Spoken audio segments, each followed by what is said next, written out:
Hello and welcome to the stream, everybody. I am back. I overslept a little bit there. I missed our crafting exchange. Holy mackerel. I was exhausted, everybody. I was like 4 hours of straight healing. Almost straight. We took like a 5-minute and a 5-minute break in there. But man, that was like 4 hours of just like intense, like looking after everybody. One of the problems with being a healer is that you worry about everybody dying.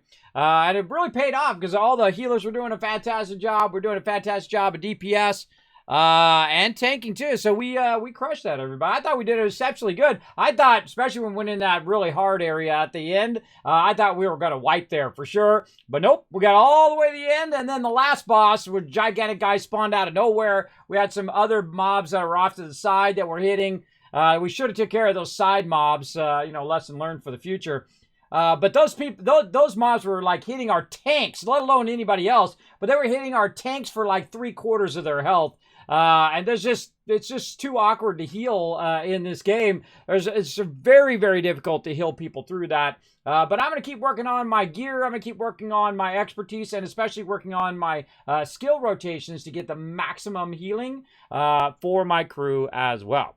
Now, help us get started here, everybody, by going out and hitting that love, that retweet love there. Let me get that retweet up here so I can watch how many we got going. I appreciate everybody being here in the stream. Crazy's going to be here in just a bit. Make sure to show Crazy lots of love when you see him in the chat. He's running a little bit behind like I was earlier. I felt bad. I feel bad every time I run behind everybody, but, I'm only a human being. I have medical conditions. It's difficult. This is why I'm doing this and not working for Apple. It's because, if I have to go and lay down, if I have to go and I have to take care of myself, my health, then that's what I'm going to do. Otherwise, I'd be working at Apple or I'd be working at one of the big firms like that if I could. If I was that reliable, I would go do that because that makes you a lot more money than making no money doing this. But this brings a little joy and love into the world, so that part I like. But certainly not one of those, certainly not a great business to get into if you want to make money, everybody. Absolutely not.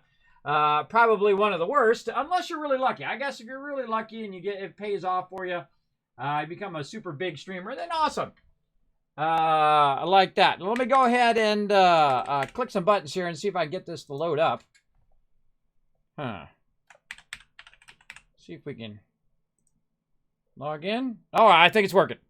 All right. Yeah, it's working. All right. We're going to play some 7 Days to Die tonight. Not going to do any battles. Just going to focus with my crew. We're going to work on the Sky Garden today. So very cool. We're going to be moving the garden from one side to the other side of the base. And that gives us an infinite space to just build our Sky Garden as big and as massive as we want, which is cool. So we're going to get into that. Let me give everybody the password so they can get in there. As well. And I'm gonna go a little easier tonight than I've been going. I've been going for like 7 hours straight and whatnot, and so it's gonna start to kind of randomize a bit more how many of our stuff. Where's the password right here? It's gonna randomize a bit more when we hit our Horde Night and stuff.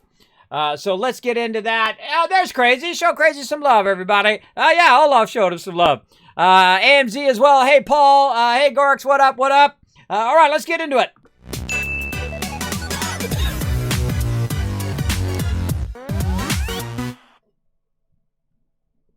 Wow, that timing. We popped in right at that very moment. Now, as happens a lot with this particular game, everybody, is when I'm starting to play. Oh, let me get where I can talk to my peeps. Hey, everybody. Hey, Kismet. Hi, Kismet. We're going to go a little easier tonight, all right? We're going to go for about 5 hours instead of 7 hours because I've been burning the candle at both ends. I spent about, 5-6 hours with my crew earlier, and then I was going 7 hours here with you guys, and it just like, it's been burning me out. So we're going to go about 5 hours, all right? And whatever happens in 5 hours, we're going to call it then so everybody doesn't get burned out as well. Sounds good. Just so everybody doesn't get burned out, everybody, and whatnot. And I know I'm burning myself out, just pushing myself to the nth degree. So I'm going to kind of ease up a little bit. But enough time that we can get in a Horde Night. We can get in building a bunch of stuff. Get that going. Oh, Olaf coming in, showing some love, getting on the Kismet love train. We're 2 of 5. toward that sub goal. Look, all my stuff's working over there now. It's so awesome. Thanks to all the peeps over at Polypop, by the way, who have been updating my cool graphics thing. All right, I just got so much stuff to do this weekend. I got stuff to unbox. I got videos to do. I got more commands for you guys in the chat and updating all of those commands. Oh, man, so much stuff. But first things first, let's pick up the gun that I just threw down.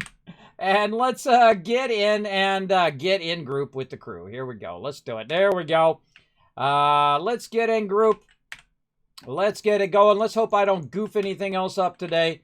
I've been kind of goofing stuff up, everybody. I've been getting too tired because I've been really pushing myself to do a whole bunch of cool stuff here on the stream, updating a lot of things, really taking it to a whole nother level. Like, I'm doing stuff that nobody's doing. You know how I know? Because nobody knows how to use Polypop except for me at that certain level. There are some people who are really pushing it, but they're doing what I call, like, you know, it kind of reminds me of, like, when websites were new and everybody would do all the rainbow colors and all of that stuff. Whoa, Big JP coming in also with 56 months of sub love. Show some love to Big JP, one of my original subscribers. Here you can see he's got the little badge in the chat. One of my first subscribers here on Twitch. I appreciate you big time. Big JP. Show him lots of love in the chat, everybody.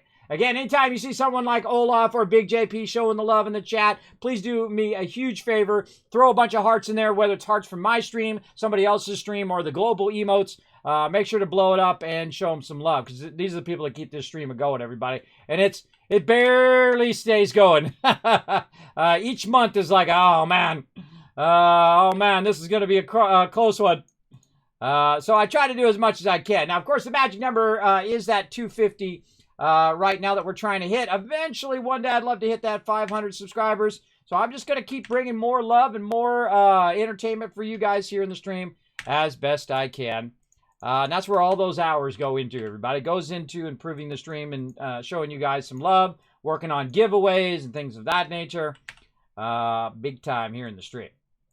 All right. So, again, first thing I do is you'll see me kind of get everything ready to just let it run and run and run. What are we doing? Stone in there. All right. To let it run and run and run, because the first thing I want to do before I do anything else is have the ability for this stuff to run for like 45 minutes, right? 45 minutes to an hour. You want this stuff to be running out this cement here. Same thing up here. Now, if you run behind a little bit, that's okay. But you definitely don't want to burn the entire, your entire stack of wood there, because that just wastes people's time who have gone and grabbed all of that and brought it back. So you definitely want to keep all of this rocking and rolling. Now, we're going to need a bunch of concrete today, so we want to keep that concrete rolling. And we want to also queue it up, so that'll all get going as well. I'm going to be working on the Sky Garden today, everybody, just a heads up. I'm going to be moving the Sky Garden and the tree farm to the west side of the base. Okay, the garden is ready to be harvested right now, so this would be a good time to pick up the farm plots, unless you think we should wait for the next harvest, which would be about 3 days in-game. Yeah, let's wait to the next harvest, because by the time it'd take me at least 3 days to get that built up, you know what I mean? Okay. What I thought I'd do is I'd extend this little ramp thing we've got here and just try to create another, like, almost like a freeway that goes out of this side of the base. And I'm going to turn the entry around. I think I'm going to put the entry on the other side, because that's typically where you're going to be coming from, either back from the kill box or back from the trader. So we're going to eventually take that out, move it to the other side, and that basically gives us an infinite direction to the west here to just keep building all the way to that mountain way off in the distance of an endless farm and an endless tree farm. And I think we'll put them side by side, you know what I mean? We'll put a road in the center. And we'll put on one side will be the garden, and on the other side will be the tree farm. And we're going to raise it up to this level. And then we'll just keep building further and further out as we go. Kind of in a modular style, right? As we need more, we'll add more. Okay. All right. And see, that's my favorite thing right there. When people say, okay. One of the cool things, me and Alan, we think very much the same. Along the same line. I love working with people who have can visualize the same thing that you can visualize. People who like to work together, it's like, okay, kids, let's go do it. Let's get it done, right? I don't want to sit and argue and do all of that stuff, because I've had a few of those, everybody. People who like, oh, I know better, and let me show you how to do this and show you how to do that. Nah, I've played the game a little bit, you know, and my peeps don't need to be told what to do, right? I don't need to say, hey, Alan, go make some food, right? I don't need to do that. He knows. He's played the game a lot. I don't need to tell AMZ, go do this. I don't need to tell Rotisserie G what to do in the store, right? You got to have a good balance between, hey, we're looking for this thing, and hey, you go do this thing, right? I feel like the best kind of leadership that you can do is to let your people shine, right? Is they say, hey, Kismet, I need this to help me do the thing, right? And I'm like, okay, hold on, let me work on that. You need this mod. You need me to make some ammo. You need me to do this, that. That's how I do. That's how I like to work with peeps. All right, what do we got over here? Brass. I really got to move this brass over here. Oh, I did. Did I move this over here? I did, everybody. What did I do with that stuff? Oh, no, I put it over there. That's right. It's still up here in the box. Kind of feel like I should move that over there, but I don't want to put anything on the walls anymore. Because my ultimate goal was to have all the boxes like this in the ground. Except for these ones here, which are like your center stuff. We'll take a little tour of the base here in a second. Let me get all this stuff going first. We want to get our brass going there so we can get our bullet casings going. And then over here, we want to keep our lead. Oh, wow, look at that. Ooh, mama. Then we want to keep our bullet tips going over here. And this is something that you constantly are, speaking of this over here, that you're constantly working on, which is your raw ammo, right? And we needed bullet tips there. And now we got a bunch of those. Now we need a bunch of brass. And this is kind of my job. I'm the quartermaster. And the quartermaster is constantly trying to keep the stuff going. Now I'm just going to scrap that so I don't have to fool with that. Put one of these here and one of these there. So we want to keep those. Oh, already had one. And then this, just scrap that. We don't need to keep the individual brass at this point. Just scrap it so it goes down to this little. So it's just faster, because otherwise, person me who's feeding this stuff in here has to stand here every 2 seconds and feed that stuff in, which totally sucks. Now I'm going to take the clay out so I can kind of double this up for a little while we're getting started here. And the lead, look at that. I can just let that run and run and run. Keep that lead and clay going. We've got lead down here at the bottom. We'll put 2 stacks on there. And we'll put this back. Now, my favorite new feature of 7 Days to Die, it's not really new, but it's somewhat new, is this feature right here where you double press this and it puts it back into the box, which is awesome. Awesome. Now we're going to go ahead and we got some finished concrete there. We've got some raw cement here. Holy moly, that is a lot of raw cement. And of course, Alan's been doing a phenomenal job of grabbing all of the stone and whatnot. We'll leave one of that in there just to make it easier for my peeps to throw it in there later. And then we want to grab all this stone, and now it's fun time.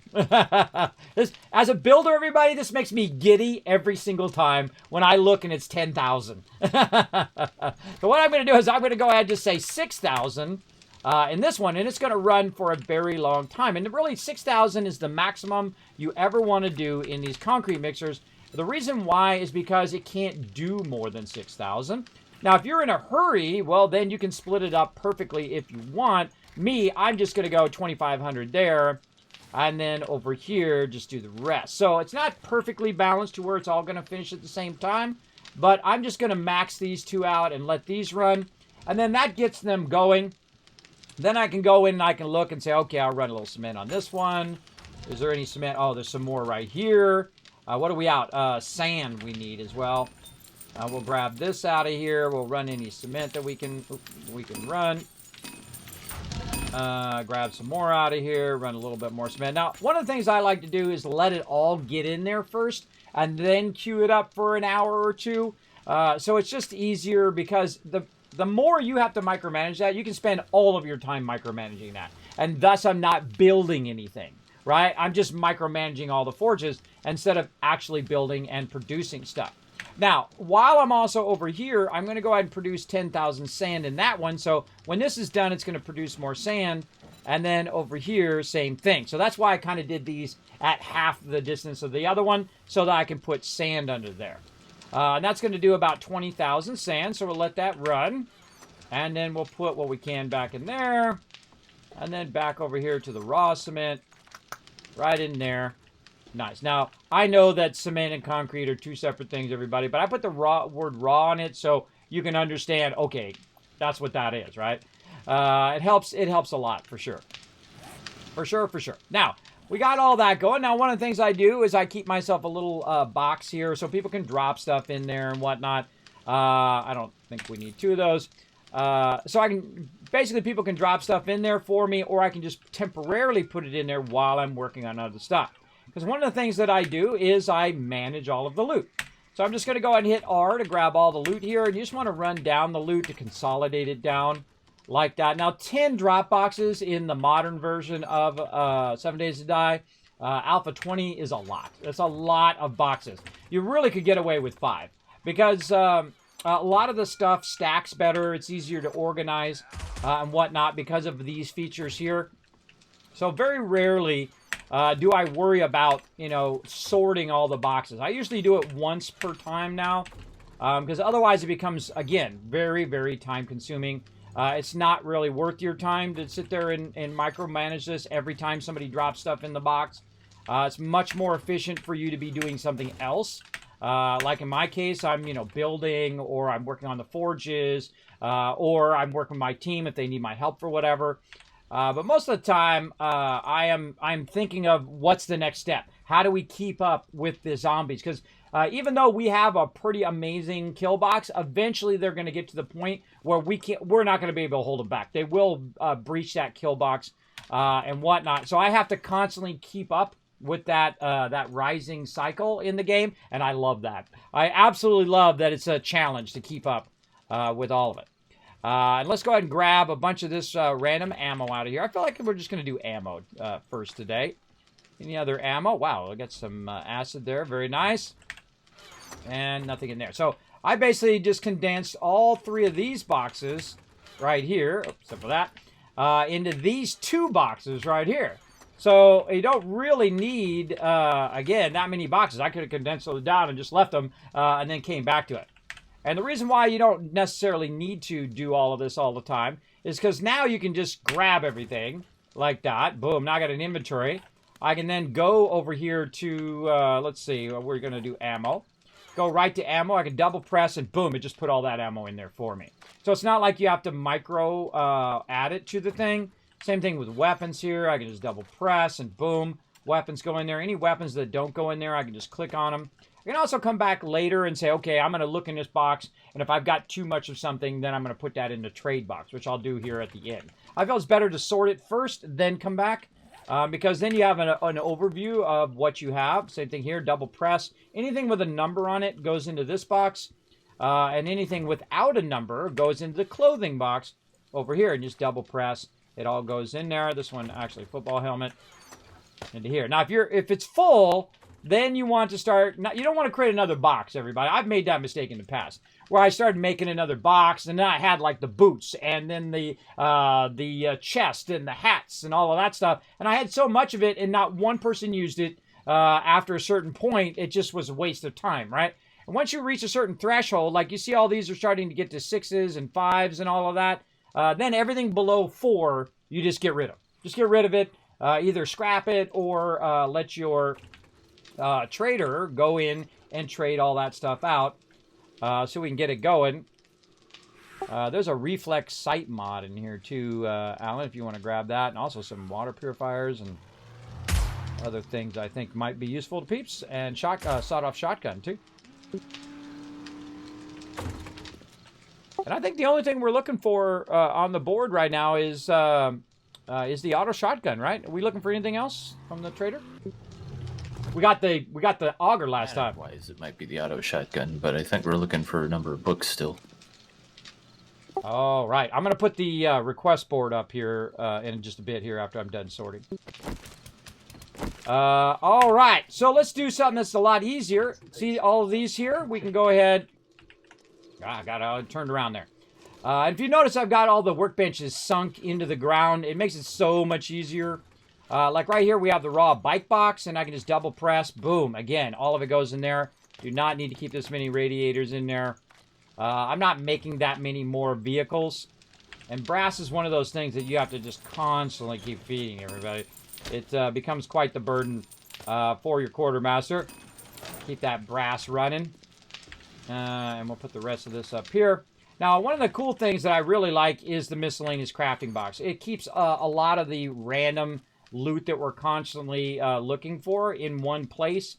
I have played many a way where you have it all separate, you have it in different types of boxes and whatnot, and I've found that having it all in one box makes it more wonderful, because then you can go and you can grab the duct tape, you can grab the machine parts, you can grab the springs, you can grab all of that stuff that you need all from one box.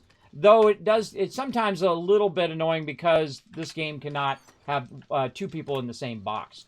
I forget what game can have that. What game did we play? I think it was Icarus. I think Icarus was one of those survival games where you could have them, two people could be in the box at the same time, which I like.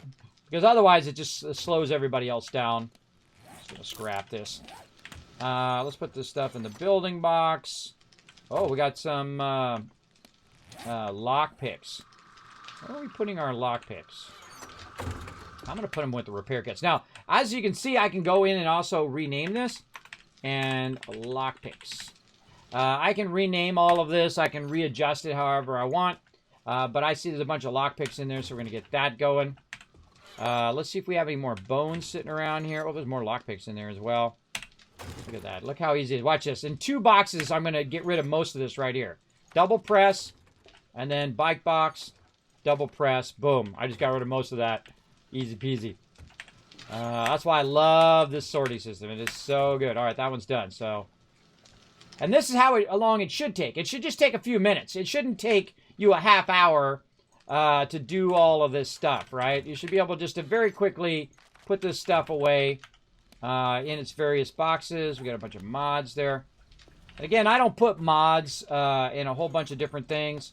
I typically put them all in the same one. And when I get right here, that's telling me that, hey, I should probably open up another mod thing. Or I should go, you know what? This is like a tool mod. I should take this and I should put this in the tool mods, right? Under tools and mods, right? So I can go over here, tools. Oh, I had lockpicks up here. All right, I'm taking that out of there. So this, I'm going to call this tools, tools and tool mods. Like this. So again, at any time I can readjust this and just kind of put that in there. So when someone goes to grab an auger, they can also grab the things that go with the auger. And that's when I start deciding, okay, wait a minute, now I've got too much of this thing in this box. And now, obviously, there's going to be some overlap of what you got, but these are mainly tool mods here that are usually used for tools. And again, if I leave some in here, no big deal, as long as this thing doesn't fill up. Right? If it fills up, then you know you're in trouble. Now, again, at some point, you're going to have, 15 of these little temper blades that nobody's using and nobody needs. That's what goes to the trader. You want to get that going on. Then you also want to do this. Hey, I moved the tool mods into the toolbox, and I labeled it properly.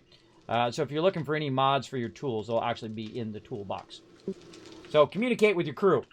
Communicate any changes that you make in organization with your crew. Say, hey, I did this, I moved this here, and so on.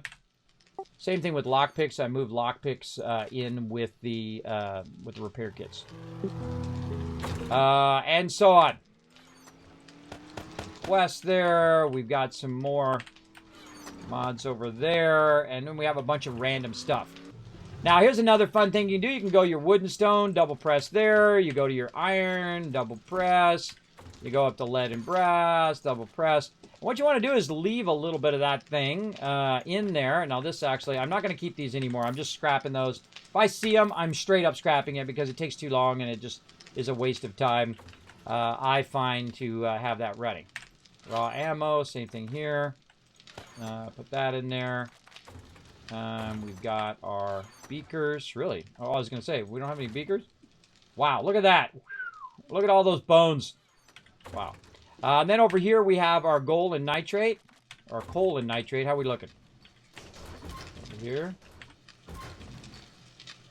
Oh, nice job using all 3 chemistry station there, M's. Or, yeah, AMZ, appreciate it. No problem. AMZ, not M's. I gotta keep them straight, everybody. Yeah, that doesn't work as good as it used to in here, everybody. It don't work as good as it used to, but I try very, very hard. Oh, look at all that love for you guys in the chat. Look at that. Nice job, everybody. All right, let's keep this going. Again, I have to, it's like my reward, everybody. And this is how I do this in real life. It's like holding a little treat over a doggy. My reward is I get to build. But first, I have to do all this stuff first, and then I get to build at the end. Right? So, that's why I try to get all this stuff queued up. And whatnot. Holy mackerel, are we going to make a ton of this or what? Now, I have a chemistry station back here, and its sole purpose is glue. So we're just going to go ahead and mix 467 glue. 467 glue queued. Awesome. Awesome. That's a lot. And so whenever I do big queue ups like that, everybody, I will let the team know because they've been working hard on it, right? And that's like an achievement when you get to that particular part. Look at what we did together as a team, kind of thing. I love doing that. So I love those little moments in which it's like everybody working together. And again, we'll go in here. This one's garden. And then you have a little bit of scrap of stuff here that you work on. Get all this stuff going here. Put that in there in the raw food. Bones we'll put into the actual thing. I like to keep the little extra bones off to the end here. So I can get that going. And then more cement. Oh man, it sounded like that mob was like right here. Oh, I still got to finish out these bars. I'm glad I actually didn't put all these bars in and solidify them. Because I'm going to make a road that goes out there here in just a bit. This is my modular kill box, by the way, or modular production base, not kill box. Modular production base where I did the center first, then I did one side, and then I did another. Instead of building the whole thing at the same time, which is a huge burden on the crew, I built those sides, and I absolutely hate this right here. When I logged out last time, I was like, I absolutely hate all of this. So this has got to go. So what we're going to do is we're going to take all of this today, and we're going to make a sky garden. I've done it many times before where I've made it all out of glass, which is really fun.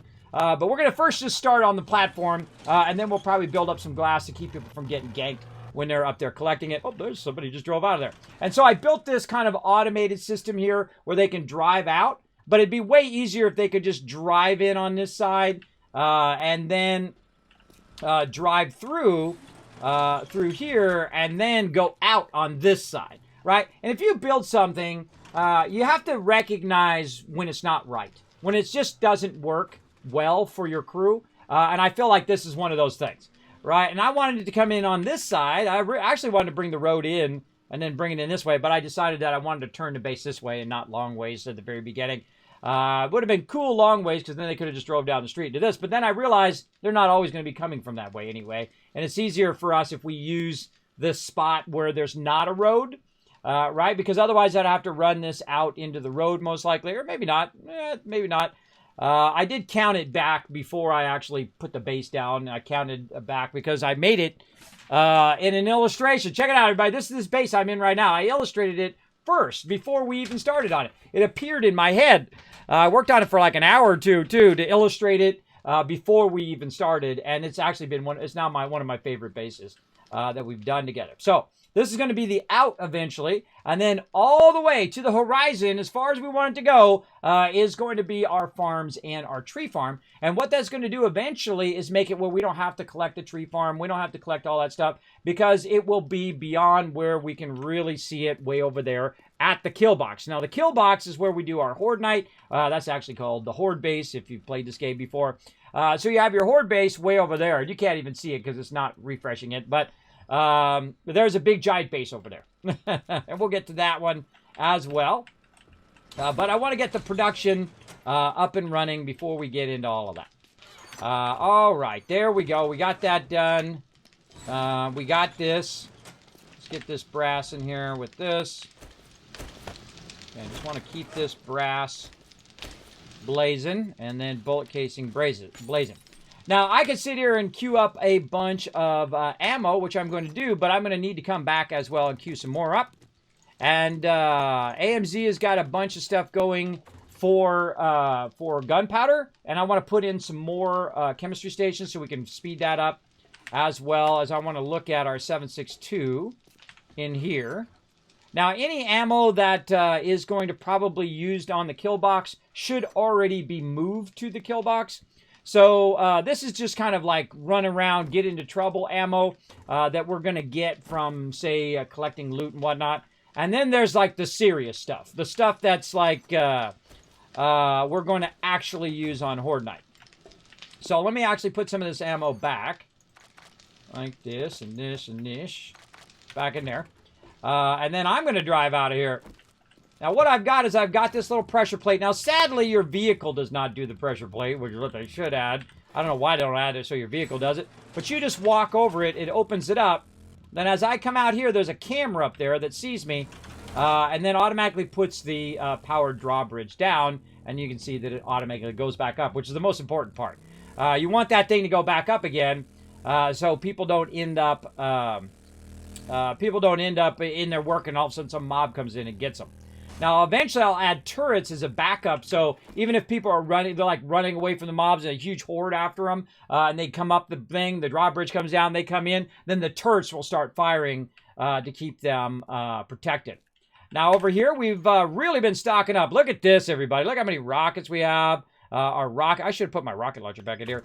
We have all sorts of stuff over here for repairing the kill box, including spikes and various concrete and cubes, as well as food and water. And that's what we want to start to do. And I want to build a bunker over this. I want to put in the cage. I want to do a bunch of stuff. But that stuff takes hours and hours and hours, everybody. So you gotta choose your battles well. So what do I need? Well, even though we have a ton of AP ammo, I can tell you we're probably going to need more. We have a ton of shotgun. That's really not a ton. That's a little shotgun ammo. So to me, it looks like more shotgun ammo, more probably 9mm first, and then 7.62. And then also, looks like we have enough turret ammo, I think. But eventually, I want to have multiple boxes, right? One box which will just say 7.62, and another box which will say turret ammo, and another box that will say shotgun ammo, and eventually, very, very long down the line, where it'll say frag ammo, rocket frag ammo, because that rocket frag ammo, that's really expensive ammo, everybody. You want to prioritize this and not so much this, right? It depends on how many bombers you're getting. You don't really need rockets until you get to the bomber stage, which is about 80 to 100 in your game stage here in 7 Days to Die. So if you go up here and you're looking at your game stage, right as you get to 80, 90, sometimes they appear, sometimes they don't. Sometimes you don't see them till after 100, 125. And also it's balanced based on everyone's game stage, so it kind of does an average. And I can tell you all the math, but you could probably look it up and get the general idea. All I care about is when am I first going to get bombers. And I usually find that day 28 is usually your sweet spot for your first bombers to start to appear. In our case, it wasn't until day 31 in this particular playthrough. I've had it earlier before where it's come along. I just try to get them. Try to crash it up. They're too fast. Usually it's about that day 28. Now, we went and looked, and we kind of got an idea of what we need. We need shotgun ammo, and we need 9mm. And we're going to run back over here. Now, currently, I have it where this is the entrance side. And then when I roll up here, again, we have a thing way up on the top there. It recognizes that I'm an ally, or I am or the person who owns it, in my case, because I have my block down. See, so this way I can work the base. That's what I do 99% of the time. In fact, I played this game for thousands of hours, and I'd say that about 95% of that time is spent in the base or building the base, something along that line. Now, let's keep this going. Now, again, our brass is going to be our toughest thing. We want to really work heavy on our brass today, and then I'm going to double stack this with this stuff, clay soil. To basically let that run while I'm building. Okay, so let's see. What do we need? More forged iron, or do we need more steel? Oh, man, we have plenty of forged iron. That forged iron's more than enough for now. And now we need to go heavy amount of steel so we can steel up all of our stuff, including this base eventually.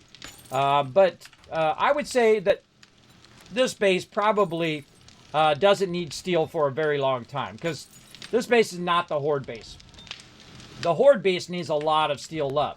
Now, you might notice down in here that I'm making a bunch of bulletproof glass, and that's so that we can do some more fancy stuff, as opposed to just making, like, you know, a concrete square bunker, which is the kind of stage I'm in right now, right?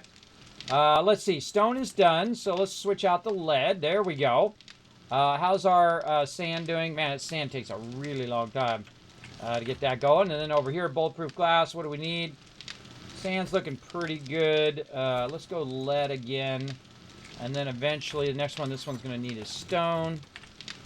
So let's go ahead and put some stone in there. And then we'll work on that later. And that should just run and run and run. This is going to be running for a very, very long time. And the only one that's the toughest one of the forges is this, is the brass one. I find that's like the toughest one. And I'm going to wait for this thing right here to finish, and then I'm going to get ready a couple stacks of clay. And so if you don't know what to do, if you're totally out of brass, everybody, I suggest to run your clay and try to get your clay to maximum, or at least always have a stack of clay in here. Because this way, even if you accidentally are not paying attention to it, or you're busy doing other things, and your brass runs out, at least it's melting down clay. At least you're getting the use. Burning dukes to get brass. Oh yeah. Well, once we get that auto shotgun recipe, and then books for everybody. All right. And what am I doing? I am doing. Got the thing in there. Oh god, I forgot what I was doing now. Wood. Wood. We're gonna need some more wood. How's our tree farm there? Is it almost back up again? I doubt it. If it's even 300 right now, Alright, because I'm gonna heavy... 1,200. Okay, I'm gonna heavy stack these furnaces so they'll run for an hour or so.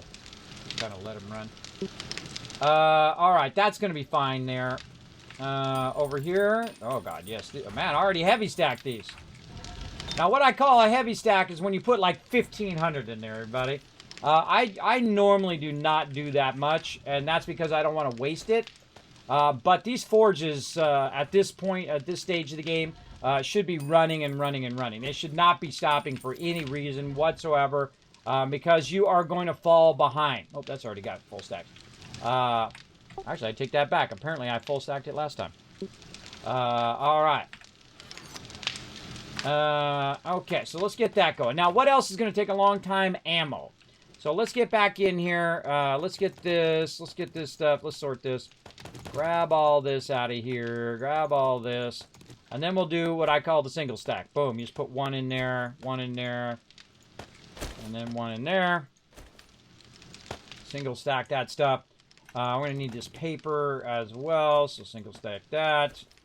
And that just helps you later when you go to put that stuff back in there later on. Now we're going to go ahead and work on some shotgun ammo. Let's start with that. Shotgun shell. How many can we do? 100, really? Oh, that's because we only have buckshot. Okay, so we'll start 100, and that tells us what we really need, right? We can only do 752 because that's as much paper as we have. So we'll go ahead and just try to switch one of these to buckshot instead. Right here, what do we need? Oh, it's in the second. It's in this one over here, the lead one. So we're going to go ahead and do buckshot over here. 800, perfect. So that's going to take about 10 minutes for that to get done. And then we can go ahead and do some more shotgun ammo. Now, let's check on our 9mm. Now, 9mm is actually probably your best ammo because it's so cheap. It's incredibly cheap to make, especially if you're just making the regular 9mm. It's only 1 per ammo. So probably one of the best weapons to get early on, if you can find it, is that 9mm weapon because it shoots really fast and the ammo's really cheap. Two things I really like, fast and cheap. At least in the beginning of the game. So I'm going to go ahead and say make him, how much we got over there? Let's say 2 more stacks of 500 for now. We'll get that going. Now over here, we've got the shotgun going. Over here, we got the 9mm. And then over here, we're going to go ahead and start the rest as 7.62. Now, if you notice that I'm doing AP ammo, very, very important to start on that AP ammo as quick as possible because they are going to start myrtleizing you, everybody. They are going to get ahead of you if you're not on top of it. And I've had that happen many times, and actually happened in this one where I didn't start the kill box till day 31, and they actually breached the kill box, which is very rare that happens. Very, very rare that we'll end up... Oh, yeah, I forgot I scrapped all those extra things, too. Whoa, look at all this loot in here. Sweet. They will get ahead of you, and that's the whole purpose of this game, is to try to stay ahead of the curve of the mobs getting stronger and stronger over time. We'll just drop that stuff in there for now. Got some more brass that we can feed in here. Let's go ahead and wait for that. Another 30 seconds, we'll come back. Up here, lead in there. Very nice. All right, and then what we got down here? Maybe take my kit out of there. If you notice also, I keep my ammo in my bar. I do not have it drop the bar. I found it's really obnoxious when it drops the bar. What's in your bar. So I just go and just try to keep it fun, but not too easy, right? Our days are at double speed, so you're definitely going to see a Horde Night tonight. Usually it takes about 3.5 hours or so for Horde Night to come up. And it's really tough, but going at double speed, I feel like they should make it default double speed because you really got to cook. You really got to be jamming in the game. It would be exceptionally hard as a solo game to be going at double speed. But we do the best we can do, right? And I think we're crushing it, because look at this place. It's amazing. This is all built from scratch, everybody. All this from scratch. All because of my team working together. Remember, it's not just me. My crew working together. I have an awesome team that everybody has a role to play in the group. And they do their role very exceptionally. Okay, and that's looking good there, and this one's still running out over there. Okay, let's go ahead and run some bulletproof glass here, and then over here. Now, what I'm trying to do is backlog a bunch of bulletproof glass that we can use on the Sky Garden later on. So we're ready to go, everybody. So let's go ahead and start with some basic building stuff. One of the things we want to do is go out to our current farm. Out here, oh, boy, we're going to need some food and all of that. You know, I've died the most from not eating in this game because I usually save it for my crew and then I never think about it. And I've died hundreds of times from not eating. And everybody in the chat, Kismet, eat your food, eat your food. And that's why we have a command for that too. And also a thing for when I break my leg in the chat as well. Okay, so let's get a general idea of how big our farms are here. And I don't think I made it at a specific size for any reason, but let's just check it. 1, 2, 3, 4, 6, 7, 8, 9, 10. And then what you want to do is do this. This way, if you lose track, you can go back to 10.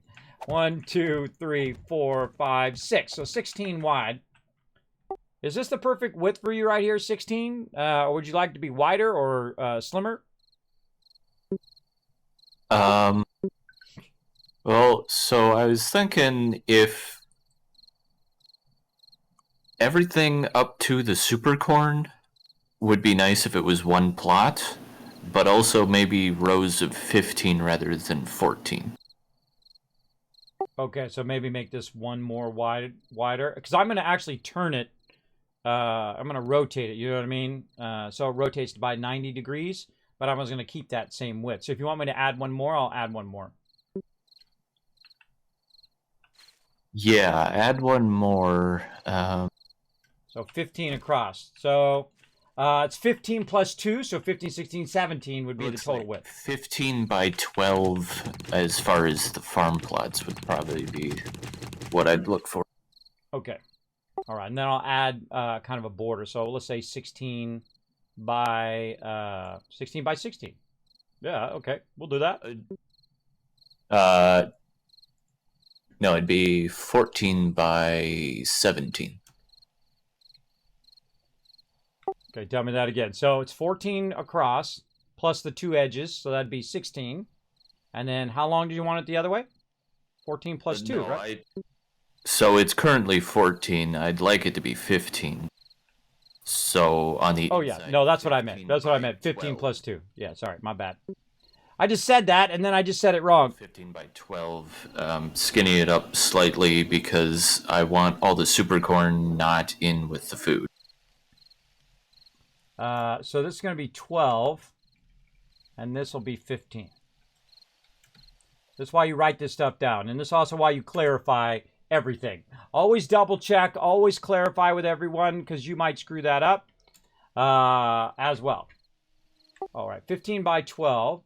And then it's going to be modular, so we can just keep adding and adding and adding, you know what I mean? I'm going to make it where it goes over the road.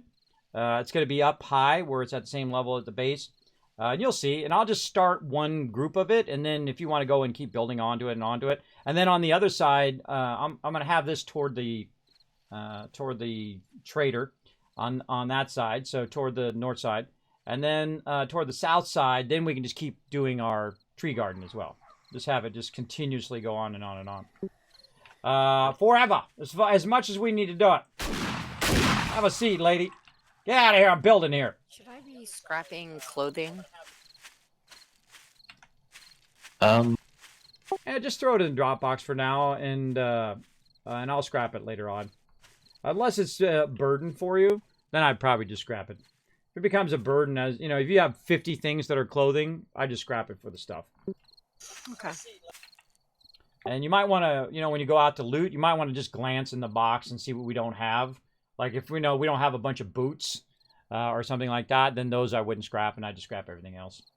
Well, I know we're short on pants because you were wearing a skirt a long time, but I think shirts are all right.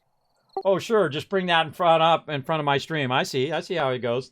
No, I'm just kidding. You looked good in that skirt. You were rocking that skirt. Hey, if you're comfortable with yourself, hey, I'm comfortable with myself. I'll rock a skirt. This is the apocalypse here. You know, right. Skirt is the least amount of thing I got to worry about. I got a neighbor wears skirts all the time, full on beard. There you go. Hey, to each their own. I don't judge. That's right. That's exactly right. You want to rock the skirt? Go for it, everybody. I will. Hey, if it's a zombie apocalypse, I don't care what I got. At least I won't be cold. All right, so let's go ahead and measure this out, everybody. Now, what I'm going to do is I'm going to turn it this way. And then also I want to have an entrance and an exit right here. So my entrance is going to go from right here to the actual road. So what we want to do is we want to leave a bit, and something I learned up there, and I had forgotten, is that you don't want to just leave it 5 wide, which is the normal width of the bridge, and the normal width of the vehicle. The large vehicle is 4 wide. You actually want to leave it a little bit bigger, and the reason why you want to do that is because of the turning, right? So say you do 1, 2, 3, 4, 5, and we'll tag that. That we learned we want to do about 2 more, but you know what? Let's do a 3rd one just for the sake of it.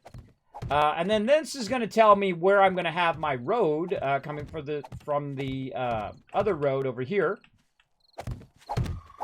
And you're like, well, Kismet, what does that have to do with the Sky Garden? Well, it's very important that you figure out your road first, then you know where to start your Sky Garden next to it, right? So now I know that this is going to be all road, and then out here is going to be the Sky Garden, and then we'll build the Sky Garden this way.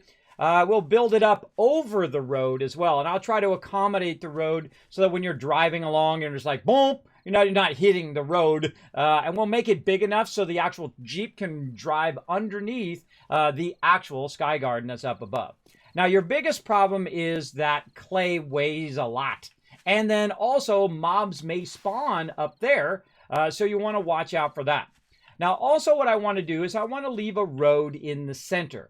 Now, this road is actually not going to be the entrance anymore. It's going to be the exit. So when you're coming down the ramp, now you could just, you don't even have to go down the ramp, everybody. You just come across the thing, turn right, woof, fall right off of there, and then go over there to the trader. You don't have to, but I want to make it nice and easy so when they're coming down, they can turn, go to the road, and then go whichever way they need to go, right? Or they could just keep going straight if they want to, because this will all be in the ground, obviously. And so that'll be great. And eventually this whole entire area will be cemented all the way up to the roads, all the way from here, all the way to the other side. The whole entire thing I can't remember what we will be cemented. But use your cement wisely, everybody, especially early game. I'd say before day 100, don't waste anything. Unless you get to a point where you just so much excess that you can do whatever you want. But for me, every little bit of resources is precious to me. I try to be very, very careful with what I'm building and what I'm using it for. All right, so here we go. So we got that. Now he wants this to be a certain width, so we want to figure out that width. And we're going to put it again along the side of the road here in this direction. So let's go, let's say 12 in this direction. So we're going to start this as the support pillar, right? This is going to be kind of the outer edge. Same thing with this direction, like this, and like this. So the inner part of this is going to be 12 from here. Oh, get my weapon out. I heard some rowdiness. Oh, I didn't bring my little thingy. Watch this. I'm going to use an auger. Nah.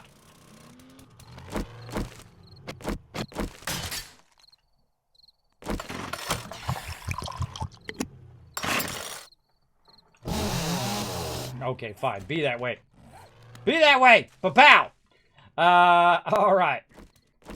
So what we want to do is we want to count this out to 12. So 1, 2, 3, 4, 5, 6, 7,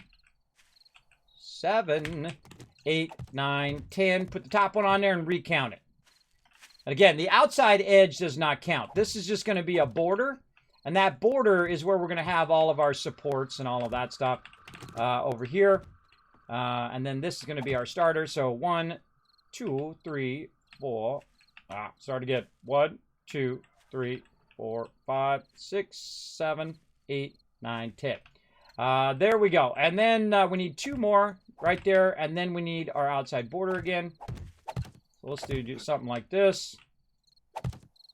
And voila. Okay, so that's that way. So that's the long way. So again, I'm going to turn it 90 degrees. That's more, and then we're going to go 15 in the other direction. So 1, 2, 3, 4, 5, 6, 7, 8, 9, and 10. Mark that. And then 5 more. 1, 2, 3, 4, 5. So there we go. So that's 15. And then this side here again is the outer border. Like this. And you can also make this outer border be a little bit higher. Maybe 2 stack. Which sniper books were you missing? Like that, which is going to help you a lot. Remember what the heck you're doing later on. So you can see it forming up already, right? I got the outer border and I got the inner border. Now, the thing that I'm going to do is not build this on the ground. I'm actually going to build it up in the sky, and that's why we call it a sky garden. I'm going to build it up at the same level as the rest of my base there.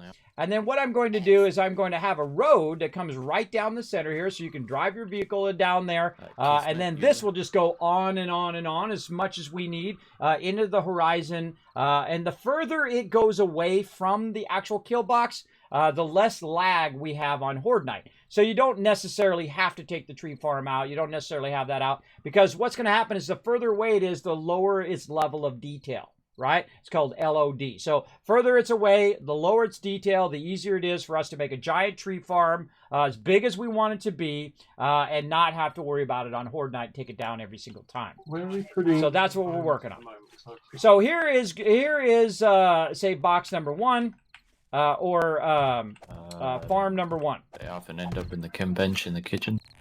And oh my god, I'm out of boxes. No way. Always scary when I run out of boxes. Let's make another one. Okay, and then this is going to make a bunch of these. We're going to, again, square this out. And then over here.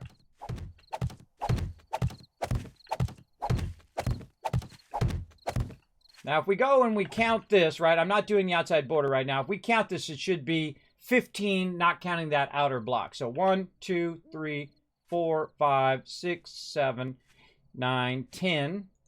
1, 2, 3, 4, and then 5 right here. Because, again, we're not counting this outer block right there. So that's 15. So 15 across. That way, count it, check it again, right? Here we go again. 1, 2, 3, 4, 5, 6, 7, 8, 9, 10. And then 2 more blocks. That one and this one. Perfect. Okay, so that is going to be our first kind of modular area. And then what we're going to do is we're just going to keep adding more and more modular areas down the road. Now, I'm going to try to build 2 of them to get us started. So we'll have our first modular area for our regular plants, and then we're going to have a modular area for our super corn. Now, we're also going to need a road down the center here for this to work. Now, I might move this in a little bit to work up with our road here. Now, again, this is going to be an entrance, but I also might make it an exit as well. And one of the cool things I could do is I can make an exit over there or whatnot. But I feel like reutilizing this is a great way to go, where you could drive out here, turn, and then kind of drive out on a road that would go to the Sky Garden. Yep. Do you have Shotgun Messiah number 4? Shotgun Messiah. Am I looking? I do not. I need 4 and 6. Okay, I'm putting number 4 in your drop box. Rotisserie picked one up. All right, awesome. Appreciate it. Get in there and learn it right now while I'm thinking about it. Awesome. Okay, what was number 4? Now, I usually go heavy shotgun, everybody. That's my main thing. You can craft shotgun slugs. Those slugs are somewhat useless. You can craft shotgun magazine tube mods. I'd like to do that. And then all I need is number 6 here. Where am I at? Number 6. Right here. And you can one-shot most wood blocks. And you can bulk craft shotgun ammo. Yeah, all I need is number 6, and then I can bulk craft shotgun ammo. That'd be awesome. Awesome. Okay. Z just needs sniper 1 and 5, and then she can do. Now, how could I do? Wait a minute. I could do reverse drawbridge. Reverse drawbridge, everybody. Oh, that would be awesome. Yeah, you could just drive straight out, and then if you're driving out, you could just go down. But if you wanted to go forward, you could maybe get off the thing and then have a pressure plate there, which would activate the other drawbridge. Ooh, reverse drawbridge. I like that idea. Oh, that's cool. Basically, it'll be a double drawbridge. So there'll be a drawbridge on that side for when you run up here and you're going this way. And there'll be another drawbridge which will come here. Now, the problem is if the drawbridge is in the way of the other stuff, and then you'd have to measure this out, how many blocks this is out over here. Let's see if I can get there without killing myself. Let's do this. 2, 3, 4, 5. So it's 5. It's actually 6. So it's 5 wide and then 6 long. So we would need to reverse engineer it 6 long on the other side. Like this. So we go, say we want the drawbridge to come down right here. We'd want this to be 6 long, so we'd say, 2, 3. I'm sorry, 318. 4, 5. We still have a full stack of 500 glue. And then 6. 1, 2, 3, 4, 5, 6. So this is going to be our kind of center pillar. For that. The problem with doing that, though, is the problem of having the ramp there and not having a pole in the way of the ramp that's going to allow you to go there, and also not have a pole that's in the way of your stuff going out. So that's going to be an issue. So I'll figure that out as I go along. But basically, I need a support pole pretty much right about here.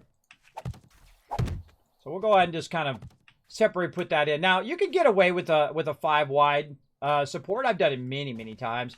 And in fact, I'm getting away with it right now, holding that entire base up with a 5 wide support. And so we can just go ahead and say, okay, we're going to make a nice pillar pole right here.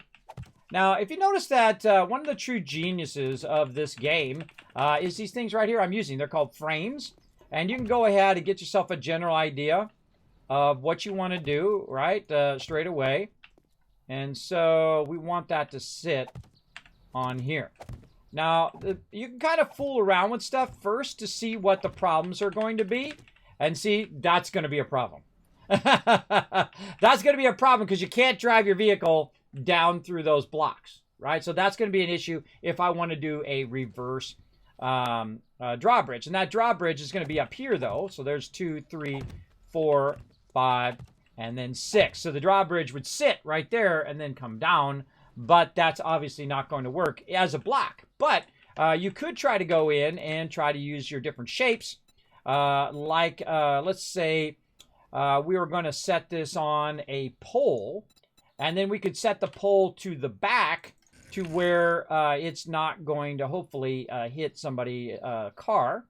And so we'll do advanced. And again, you want to test all this first before you fill all this in. I have done many a thing, especially when I'm tired, where I've built stuff and then realize, I need to move that. Or sometimes you build it and you say, I just don't like that. That works too. But because that pole is there, I can actually set the bridge on that pole. But I can walk through there. That's cool. If I got on my motorcycle, could I drive through there? Probably. But we definitely going to need to test the truck. You want to make sure that all vehicles can pass through there. Yeah, motorcycle's fine.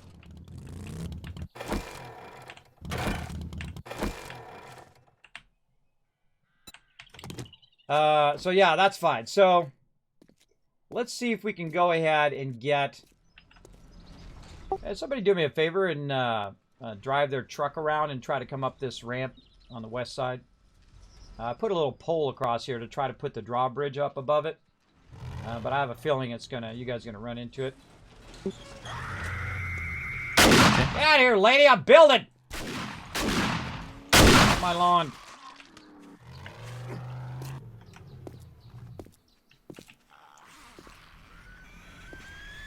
You might need to put some more spikes down outside the production base in between the farm too, with the loading. Alright, no worries. We'll get around to it. I don't want to blow up their car, everybody. I don't like to shoot mobs close to cars. I have accidentally blown up cars and sent my members flying. Like regular cars that you find. Not their cars, but regular cars that you find. Let me move this out of the way as well. Make it easy for them to turn. Let's see how they do. Now, if it doesn't work, then the reverse drawbridge is not going to work. It's got to be nice and easy for them to just drive right up there. Oh my gosh, it actually works. Nice. Yeah. That's awesome. Now, the problem is also will the drawbridge sit on there? One of the tricky things you can do is you can put blocks down and then put the drawbridge on there and then do it again. I'm going to go ahead and add some blocks on there if you want to try it again real quick here. Hold on one sec. Because what we need to do is we need to simulate the actual drawbridge being there, like this. Now, I've done a few buildings, everybody. Again, I've played this game for thousands of hours, and building is mostly what I do. So you're going to have this block here like that over the top of it, which is going to be the drawbridge, which will be standing up. And then the rest of it, of course, will be a road. So let's try it with a square in there now and see how they do. Wow. All right, that's perfect. Cool. Now, the other thing, hey, try to reverse your thing. Come back out this way. I'll hold the, try to hold the gate open for you. And just come back this other direction. There you go.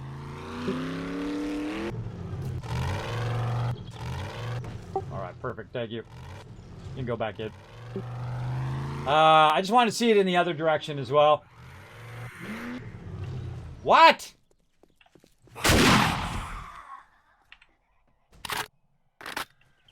Look at them all. Coming in. Alright, I had enough of this. Kismet had enough of this stuff. Come over here.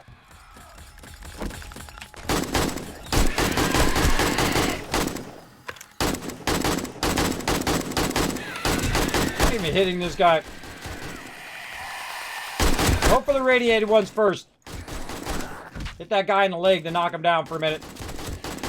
That's why I keep the AP ammo. Then for these guys, shotgun. Oh, look at this fun over here. Now, I happen to have my turrets way up. And any of them you see running, go for those first. And one of the cool things that I do on our server is that everybody shares XP. So if I just myrtleized all of these, everybody else got the XP. No matter how far I am away from the base. I could be all the way on the other side of the world, and everybody gets some love, because it sucks, everybody. If you're in the base doing all the food and you're doing all the stuff, and then everybody else is so far ahead, I'm usually behind, but then I start to catch up when I start to build. And then I get too far ahead. And then what I try to do is I try to let members fill in part of the base and all of that stuff so they can catch up, which is what we'll do with AMZ and Rotisserie G here, so they can get a bunch more points. Now, also, I'm running around usually with a bunch of points I haven't even used. I got like 4 of them there. And that's pretty great to go around and grab stuff. Now, if there's nobody around, I'll just grab these things, no big deal. Better than to lose it is to get a little bit of loot.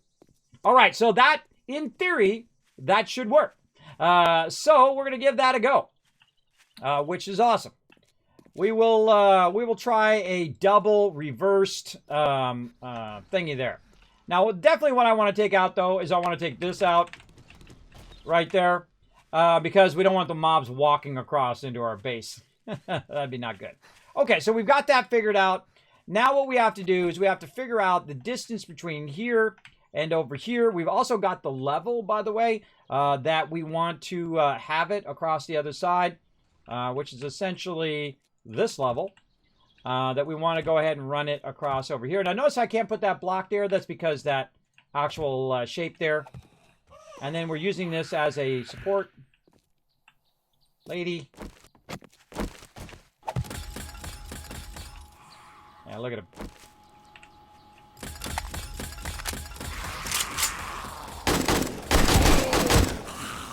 So many ferals. If they're running during the day, then they're ferals. I don't save ammo when I got mobs on me, but I don't fool around after a certain part. And your turret really helps a lot. Actually, I could use 2 turrets, which is very, very useful, especially when you have a bunch of ferals running up on you. This weapon also, it's not as great as a sniper weapon or one of the big M60s, but it reloads fast, and I can kill mobs from really, really far away.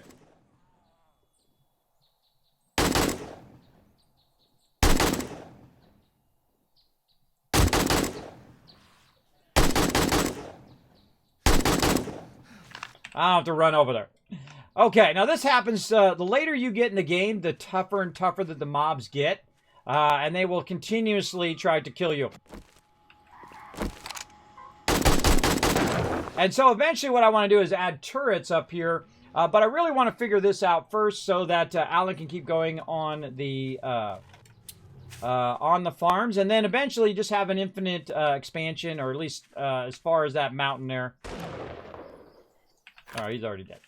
As far as that mountain there to get it going.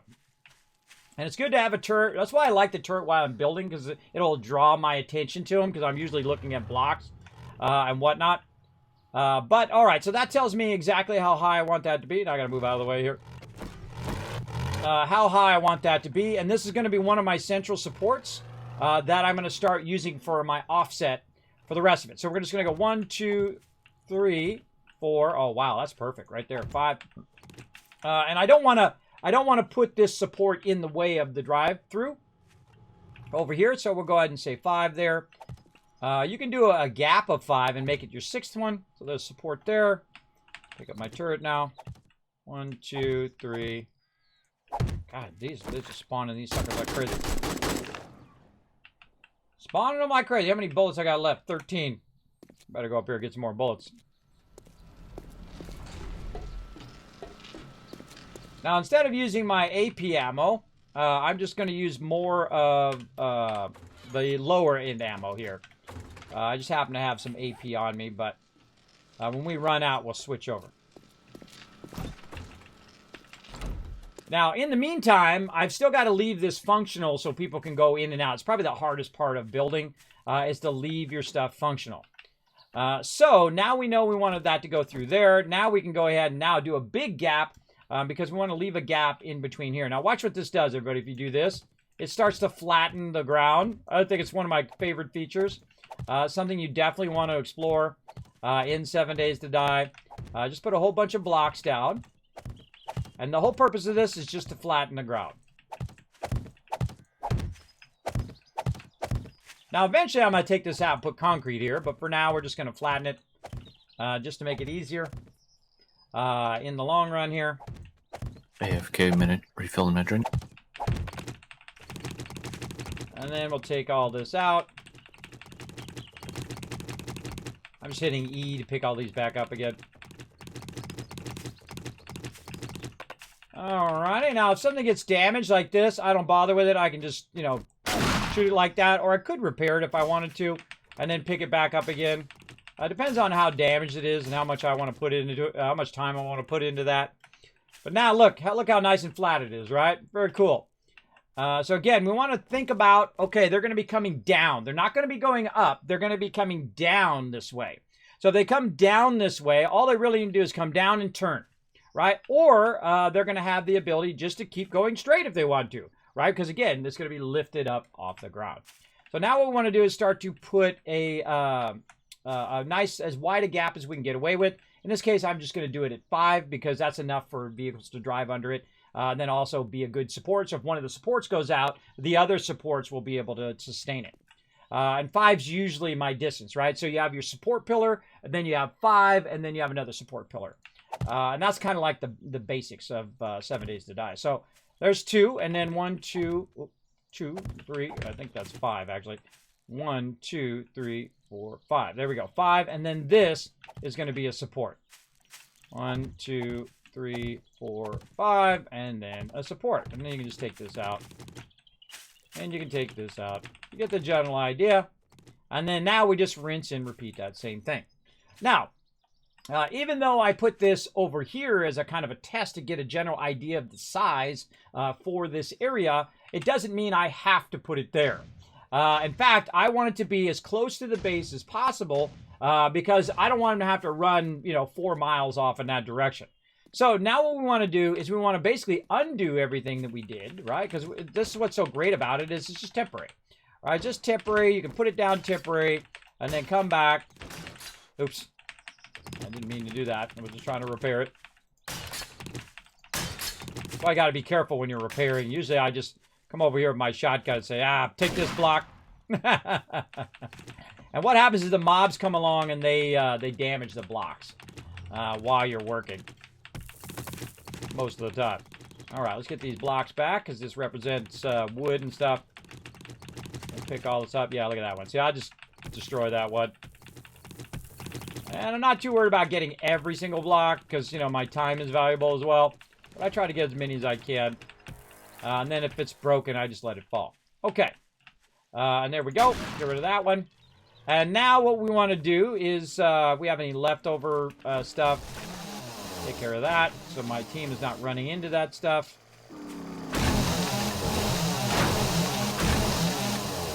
And then up here, same thing. We'll take that bottom block, and these ones will fall. Take care of that. Okay. Now, again, we've got a general idea of what we want. And so we're going to go ahead and say we have our 3 pillars. We have our 5 gap. Let's go 5 more. 1, 2, 3, 4, 5. And then 6 will be our thing. And then when you do that measuring, everybody, you want to look and see if you didn't mess up. See that? See how these two are different?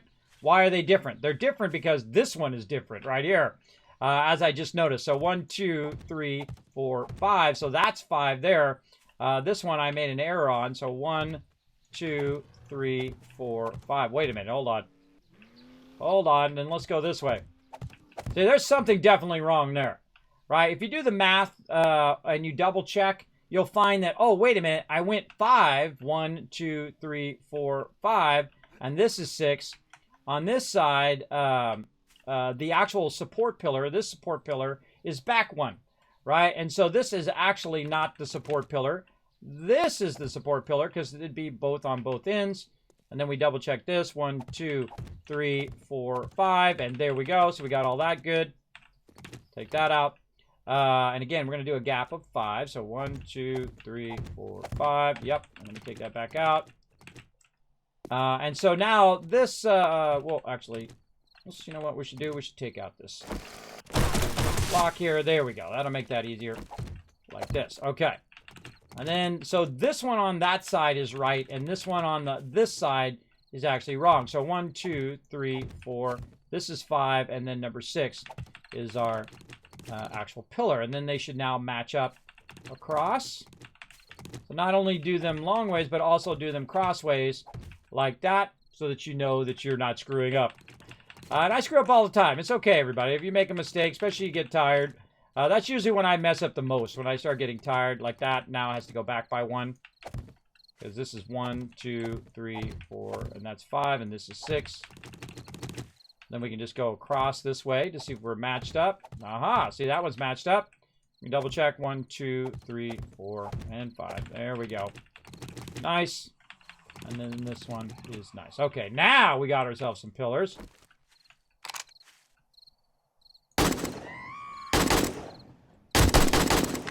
Kill those mobs before they get anywhere close to your base.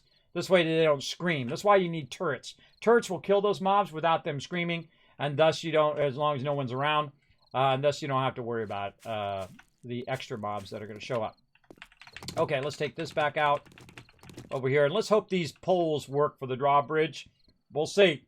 We'll see in the long run. They should, because, you know, they still act as a block. But I don't know. On a drawbridge, we won't know. Okay, so let's say we go here. The drawbridge is going to go across from here to here.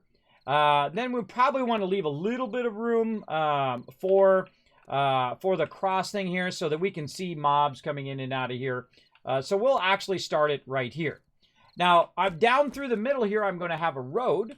So now this is going to be our little corner area, right? So we're going to have this as our kind of little corner area. That's going to go like this. And then this, these supports here are also going to act as this edges. So they're going to act as the main supports of the thing. Now, one of the things I could also do is just leave this center part with the large gap and then tighten up the supports that are right here.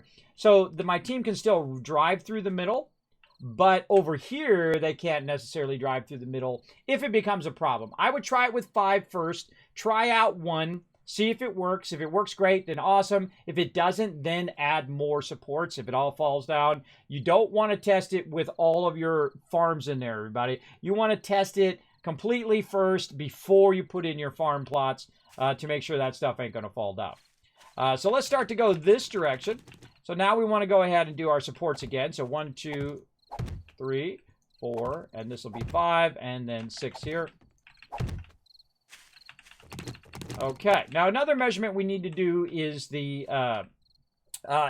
amount of items that we're going to put in, right? So in this case, oh, that one needs to be drilled out. Okay. Oh, now see, look at that. I took too much out there. Hold on. Let's make some dirt. No worries. If you accidentally make it too deep in there, you just make some dirt, put it back in there. So we want to go ahead and do this, and this one I'm just going to do this. And so now we wanted to have it at that size, right? Which is going to be 17 by 14, or really 15 by 12. So the interior here is going to be 15. So 1, 2, 3, 4, 5, 6, 7, 8, 9, 10. Right there. 1, 2, 3, 4, 5. And then you have your outer edge right here. Now, in theory, if we do our supports, or actually, wait a minute, no, our outer edge is actually right here. This is our outer edge.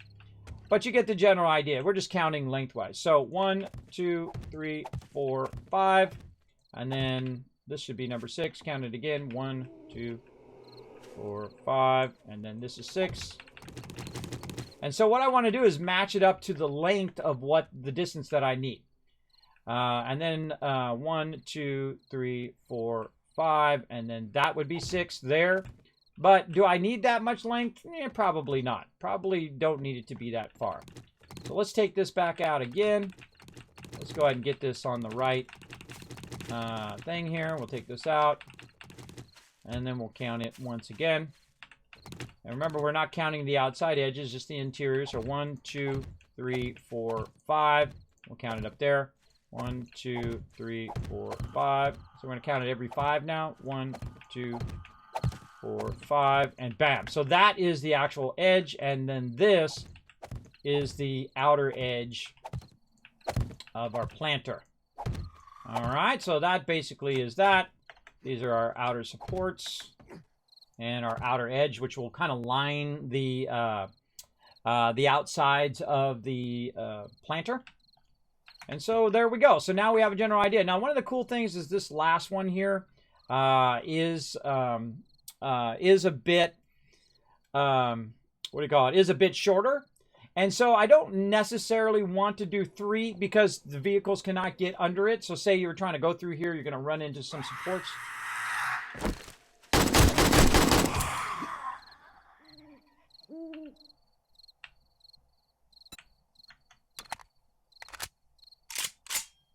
Hold on 1 second.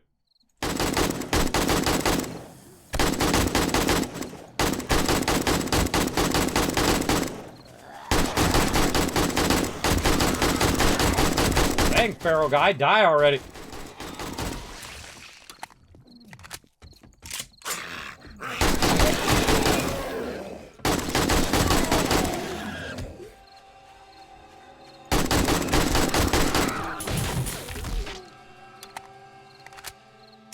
I never trust that they're still alive.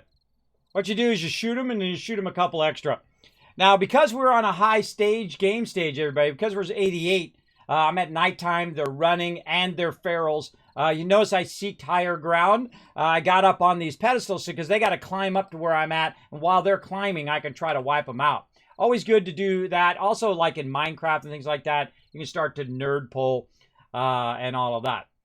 But we got the general idea. So getting back to this, what we want to do is we don't necessarily need a support way out here. What we want to do is we want to equalize this support back just a little bit. So again, you can do it by the numbers, but me, I like to equalize it so that now this one has a 4 gap, and then this one over here is going to have a 4 gap as well, and that'll allow the vehicles to go under it, because you need at least 4. You should ultimately have 5, so they have a little bit of room, but I'm going to go ahead and leave it as 4. And there we go. So we got that. We have the length figured out, what we want the length to be.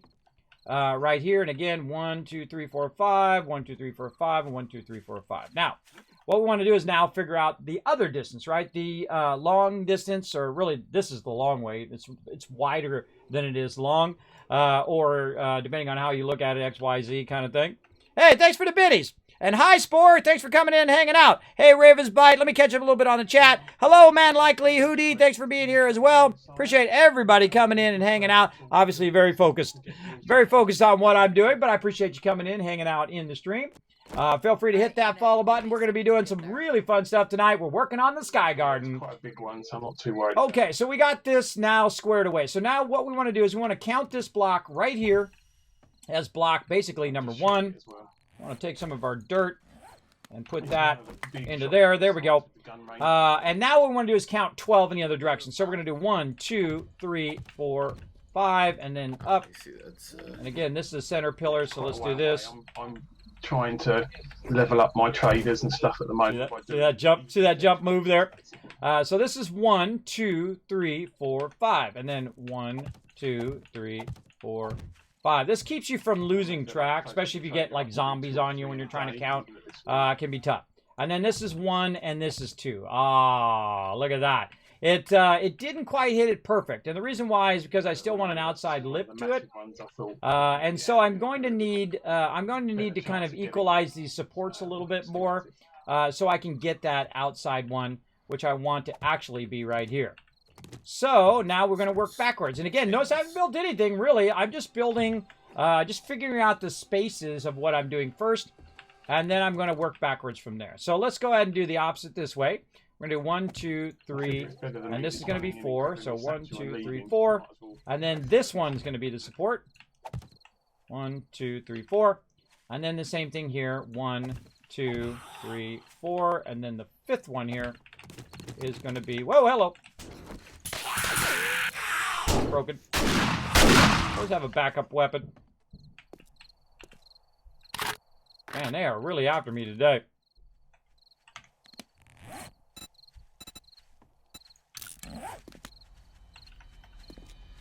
Bunch of barrels on me.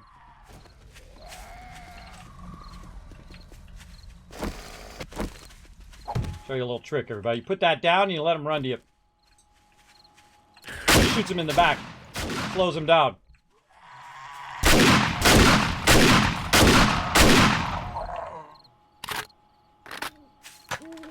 Always when I'm building. Always, always. Now I also repaired my other weapon.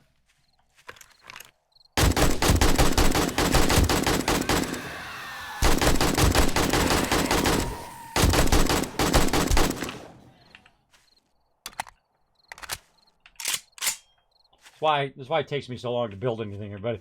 They're always constantly up in my business. Okay, so now we got a problem with our support there is that this support is going to be a 2, right? And then also that one's in the way of what we're trying to do where we're trying to do the turn. So again, we're going to need to redo this one. And we just got to kind of do and redo and do and redo.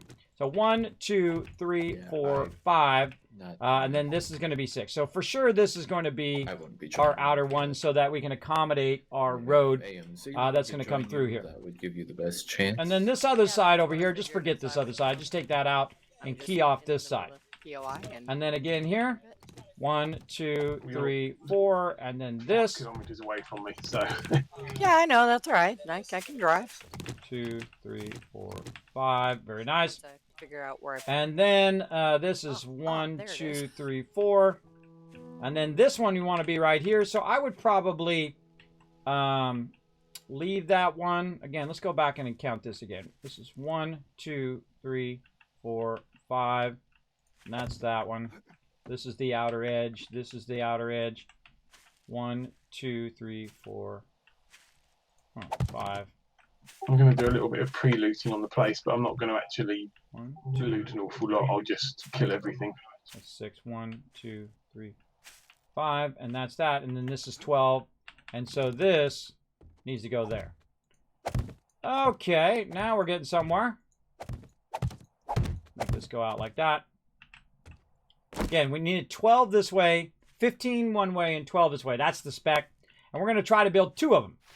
So what we're going to do is we're going to have an overlap of this side here, and then we're just going to do the same thing in the other direction. So 1, 2, 3, 4, and then maybe do the 5th one, and then 1, 2, 3, 4, and then 5th one. So again, this is actually now the interior part. So 1, 2, 3, 4. This is 5. 1, 2, 3, 4, 5.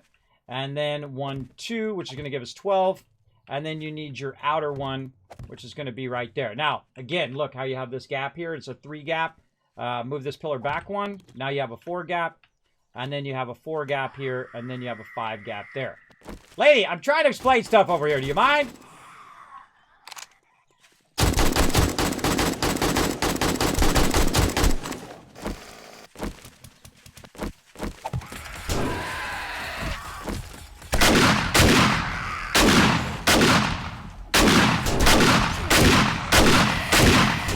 They're all ferals. I hear somebody else to the right as well. Trying to build over here. Hey, don't be breaking my blocks, lady. Breaking my own blocks. I got a bunch of dead zombies in my build zone. All right, back to work. Okay, so this is going to be the outer edge here. So we'll call this one real high there. This will be the outer edge. 1, 2, 3, 4, and then the 5th one we'll use as our pillar. Take all this back out. 1. Stupid lady's head's in the way. 2, 3.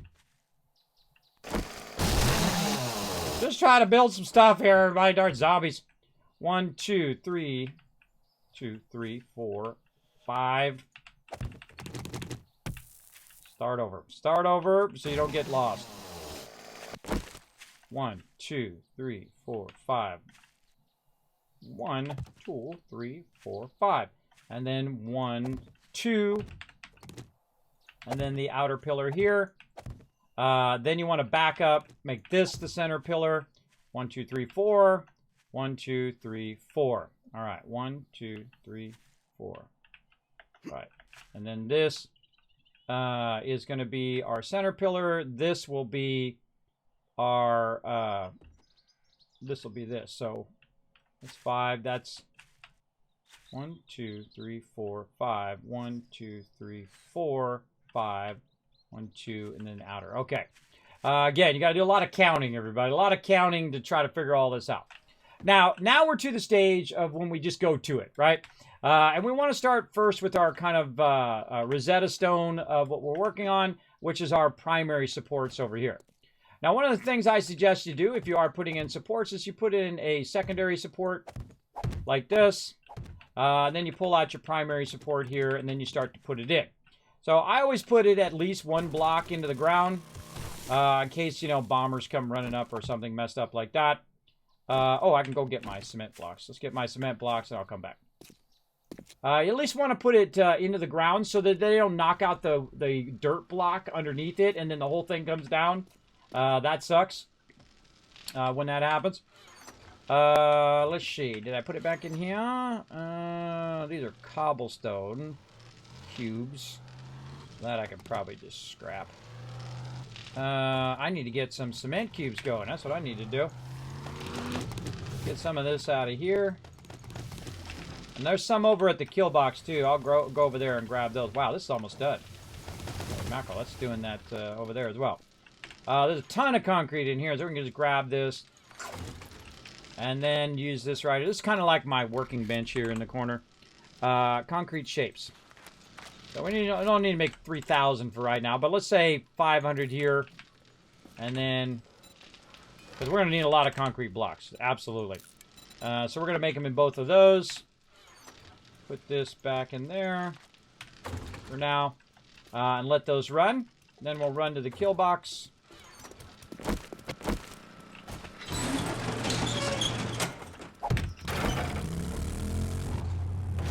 Almost made it.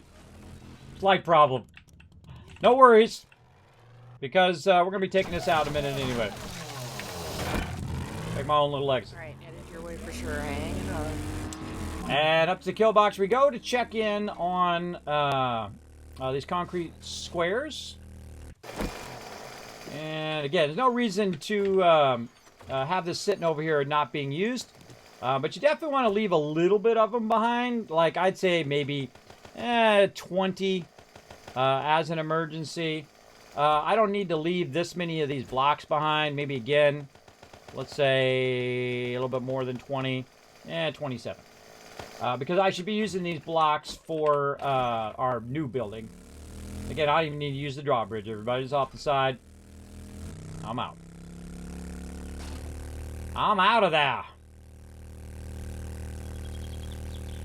I gotta remember that I don't have to destroy those. I can pick those up. Don't let me destroy those, everybody. I can pick those up. The powered ones you can pick up. The non-powered ones you cannot. And that's actually what makes them so awesome. Okay, so now back to it. Now what we're going to do is we're going to start using our concrete blocks here. And then this we could be scrapping while we're waiting. There we go. So we have our center pillar here. We're going to go ahead and use a square block there. And then we're going to use a center pole like this. Now, I don't need to use this thicker center pole if I don't want to. I can go into the shapes and look for poles like this. And then I can use really skinny stuff. There's some really skinny ones in here as well. I forget what they're actually called right here. Pillars is what they're called. Yeah, Pillar. I think So if I wanted to, it would be just as strong if I used this little tiny little pillar, right, than if I used that other thing. Because it'd still be made out of concrete. It still supports the same amount of weight and all of that. But it just, you know, it just like doesn't seem right. It doesn't seem right to use those, but it would actually make it easier for people to get by them because they would be skinnier and they can get through. But again, if you're going to do it, at least, you know, somewhat make it look legit, as I like to do. Repair that, pick that up. There we go. One of the cool things, you can also come down from up above. Oh, actually, hold on. I went up one too far there. Now, one of the cool things is when you get to the auger and people make the auger, it's a lot faster to get the stuff out of there. Now, I'm not collecting materials, but I sometimes make a mistake and I need to pull those things out of there. Like that. What I need to do is I need to do a cross beam. Now, the problem is that it's probably not going to look legit. And the reason why is because I'm going to have a kind of frame shape here, which is going to hold this up. But on the side, it doesn't really matter. On the side, I can just go ahead and use something that's going to hold it up as well. So we're going to go ahead and split this in half. Maybe swap that. Mostly clear. Move this over here. I haven't bothered looting anything. Do a yet. little bit of that. Okay. Now I could use a square block, so I can copy this shape and use a square block. I could use a rounded block if I want to. I could use a 100 pillar or 1 millimeter pillar like that, which kind of looks cool. Really, whatever I feel like doing. But this this bar needs to connect with whatever's over here, right? And there is so many shapes now. It is awesome. I could do a cool little 6-way pillar like that. And before you put that in, what I would do is actually make it out of this first, right? So put this in. Then go ahead and pick up one of these frame shapes here. We're going to take out this top part here because that's actually where the actual bridge is going to go. And so we'll pick up the rotation of this. Nope. Copy rotation. There we go. And we'll put that there and we'll look at it and we'll say, it's not, I mean, it still will work. It'll work just fine, but it just doesn't look right. And that's the hardest part, is getting it to look in a way that you want it to, in a way that's going to work and that you like at the same time. And there's a lot of cool stuff in here, everybody. There's like utility poles. They've added a lot of neat stuff to this game. And I could, oh man, I wish that thing was the other way. Yeah, that would be cool. But they've added a bunch of cool stuff. So I suggest to experiment a little bit, right? You don't have to make it exactly the same every single time. Another thing that I could do is I could use one of these wide pillars like this. I wish that top part was a little thicker. What, lady? See, now every time she screams like that, a whole bunch of her friends are going to come in. Look at them all. Look at all the ferals. Get away from my blocks.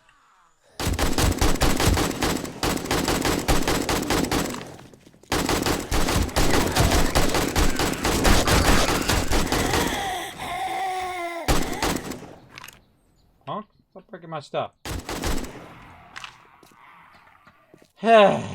Every 2 minutes here.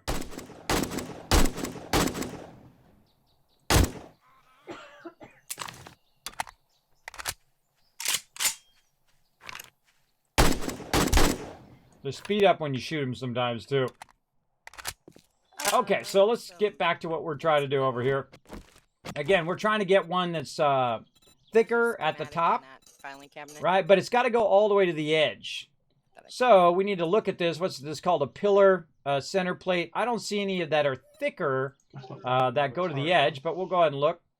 So I'd like it to be thicker at the top when it goes to do it. And this one's offset too, which I don't like. I don't like any of that. So even though they added all of these shapes, it still doesn't make the shape that I wanted to make.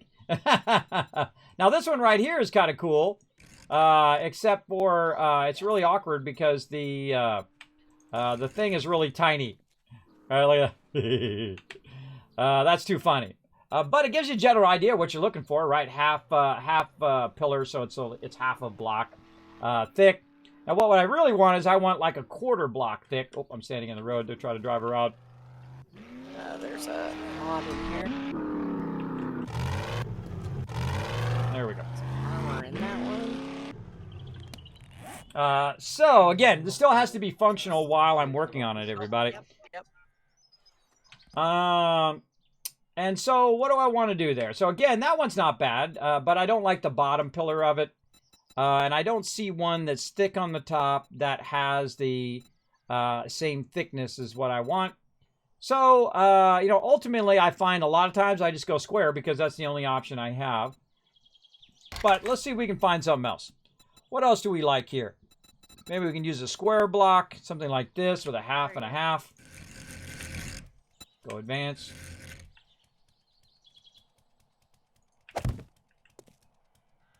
That's not bad. Be much cooler if it was round, but oh well. And again, let's look through here. We could do T.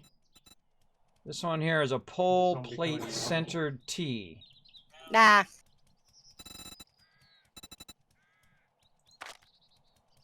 I kind of feel like there's a thing that's like that. See, these are not thick enough. They're not as thick as the center pole. I saw it run through. Kind of like that. We've got this one here, which cube half pillar. But it's overall thicker than the one below.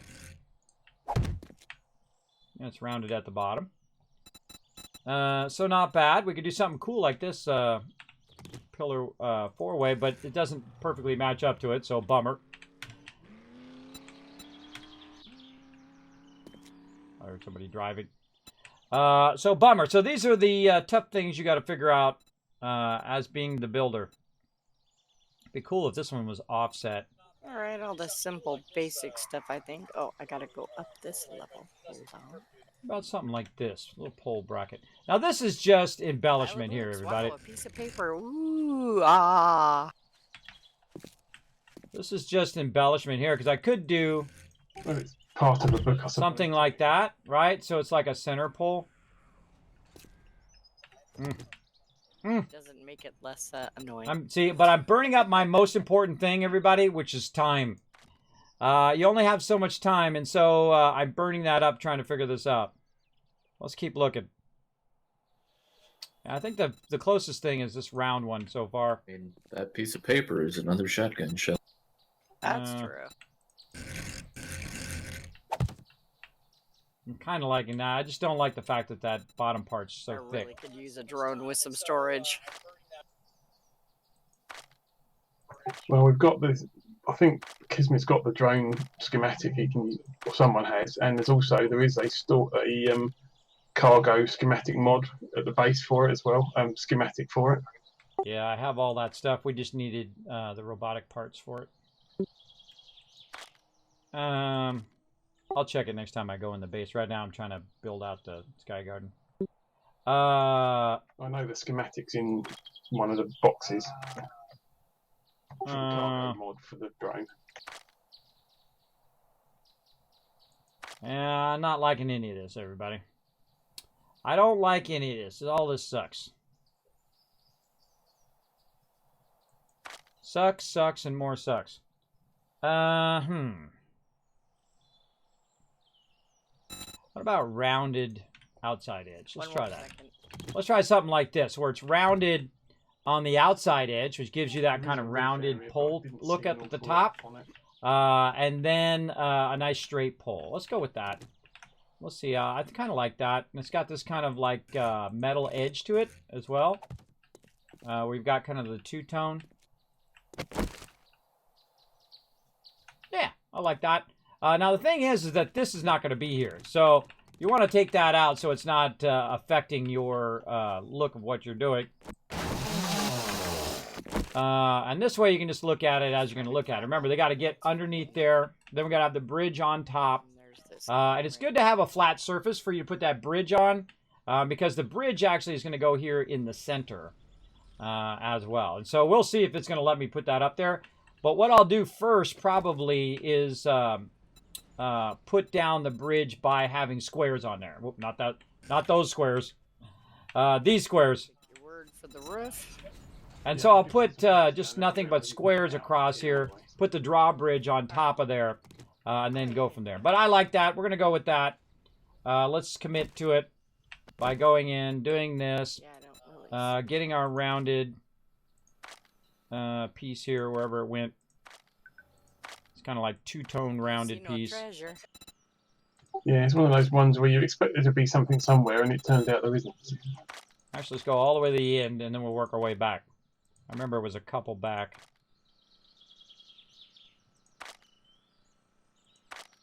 I think it was this one. Yeah, that was it. Okay, committed. Okay.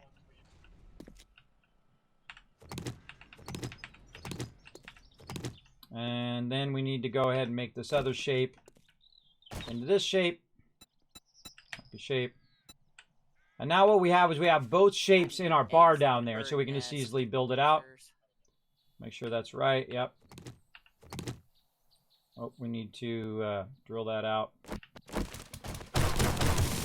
Oh, yeah, there was a set of stairs over here, too. And then we're going to need to make another one. I just came down, that's To make that one square. Oh, come on, you. Alrighty. There we go. Copy shape. I think Put that in there. Back to this one. Start up. Okay. Okay, again, I find most of my time is spent problem solving, like figuring out actually what I want to do versus actually doing the thing. And that's really the way it is in most anything. is figuring out what you want first. And then once you get what you want, now you're ready to go ahead and make it happen. And let's go ahead and just copy this first before we get rid of it. Copy its rotation. And then put this in.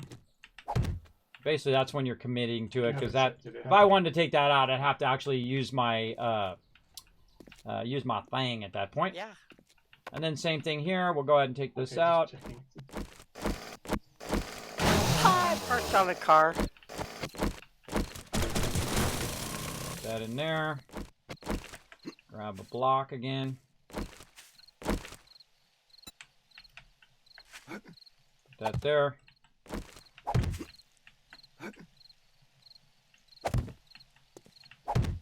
Again, we want to do it at that height. Ugh. Really? Get in there.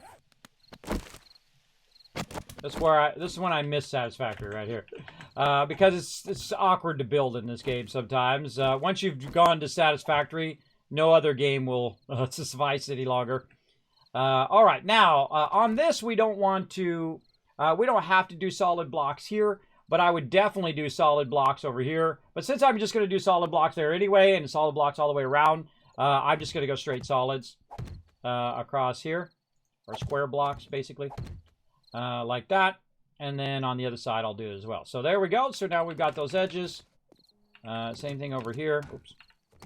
We'll go ahead and take that out. Do it little by little. Take your time. Don't rush it. Plenty of time to get it going. Oh, got a little bit further down. Oh, there we go. Take your time. How many is this? 1, 2, 3, 4, 5. So 5 high. 1, 2, 3.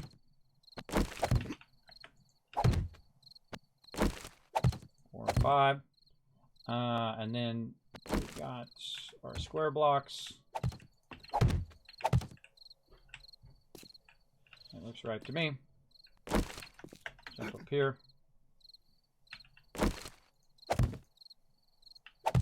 Now, just because it should work doesn't mean it's going to work, everybody. That's one thing I've found in 7 Days to Die over all these years.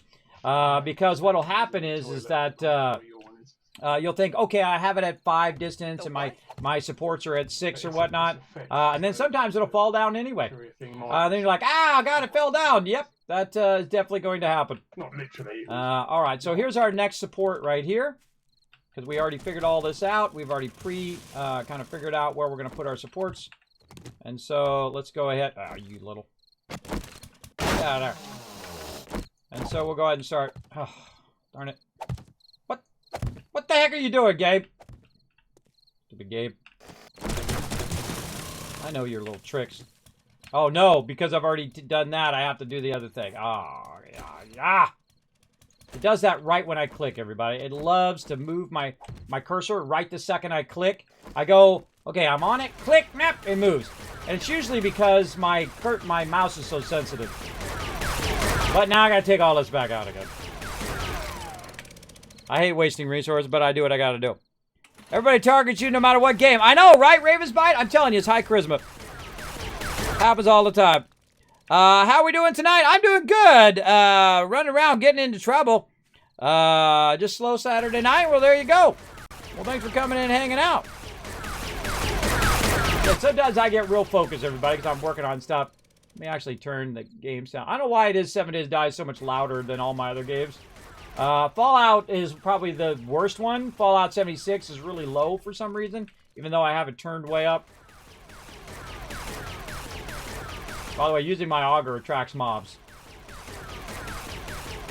We'll get this going eventually.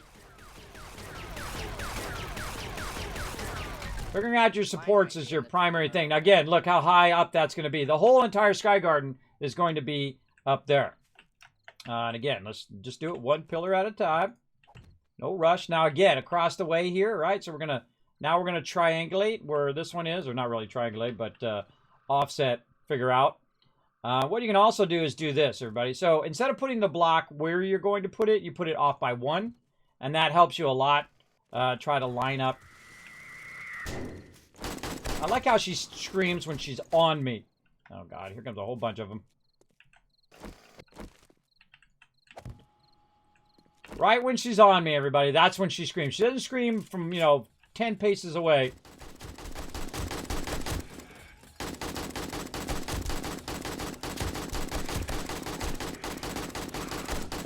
Jeez, lady. That's where I jump off.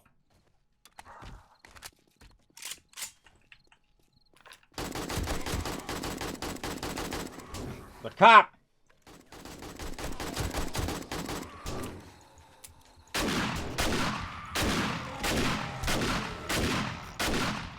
Darn mobs. Constant irritation. Alright, use that. Screw it. Heal up. Okay, back to it. So again, put that there. In there. But this is what you signed up for, everybody, when you play a zombie game. You signed up for zombies in your face. There's another little trick. What you do is you run this out. Don't run it out too far, though. You run this out and you can run it down. So you don't have to nerd pull it every time. So much stuff. Same thing over here. Now again, getting in your support poles should be your first priority. Probably get ferals and stuff. Because now once you get those support poles in, Not that that door will last very long. you can just fill in the rest later on. So that's what we'll do first. Get in our support poles. We'll get in our cross beams. We'll get in all of that, and hopefully all of our math will work out properly. We'll find out here in a second. We'll find out. If it doesn't, you know, make sure you have, like, stopping points. It costs me my time every time I do that. I could have not put this one in and then took out the ground over there and then not have to take it out. But luckily I have a decent auger, so it also attracts mobs every time I have to do that. Anybody? No? Take out this stuff here by the... Get that out. Yeah, it attracts mobs on me. Now again, this whole this is the interior, but the exterior here is my support poles. Again, you can do a few of them by just standing on here, and then we're going to do a cross beam. Now, if this was 7 days to die, I mean, if this was satisfactory, it would make it much easier for you to build, even from underneath, or if it's off the side. Now it's like it's too low. Ah! Why does the mob not say anything until they're right on you? That's why it takes me 5 hours to build this out. God, there's a ton of them coming too. All right, I'm out. I'm out.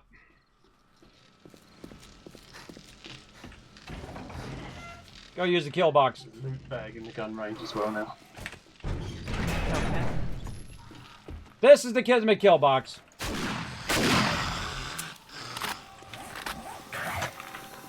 G, nope. H, nope. F it is. Pull up again. Now, see, they can't get to me, but I can shoot them. This is a mini kill box, by the way. This is not full size. So, weapon Kill box. bag here, it's got stuff. God, these mobs are really scaling up, everybody. They're scaling up. The cabinet. On the wall back there, you said there's a loot bag. I see it. Just try to get it going. There's nobody here right now, so since I'm going to be running in and out of here, I'm going to go ahead and roll down the thing. In this case, some mobs run behind me and they don't run into our actual primary base. Just leaving all the things everywhere. Okay, let me get my vehicle My bag is aimed down. in the right direction in case I need to drive away. It's got to be on that first floor. Never give up, never surrender, everybody. Let's keep on going. One, It looks 2, far away. 3, Yeah, but that 4, trailer's over and there. this is going to be 5. And this is still going to be 4. 1. It's over 2, in the 3, 4. gunsmith All right. area over there somewhere. Could it be up on the How do we roof? get over there? We must have to drop through the roof.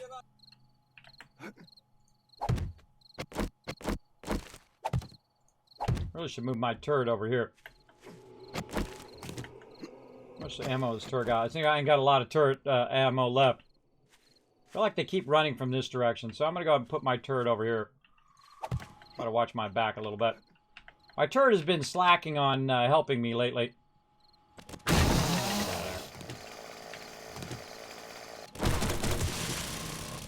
Probably get both my turrets out. Alright, let's keep on keeping on. No, I've got a load spawn around me as well. Unless they were hiding in something. Okay. First side pillar in. Now we're going to go ahead and triangulate some pillars here. Actually, let's do the rest of these outside pillars first. This way and down. So it's got to be this. Okay, so is this a pillar here? 1, 2, 3, 4. I think this is a pillar here as well. Let's do that. Like this. All right. Then we're gonna have a 2 gap at the end there. I want to at least have at least a 4. So 1, 2, 3, 4. So that people can drive underneath it if they need to. Right. That's one of my kind of secondary goals. I've got 2 lines of inventory space. This one at the end here is going to be a troublesome one. So let's recount before we get any further. Let's take all of our shapes down now. Take down all of our shapes to about right here. Take that out. Leave that there. Take all of these out. Okay, so that box is open. I don't feel like repairing. I'm just going to blast them. I'm tending to all right, so we've got our center pillars. Now our interior pillars. That's fine. We want to make sure that this is correct. Sure, we need 24 bullet tips somehow. 1, 2, 3, 4, 5, all right, 6, stuff in that chest. 7, 8, 9, 10, 11, and then this is going to be 12 in that direction. And then this way, that's 1, 2, 3, 4, 5. 1, 2, 3, 4, 5. 1, 2, 3, 4, 5. Perfect, everybody. Look at that. So that's going to be the interior of the farm. But we definitely need another exterior here. We need another pillar. Let's say right there. And so this one we're going to cut a little bit short, but that's only so that it'll match up to what we're doing. So this should be 2 more off the end here. Basically like this, 1, 2, and then this will be the other corner. So they won't be able to drive through this little spot, but such is the way it goes. We're just going to bring this down to make sure. Oh, see, I almost did that wrong. Almost did that wrong there. Let's recount this again. 1, 2, 3, 4, 5. 1, 2, 3, 4, 5. That's correct. 1, 2, and then this is the corner mark, like that. So yes, I'm glad I counted that again. All right, right here. Now, by the way, this will all be concrete one day, everybody, but not right now. Again, using as minimum amount of resources I can to match that up. More shotgun parts and a book in here. Okay, now we got to do our cross runs like this, and if it's really far away, I suggest to do this. Put a whole bunch of blocks in here just to help yourself from making a mistake later on. And then do this. Weapons bag. Like this. Here as well. And again, just do a bunch of cross runs this way.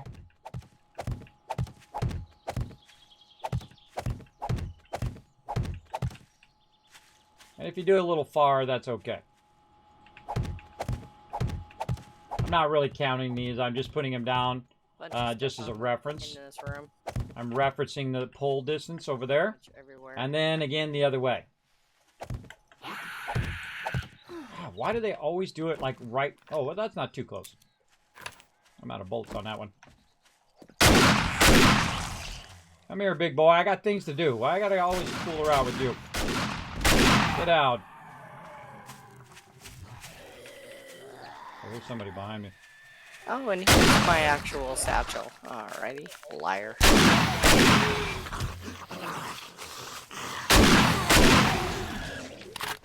Whoa.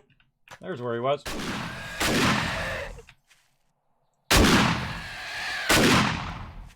Doing a terrible job of hitting me, and I'm doing a terrible job of hitting you.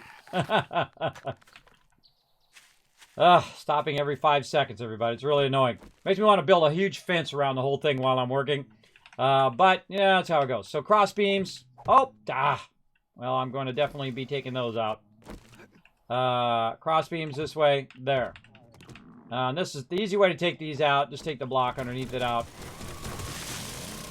What do you want, lady? I'm busy. I hear you somewhere.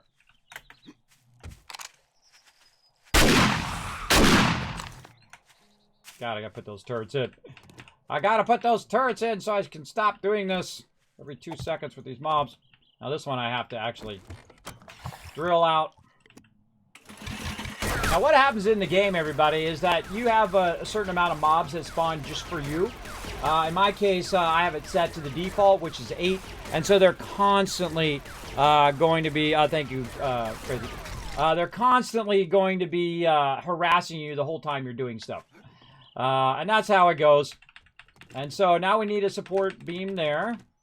And then again, this one we can just probably visualize across pretty easy. And then we'll need one there. We'll need one across to... right there. Come on. There we go. That one. We'll need one actually here. This one we'll take out. Okay, I'm full up, so I'm just going to run back to your car van thing.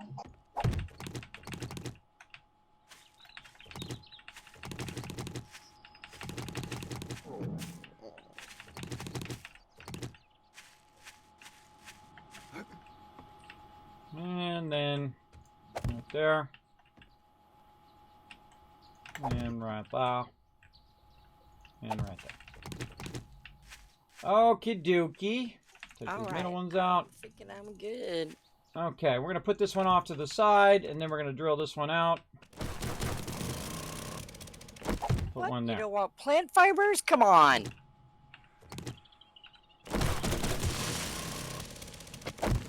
Nah, don't need that much. I hear a mob who's going to come and annoy me. Nah, I don't see her, but whatever. I don't think I need... Now, what I'm going to do on these particular ones, as you can see, is I'm going to just take out the actual block first. Because you've got some Put parts. the block back in. Okay. Like this.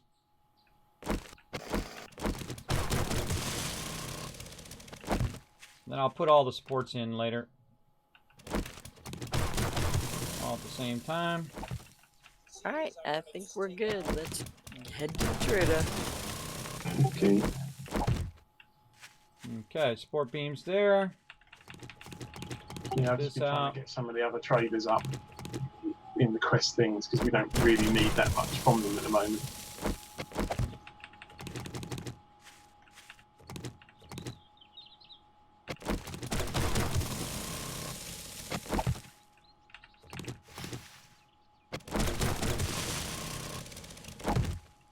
And there we go. A lot of supports. Let's see if it works. Now here's a great little trick. You jump up here just a couple blocks up, and that'll give you access to put these poles down. Like this. You can get them started. Like this. You can do them all around. Try not to screw up like I do. But if you do, no big deal. Just take it out and roll on. Same thing over here. A couple blocks. Up.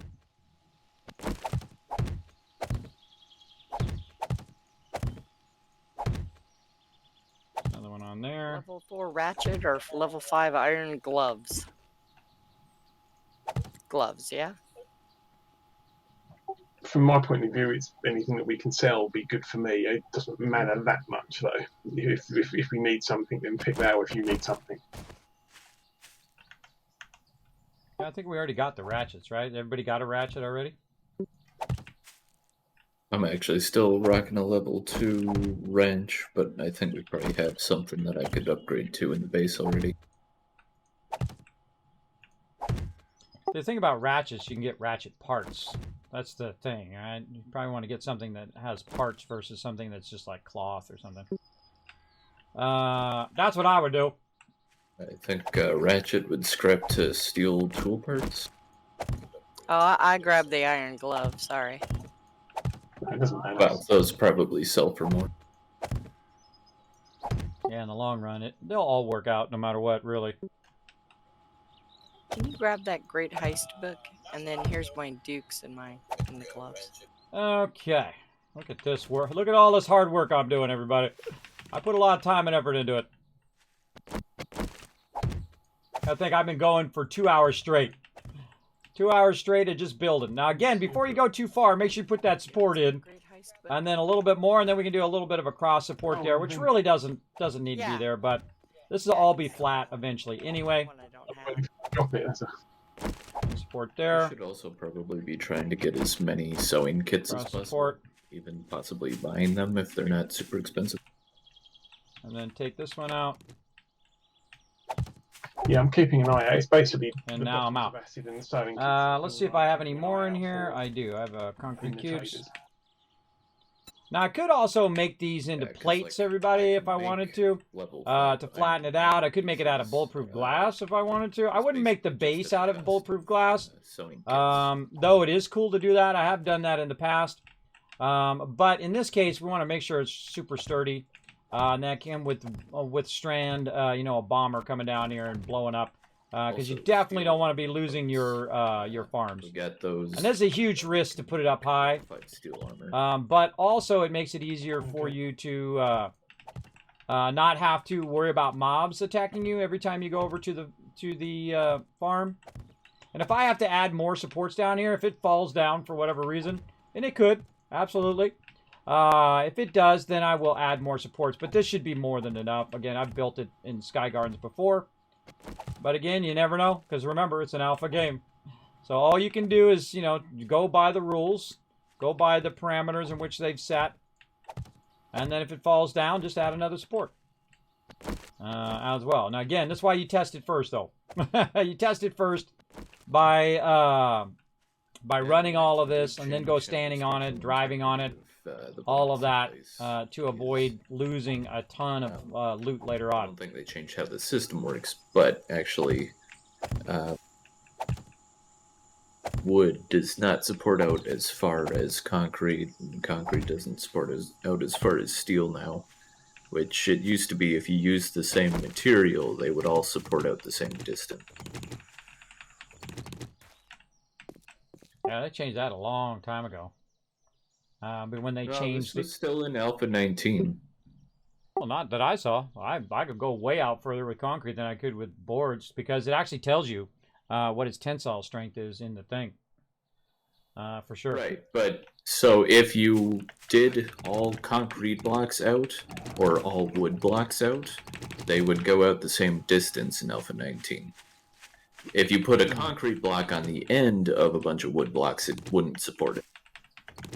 Because the concrete blocks weighed more, but it was, I think, 10 blocks out. Now I think concrete will support concrete out to 10 blocks, but steel will go out like 12 or 13 blocks. I didn't have that experience last time, but then again, that's been in the game for a really long time. I don't know what he's talking about. Maybe I'm misunderstanding him. But that's like the basics of the game. This right here, I'm going to have to probably do plates. So now it kind of tells you when you're not going to be... So that this block is not blocking as well. But I actually put a block there. I thought that was cool. Yeah, I'm gonna do plates here. Plates. Let's do the not catwalk. Where's the regular plates? Plate double. Plate. Catwalk plate. Plate. Alright. Yeah, again, I thought it always did that, where certain elements would go, because they used to have trussing and things like that too, where certain elements would go a certain distance based on its actual wood, cobblestone, or concrete and steel. But I'll have to test that later and figure that out. I'm just gonna take his word for it, everybody. That's how I do it. He probably knows more than me, so always assume that your peeps are smarter than you. That's what I do. Because that's always been a thing for me, that I always, you know, do wood blocks out to 6 and so on and so forth. So, all right. So, do I want to do the rest of these as plates is the question. And I could have just did the supports as this, and then the plates as everything else. And the reason why you want to do plates is actually plates take less damage up the higher that they are. Anybody near the base where they can try out this, try their truck out under here again? Definitely want to try this out before I fill this whole thing in. I'll be there in a minute. All right, and while I'm at it, everybody, let's go ahead and make them a nice little driveway. It's 200 meters away. You will be there before me. Can we make pump action shotguns yet? Yes, I can make them. Okay, I found the schematic, but I thought I'd check first.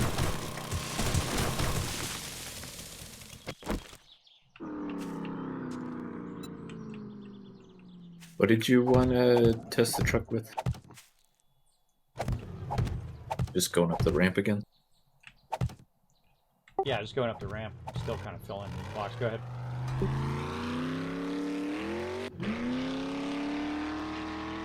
Perfect. This is really not going to be an up ramp. This will be a down ramp eventually, but I'll have a drawbridge on the other side, so when you're coming over to go to the thing, you can just come back, jump off. I'll have a pressure plate where you step on the pressure plate and it comes down, or a switch or something like that. Try to keep the mobs off it. And this will actually be the out eventually, so. All right, works perfect. Awesome. Now I'm going to build a kind of a road down here so you guys don't have to go across the dirt.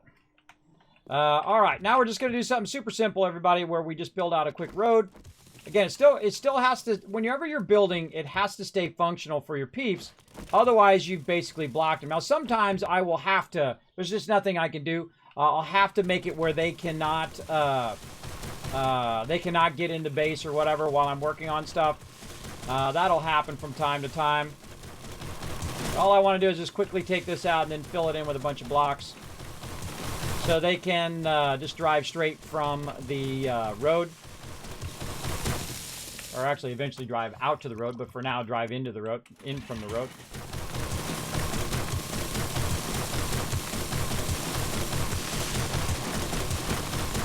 Oh, I'm gonna need some food as well. Gonna need some food.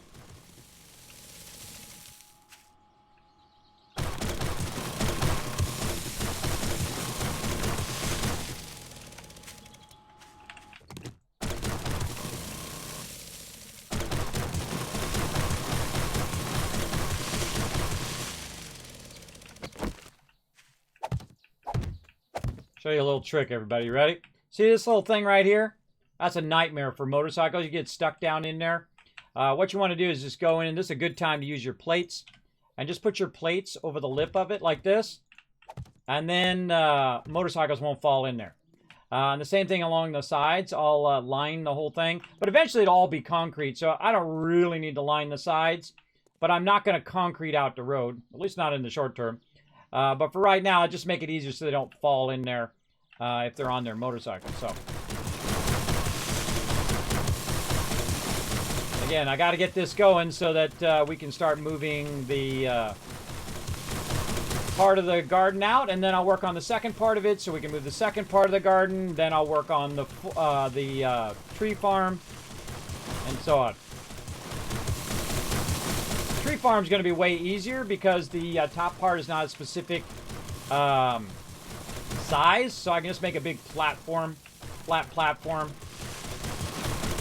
But I use the actual size of it. I could have just made a flat platform and then come back and just distanced it off of that. But I thought I feel like I built it to the size. Yeah, it's really whatever you feel like doing. Right? It's however you feel like building your stuff.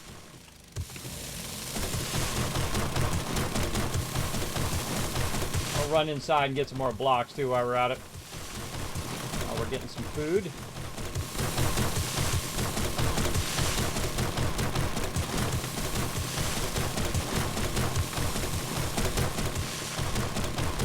Kind of cool to have, get to a point where you got like steel freeways. Everything out of steel. That would be awesome. Alright. Like this. And there we go.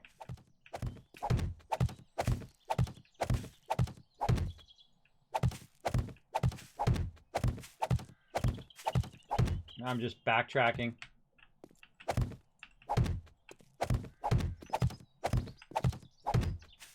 I'll come in here and paint it and put arrows on it and do all that fancy stuff later. I don't do that stuff early on. That just takes up resources. Again, we're trying to survive. We're not trying to, you know, go for the, you know, we're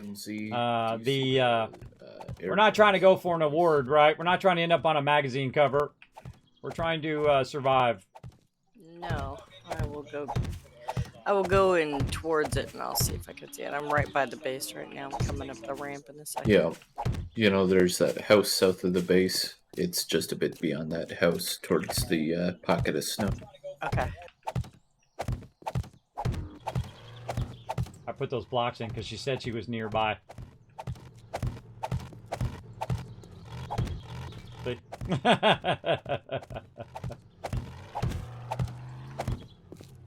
Again, it's got to stay functional, everybody. Got to be able to get in and out of there pretty easily.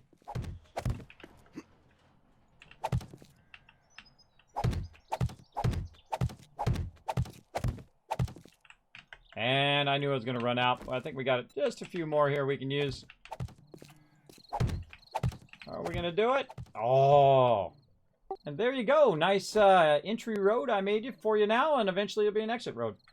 And so I'll have a road this way, and then I'll also have a road that way, and I'll also have a road that way. Now notice I made this one nice and wide so they can also turn.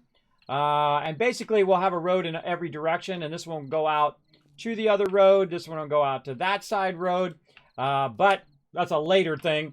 Now thing is try to get this filled in.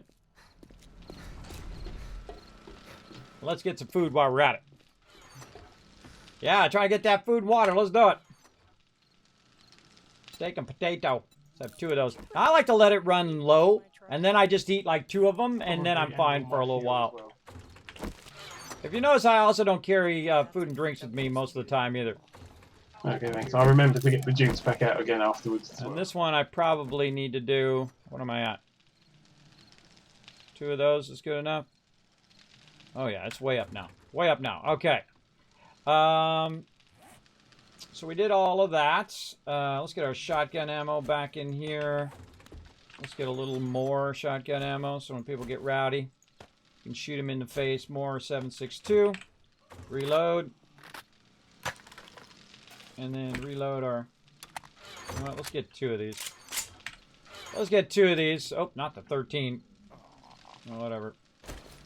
Let's fill up our gun and then get a second one of those.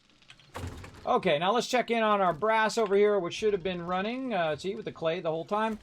And then we'll go ahead and put this in here and try to finish that up a little bit. And we'll take a moment, just take a break from that. Run some more of this. Over here, we're trying to run a bunch of buckshot. Let's run a bunch of that. Ooh, a whole bunch of it. Put some more lead in there. Let that stuff run. Now over here, same thing. How we doing? Oh, almost done. Nice. Right there. Ooh, mama, look at all that. Look at that steel. Nice. A good haul. Iron, iron.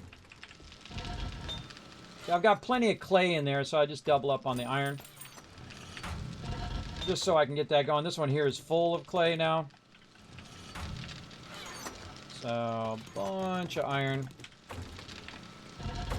And again. Put that down. Oh, and let's actually start this. Going more. Grab that. I don't know why there's an anvil in there. I probably made it for some reason. More here. This clay is full. Double that. Over here, how are we looking? Well, the thing we need is iron in there. Okay. Oh, and actually, we need stone. We need stone in there. Alright. And then over here, we need iron. Yeah, I'm just going to full stack all of that. Let that run for an hour, and then I'll just queue up a ton of that stuff later on. And then over here, we'll put this away. And we'll put our ammo away. Let's see how our ammo is doing. Over here, that one's done. This is done. And this is done. All right. Put that in our ammo box for now. We'll take one of this back out. Go to our steel, put all that in there. And we'll come back to the anvil later on. What else we got? Got to get our concrete. Oh, it's concrete blocks there. Again, we got that running. That's melting down. Maybe max that out. Same thing over here. Max this out. Looking good. Let's check in on all of this. This is still running. Very nice. And this should have done all of our sand. It did. Very nice. And we can get our cement again. Take all that out of there and just put one back. We're going to need a bunch of stone.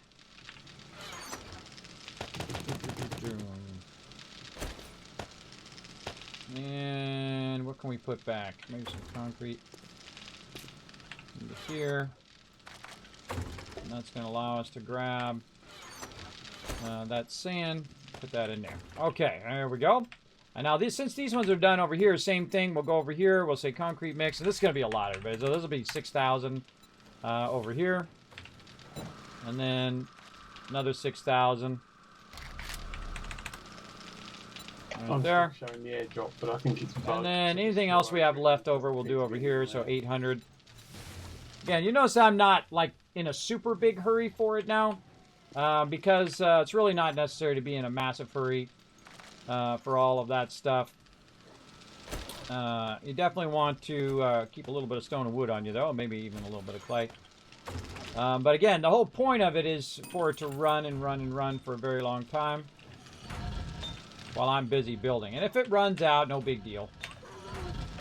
You just don't want to. You don't want to waste. You don't want to waste the time of it doing its thing.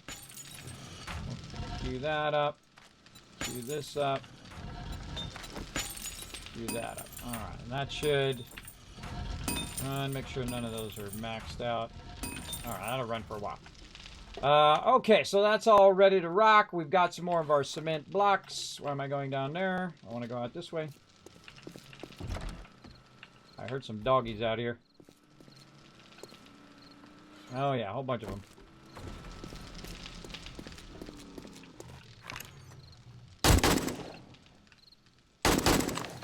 So we're gonna run over here.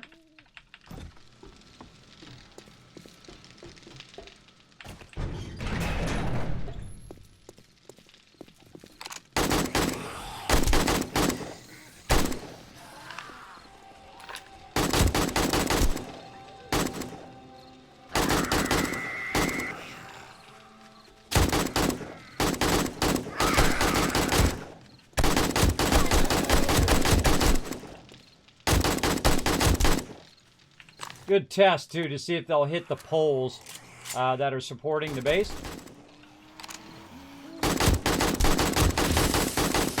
Whoa. Cop on the left.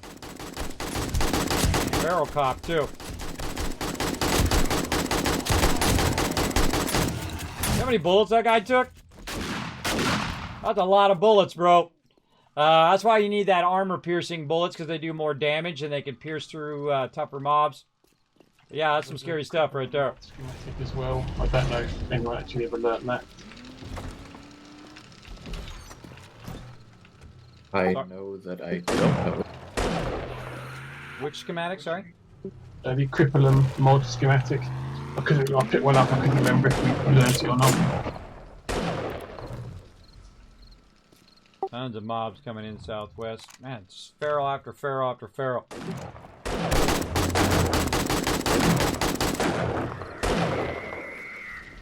Oh, that's what I didn't want to happen.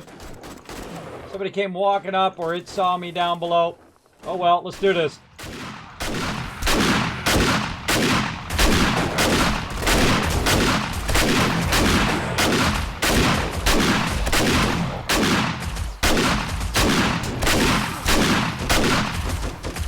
go, baby. I ain't afraid. Come on, bring it. That my crew backing me up on top. Appreciate the backup. I ran underneath the drawbridge and it knocked me down. Always something. Done that right into the spikes. Yeah, always a fun one. All right, repair my weapon before I forget. So I'll have it for next time. Okay, we're getting somewhere, everybody. We're getting somewhere. So we found a way of doing the drawbridge over the top here where it's not going to obscure their ability to go down. We've got 1/2 of our thing going here. Now, speaking of drawbridge, probably a good time for me to go in here and make another powered drawbridge. Always try to keep the doors closed. So let's get to it. Powered drawbridge. Drawbridge. Reinforced drawbridge here. Now, actually, let's make sure I didn't leave an extra one in here. I don't think I did, but yeah, it's always good to check. Reinforced drawbridge. Forged iron, spring, and mechanical parts. We got that. Forged iron, springs, and mechanical parts. And that's still got a ways to go. That's why I have so many benches, by the way, so I can let this stuff run. Drawbridge. You know what? I kind of feel like crafting 2 of them. That's why I have one in reserve. For whatever reason, one breaks. I'll have it. I think we got enough resources to justify it. And put all that back. Dropped about 12 sewing kits in the box, in the dump box. Okay, now we're ready to fill this in and give it a test run. I want to get over here and I want to trigger it, but I don't want to get knocked off.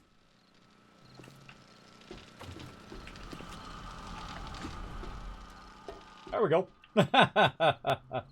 Now, I got to be careful which blocks I'm using so I don't accidentally put a bunch of concrete blocks across here. But I want to have the ability to jump up here. Now, you also don't want to have the ability for mobs to jump up here, right?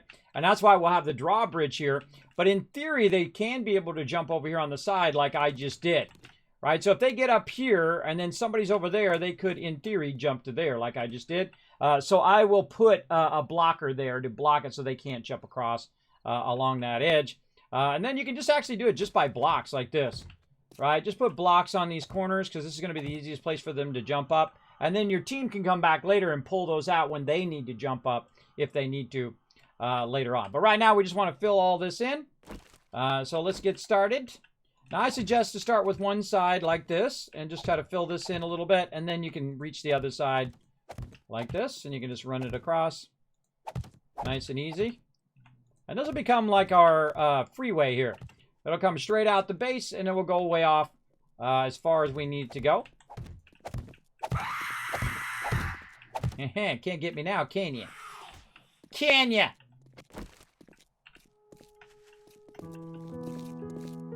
Where are you, crazy lady? Where you at?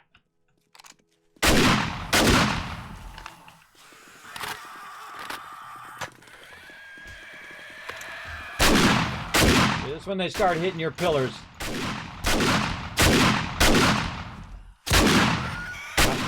Die already, guy.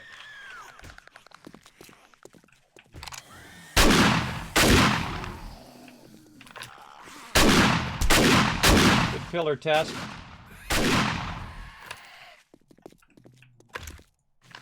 Yeah.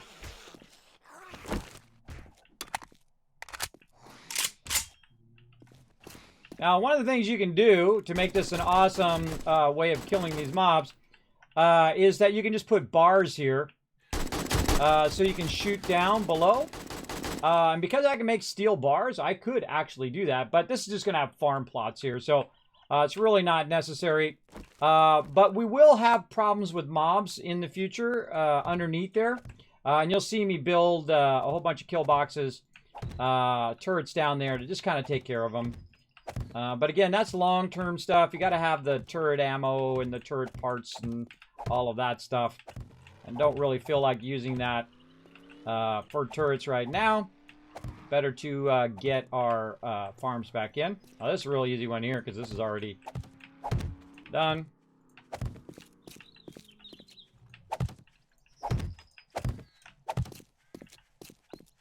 AMZ, did you get the drop bot or the airdrop south of the base? No, I'm headed there right now.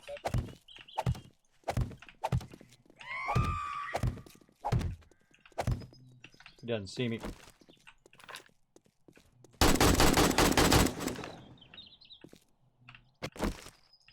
Wow, they're so annoying. Slowing down my building. What day is it? Day 90. Alright, I gotta watch out that Horde Knight doesn't sneak up on me and then I'm not aware and all of a sudden, oh god, Kismet, run for the Horde base! Run for the kill box. Man, those guys are annoying. That's okay, I'm way up here. She can come up here and try to get me. See, this is one of the cool things about building, and the reason why I build up high is that you're away from the mobs. So they can't sneak up behind you like they've been doing the whole time while I've been working, as you guys saw.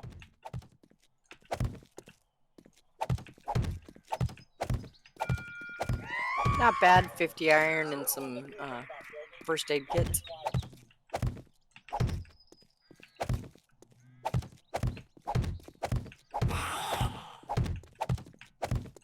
Catch me if you can, lady. Trying to finish this darn thing. This is just part one, everybody. This is just part one. Now, the other side I will build with just more spaced out supports. But this is part one of it. Now, before I put in the side areas that go around the outside of this particular thing, I definitely need to recount the center. Right? So recount the center. Now, the side ones are going to go right down the side here. Like so. Like this. And then we got this 5 gap in the center, which they can drive down. But in theory, this should be the corner right here. Right? So this should go 15 across and have 1 extra block at the end. So 1, 2, 3, 4, 5. 1, 2, 3, 4, 5. And 1, 2, 3, 4, and this is 5. Perfect. All right, so we did that correct. Now, the opposite direction, it should be 12. So this is block number 1, 2, 3, 4, 5. And 1, 2, 3, 4, 5. And then up. And then 2 more blocks. Perfect. Perfectly done, everybody. We actually did it right on the first try. Amazing. Amazing. Okay, now all I got to do is line it. And then he's ready to move his stuff over here. And hopefully it don't fall down. And eventually we'll come back and we'll make this out of steel. So it will be even stronger. For sure. Because you definitely don't want your farms falling down. I'm just going to use the square block just because it's easier for him to put the other blocks down. And then it will also be flat against those other blocks. So, all right, how are we looking on that farm? Is it about to come back up? Yeah, it should be about up pretty soon. I got this almost done.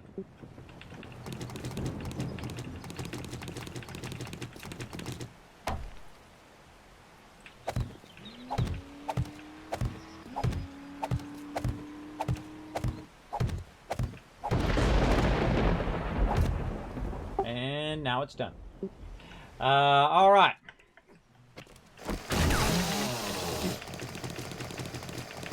There we go. Basically just a big empty spot for him to put the stuff on. Now you got to get light to hit the actual stuff. I have tested it, by the way, with bulletproof glass or regular glass. It does work. You can't have it completely enclosed without any birds or anything like that bothering you. But if I were to actually want to enclose the thing, I would have to bring the supports up from underneath. And wherever you put the supports, you would definitely want to bring them up from underneath. Now, here's a great little trick, everybody. If you want to find the supports from underneath, what you do is you color that block a different color, or you fill that particular block in with steel, and then it would be pretty obvious. I would just color it with a color. I would get your little color gun. I'd go underneath. I'd color that block, and then it would show you where all the supports are up above. Now, the ones on the side are pretty easy because you can just look right here and just color that one in and color this one in and color that one in. But you can just go underneath here and just color that one block, and then you would see it on top if you colored the whole thing, right? And that's what I would do, color the whole entire block. All right, so that's looking good. Now we can go ahead and work a bit more on these kind of cross beams. 15 Let's work a bit on that.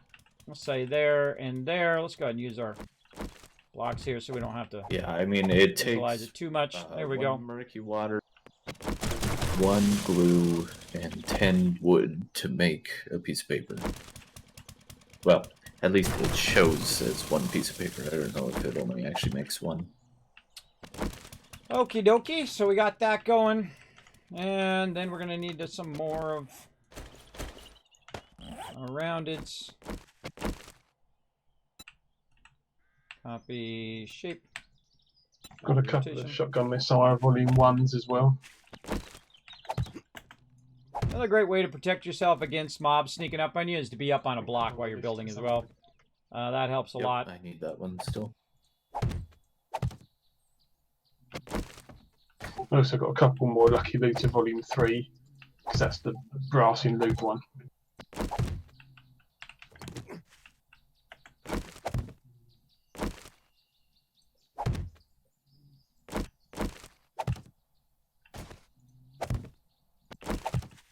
Now, our ultimate goal, everybody, is to get where everybody knows all the books.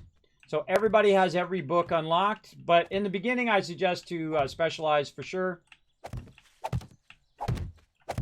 so that you don't end up where someone needs a certain book to finish their thing, and then you can't do it. To you and all your friends. Oh, I'm out of stamina or something funky is going on. What are you doing? Again, look, I can take this out. And then just, oh, or not. Okay, you can put me down here then, whatever. Whatever you feel like doing, bro.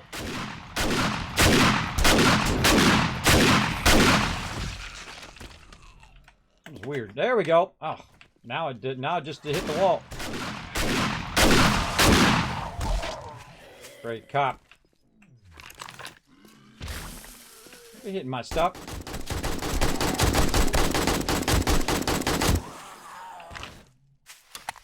I always want to stay moving because there's always stuff behind you. I find. See? Every single second. Alright, let's try this again. A lot less fail, hopefully. See, when I'm not in danger, it works perfectly. I also picked up a couple of Lucky Looter Volume 7, which I think is on the list as well.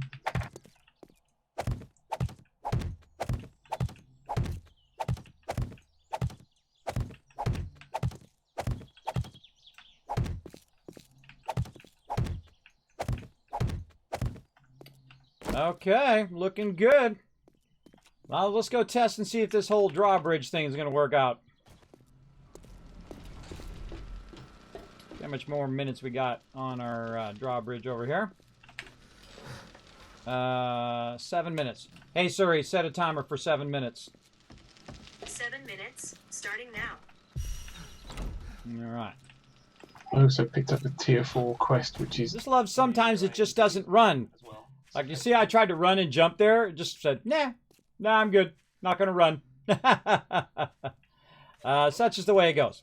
Now, this part over here, I'm just going to make at a normal distance, just because it just makes it easier for me to actually do stuff. Give me a minute. As well. I'm just going to fill that block in. So what I'm going to do is count it out. That's 1, 2, 3, 4, 5, and then just do 6. Kind of like this, instead of doing the same kind of pattern that we did over here to make it very specific to that. We're just going to keep it going in a group of 5. So 1, 2, 3, 4.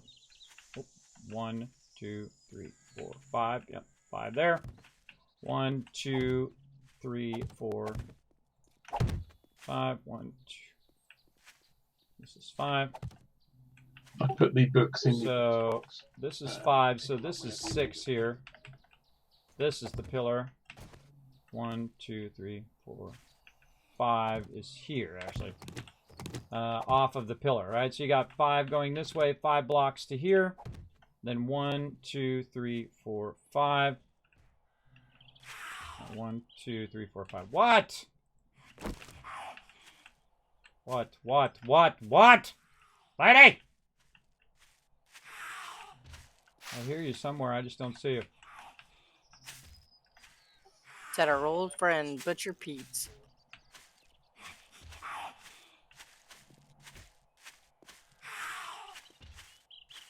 It sure likes to send us to the Butcher Pete's.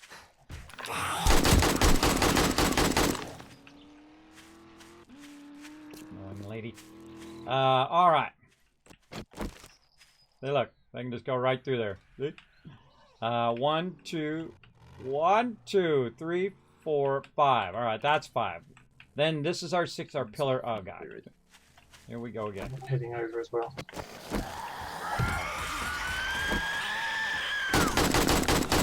Every 2 seconds, I can't build because there's too many stupid mobs bothering me.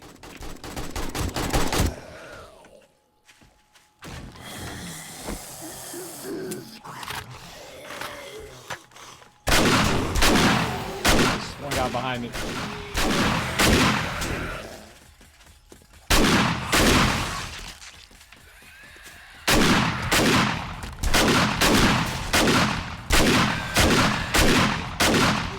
Great.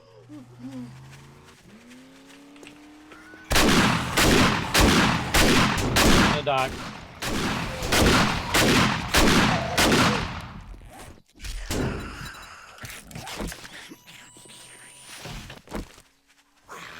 They're all ferals. Yeah, that's a death. They just dragged a ton of ferals on me, everybody. If I can get to the drawbridge, I can make it. I gassed up your truck as well, Toy. Ha ha ha! Suckers! I can't build, everybody, because freaking ferals on my face. Whoever drove in there just dragged a bunch of ferals in. But that's why we have a kill box.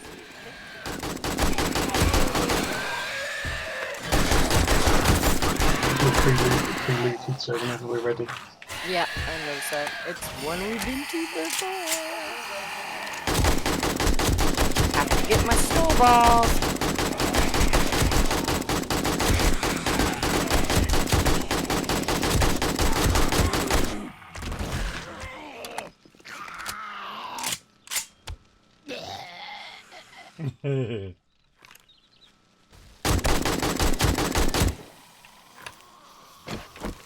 Need more bullets. Luckily, I've got it where I can just run right in here and grab some ammo. Right here. Screw this, everybody. We're switching over. Stupid feral mobs everywhere.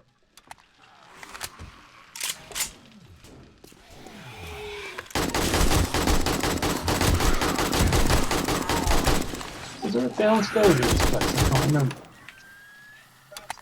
Yeah. I mean, basement. Whole bunch more coming in. Yeah, my satchel is apparently down now. This is a non-horde night, by the way, everybody.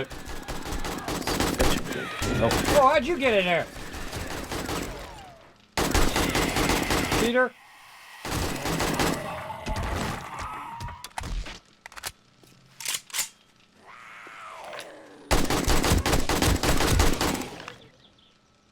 I gotta get turrets up. Can't do anything with these darn mobs.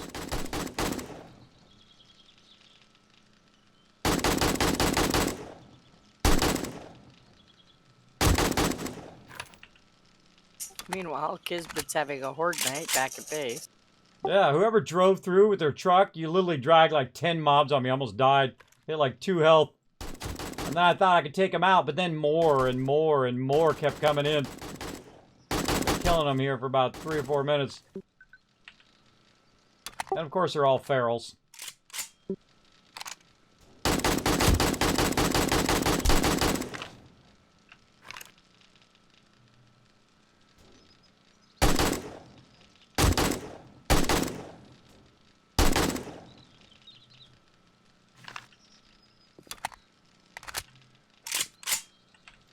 Yeah, a lot of mobs on me. 5 minutes. I got like a broken knee, but I didn't die. Mild infection, treat abrasion. Oh, I got to get my infection done. And that's why we have that mini kill box at the bottom, everybody, in case you get overwhelmed like that. You definitely want to pop your meds. Now, I don't necessarily need to use that. It's only 1%. Let's go over here to our... Oh, God, what's it called? Isn't it goldenrod tea? I can't remember. That's dysentery. I think it's honey. Honey's what we need. That's any honey in here? Yeah, right here. Oh, wait, that's beer. No honey? No honey? Honey, honey? got some honey somewhere? Yeah, in the raw meds box. Oh, and the raw, duh. I should have known that. What it does, everybody, is it takes, fights off infection. I'm getting his shotgun. And so what it's going to do is start to reduce my infection down. I think it's 1%. I was trying to catch it before it passed 1%. But I'll probably have to use another one later, so let's just grab one. And whatnot to try to reduce that infection. It'd be cool if it hit 100%, you turned into a zombie.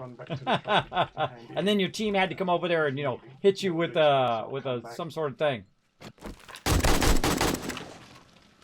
Now, the reason why we're getting so many is, one, our game stage, but also the fact that we have so many forges running at the same time. So that's going to kind of constantly be an issue as we're working away here. But let's just keep rocking. You know, never give up, never surrender. Back to it. 1, 2, 3, 4, 5, and top pillar. 1, 2, 3, 4, 5, and then double pillar here. We can take all these out. Prepare our primary weapon in case people all over the place up in here. run up on us. I just destroy it. All right. And what I'm trying to do is I'm trying to get all the way to the road here. Get that plane out of there. Trying to get all the way to the road now. 1, 2, 3. Oh, it's always something. 3. I just dropped a compound crossbow for you to sell to your left. Always something in my way. All right, where are we at? 1, 2, 3, 4, 5, and this is just got another one, tier 4 fetch clear, which is probably in the same area.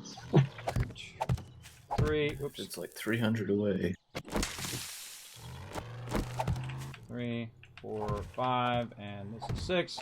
Yeah, it's easy to get those at the moment for the XP and the loot. 1, Tier 2, 5 3, ones, 4, like 5. 300 Wow. meters away. Wow, that worked out perfect. Well, now I'm glad I shorted that side over there because this side is perfectly to the road.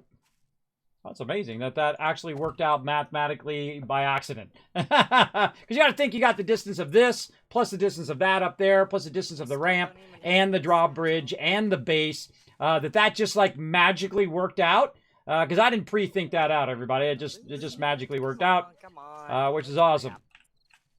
I definitely need to reload my little turret here, too. Get to that later. Okay, now we'll go this way. 1, 2, 3, 4, 5. Speedrunning strats.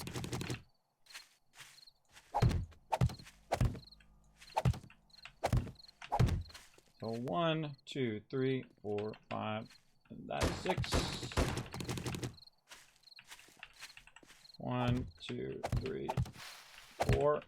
4, 5. Now this is the dangers of building, everybody, especially in the later game stage when you're building, just constant mobs on you. Now this last one here, I'm going to cut a little short so that it matches up with the one up above.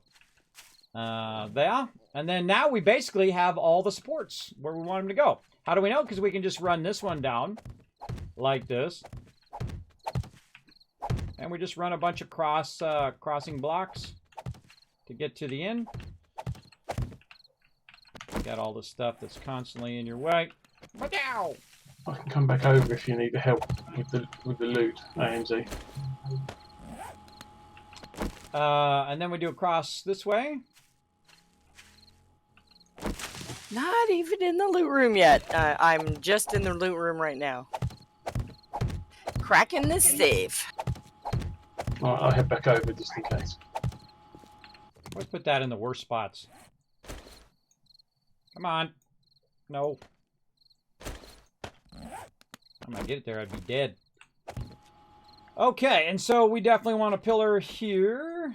And then we want to do some more cross pillars here. Now, one of the things that's going to be in the way is all this other random stuff. So I'm going to go over here and just kind of clear this a little bit. Now, as I've found out in this playthrough, which I had forgotten, that if you use your bone knife, this is way faster. Your bone knife knocks us out, but then I got to carry a bone knife around with me, and I would rather have my inventory slots for other things. All the rest of the stuff, you don't have to worry about as much. Except for these right here, which are like little dead trees. Take those out, and you're good. All right. And again, little cross beams here. Let's go ahead and just do this. We can just eyeball these. This one is here. And then there. And there. And then this one will lead us to this one.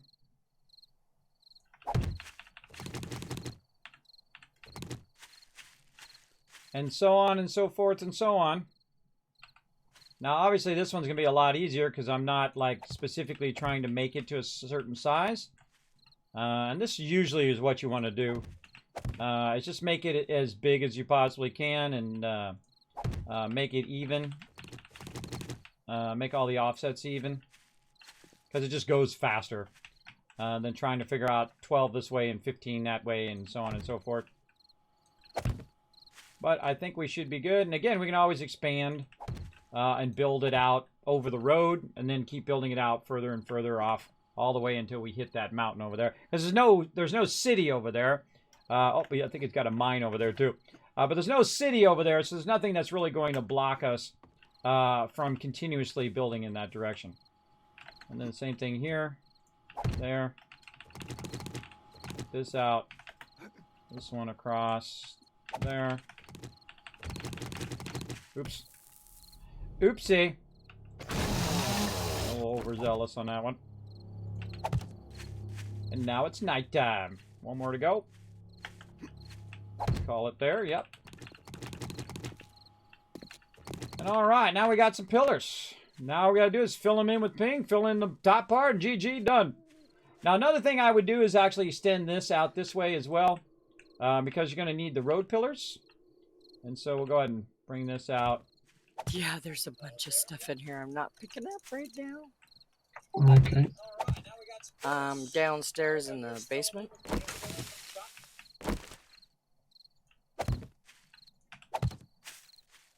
Oh, this is all raised here too. Plenty of plants outside the base. Yeah, this is raised. I'm going to have to drill that down by 2. There, I put a bunch of stuff in the chest. See, whenever I'm working an area, but I'll just take this stuff out just to get it out of my All way. the boxes in this room have stuff. Okay. Reload my There, weapon. my satchel.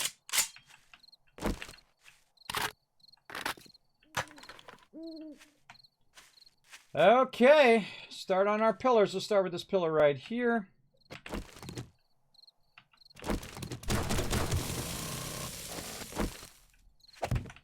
Pillar in. It's a chemistry set, but it had lead. So I need my turret. That was weird.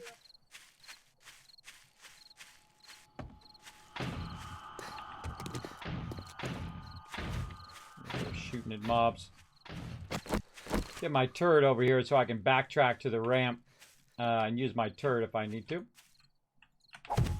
There we go. Then we'll put this in here just so we can see where all these pillars are.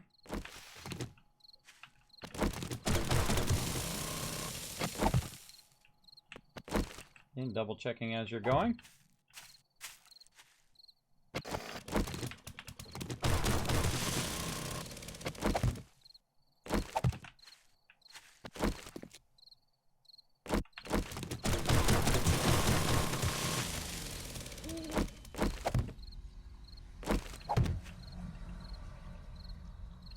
Looks good.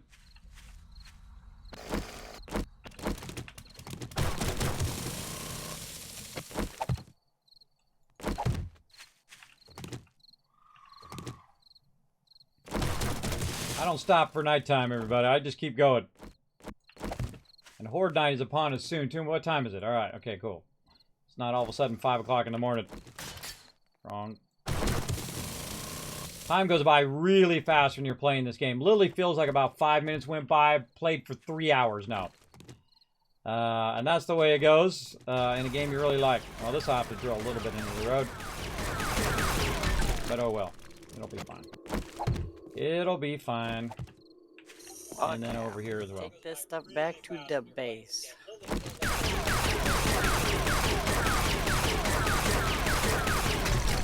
Aw, poor doggy. Got your arrow? Yeah, I'm okay for them now. I'm gonna do the outside edge first.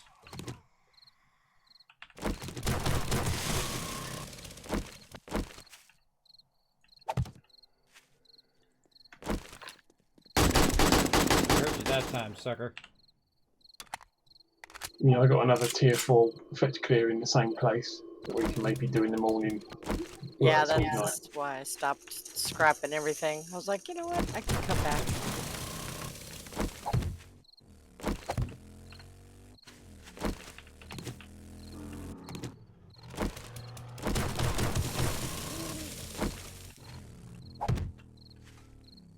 I always assume you're wrong, Well, everybody. well, If you assume you're wrong, you won't make as many mistakes. You'll still make mistakes, but you just won't make as many.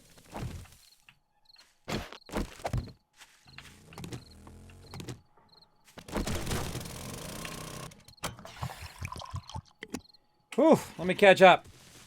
Thought honey was 5%. Is it 5%? I forget. I thought it was 1%, but I could be wrong. No, it actually was more than 1% because it went away.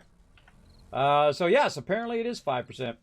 See, I don't remember because I don't use that stuff. Usually I use the antibiotics, but if I see there's not a lot of antibiotics in there, I definitely don't want to use that.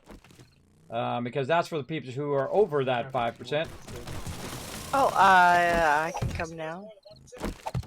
I found it. Again, I also have sleep apnea and vertigo. I don't sleep all that well. I have a bit of insomnia as well. So for me to remember stuff is really, really hard. But weirdly, I can remember a lot of game stuff. I can remember maps and stuff like that. But some stuff fades away if I don't use it. If I don't use that knowledge often, I forget. You'll see that happens quite often in the stream. Like I knew it yesterday, but for some reason, I don't remember today. People tell me stuff, and I'll forget it, you know, a minute later. It drives my wife crazy now. She's like, I can't believe you can't remember. I'm like, well, I have a medical condition that makes it hard for me to remember stuff. What do you want me to do? I mean, it's like, yeah, I tried all the stuff. I went to all the doctors. I did the best I could, and they basically told me to lay down and die, and I basically give them the middle finger. I said, nope, that's not the way the Kismet goes out. All right, let's do some vertical poles here. I'm gonna get up here and nerd pole a little bit, and we'll bring some of these poles up the easy peasy way.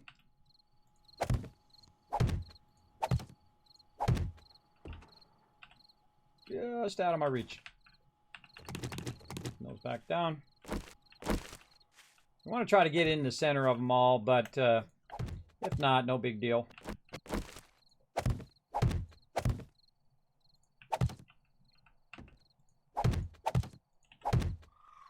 I love building, everybody. This is like my favorite thing in the game to do. If you notice that I don't do a lot of looting, though I do enjoy that. I find looting awesome. My crew loves to loot.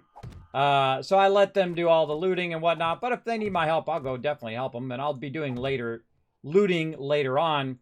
But my goal is always to better improve our base, or better improve our defenses, or better do this, or better do that, right? That's what I do most of the time.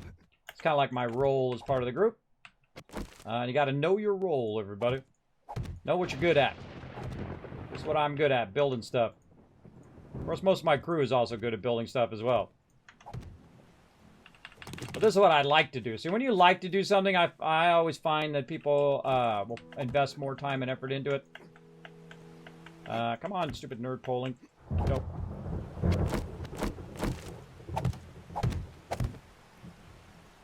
It's raining. Make sure those heights are good. Oh man, this is going to be real easy, everybody. This is going to be real easy when we get this done. We're just going to run the blocks. Just run the blocks. Too far.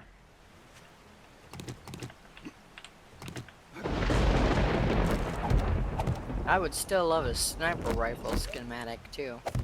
Or the rifle. What's our horde day? What's our next horde day? I think it's today, 91, isn't it? Or is it? weird because it doesn't say red. I haven't updated the sign. Not yet. It doesn't happen until 6 a.m. It's only 4. All right, let's go ahead and build out the rest of this real quick, and then we're going to have to stop this and move on to prepping for Horde Night. Let's go ahead and just run this out.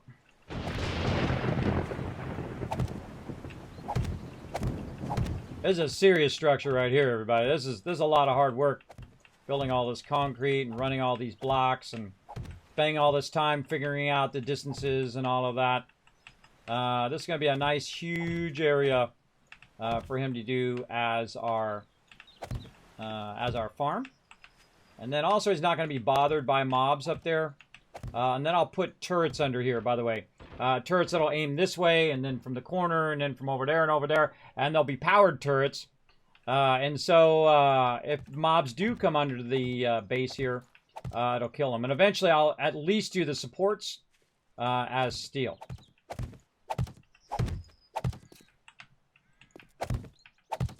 And I like to have it where even if I lose a support, I could make this go further, by the way, everybody. But I like it if I lose a support, it'll still stand up.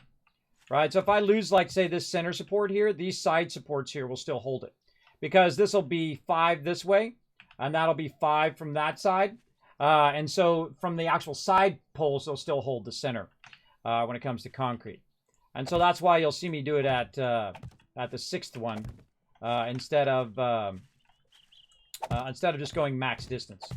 Because you don't want one support to pull down everything. Because it can. If you start to lose a portion of your base, the whole thing can cascade fail. Meaning that one block pulls down the next block, which pulls down the next block, and so on. And this happened many times in the game. I've had it actually, I was down at bedrock, and I was taking out some, some sand and stone, and I hit this one block, and the whole thing started just cascading, failing, all the way up to the surface level. And you know what was at the surface level? Our base.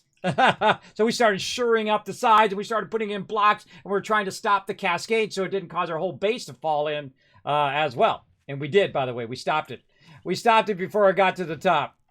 Very, very cool that we got in there and we got that done. Now you know why I'm making so many concrete blocks.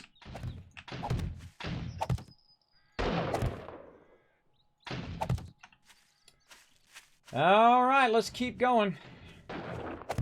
Now, I find this part easier from down below, unless the mobs are bothering you every 5 seconds, which they were earlier.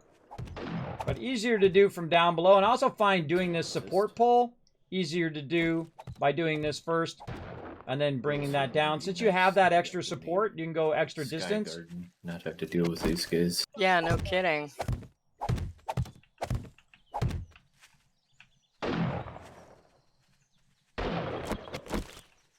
They sure are after you. You must be digging up gold down there. I mean, this is worth more than gold. These farm plots. Yeah, and at least they come up now. Yeah. Hey, look at my turret helping out. I knew one of them was going to run.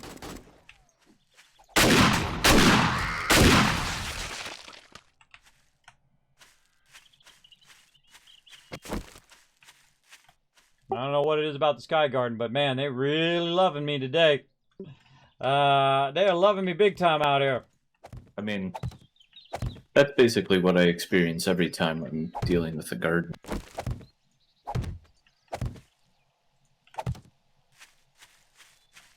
You're welcome to move the, I would move the first plot before you do the super corn. I'm building the super corn part right now. And kind of wherever you want to expand later on. I'm taking it all up right now because I harvested all at once. So my goal was to get it to a point where he can take it up, and then I can build this out. But what's going to happen is Horde Night's going to happen, everybody. It's going to make it where I got to stop this, and I got to get to Horde Night. Doing that instead. I want to see where that cross support is. And then this is very dangerous to do it from up above, everybody, because what you can do is pull these blocks down and cause a cascade failure. But again, with cement, you're much better off than if you're using blocks. Blocks have a less strength. For what rotisserie? I'm sorry. No, I got another tier 4 quest in the. Oh, yeah. But this is way easier from down below.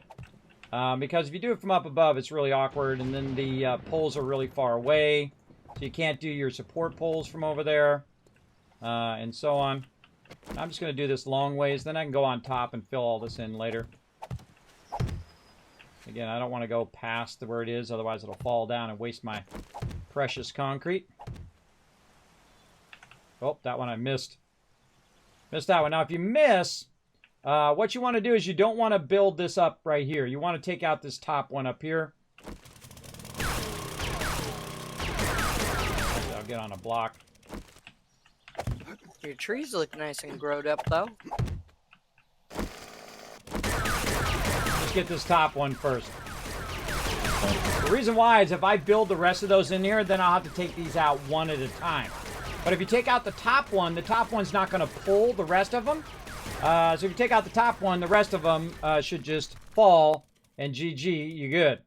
And then you can go ahead and put this up there nice and neat like that. Probably end up taking them down early because they just got... And see, this is why a lot of times I like to do, just do this. So it's just visually easier for me to just run those across than to try to visualize it at the bottom level. But you know it's actually right over the top of the other one. See, like that. And then all you gotta do is put this last one in there if you didn't get it in. Same thing here. I think we're gonna get this done today. I think we're gonna do it. Got 3 more supports left. Let's go here to the...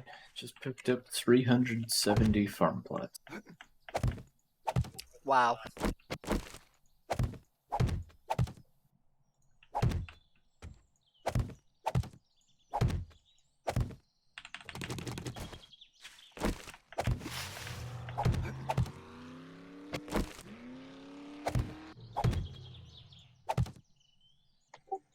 The traders are resetting every 3 days. Is that a game-specific thing, or can you change it? You can change it.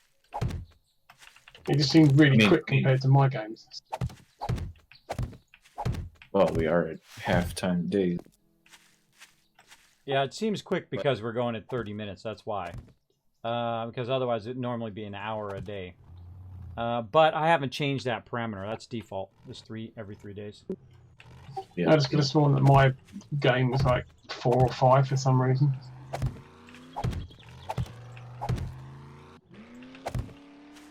Yeah, I've never changed that. The only thing I ever changed that have to do with that is the airdrop. Airdrop amount and the fact that you can see it on the radar. I don't change the refresh of the thing. I hope you do actually have enough support here. It seems like we should have plenty of support, but I am a little bit worried.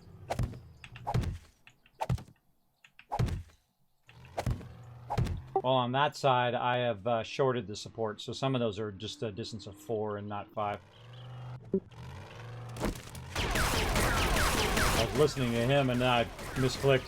Yeah, I mean, the thing that I'm mostly concerned about is that the farm plot blocks weigh as much as a concrete block. Well, I'm going to steal this up also, so I would, again, start with that side, which is better supported, and then I'll come back and steal all this up. Especially the center supports. So all of the center poles and the center supports will be steel. And then eventually we'll steal the whole thing. Because this is like the most valuable thing that you're doing, everybody, is your farm.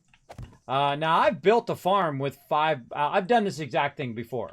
And I built it out of bulletproof glass. So I know it does work.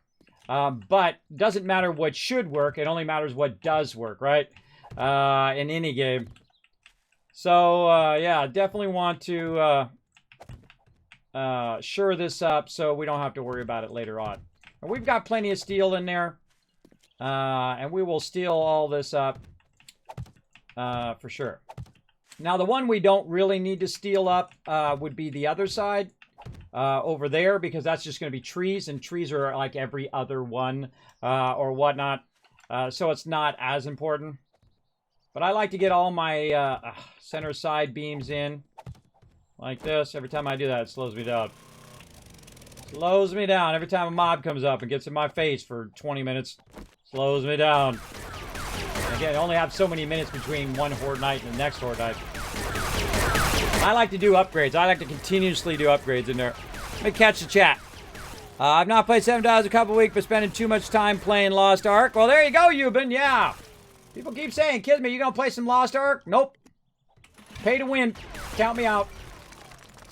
It's my version of pay to win. People are like, Kismet, it's not pay to win. Really? Can you pay to go faster than everybody else? Yes. Can you buy their achievements? Yes. Count me out. Count me out. I've already played that game. It's called Lord of the Rings Online. It's called World of Warcraft. It's called name of 1,000 other mobile games. No thanks. I'll pass. I actually have sponsorships too.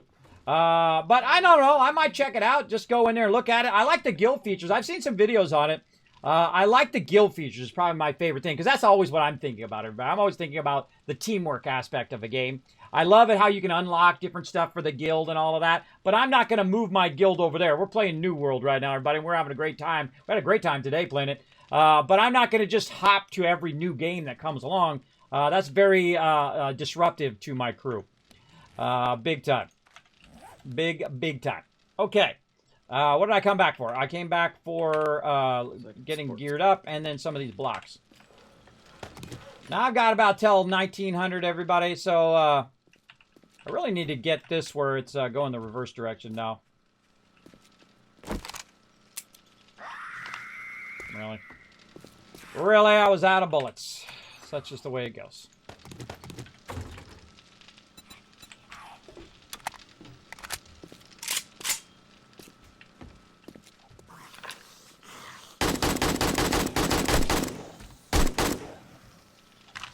Where's your friends? Another one over there. Man, these screamers are increasing big time. Really? I heard a cop. These bars aren't even finished in. Jeez, what the heck? Oh, don't get knocked off! Ah! I knew that was gonna happen. The second I thought that, that's when I get knocked off. Ugh. Did you get knocked off again? Yeah, just now. And of course, mob ends up behind me. Got a whole world. Oh wait, a whole bunch of them coming in. Yeah, I don't know why I got knocked off, because it shouldn't have been able to see me there. But somehow it could see me. I was trying to run by, but of course that's the moment I run out of stamina when I'm trying to run back over to this side.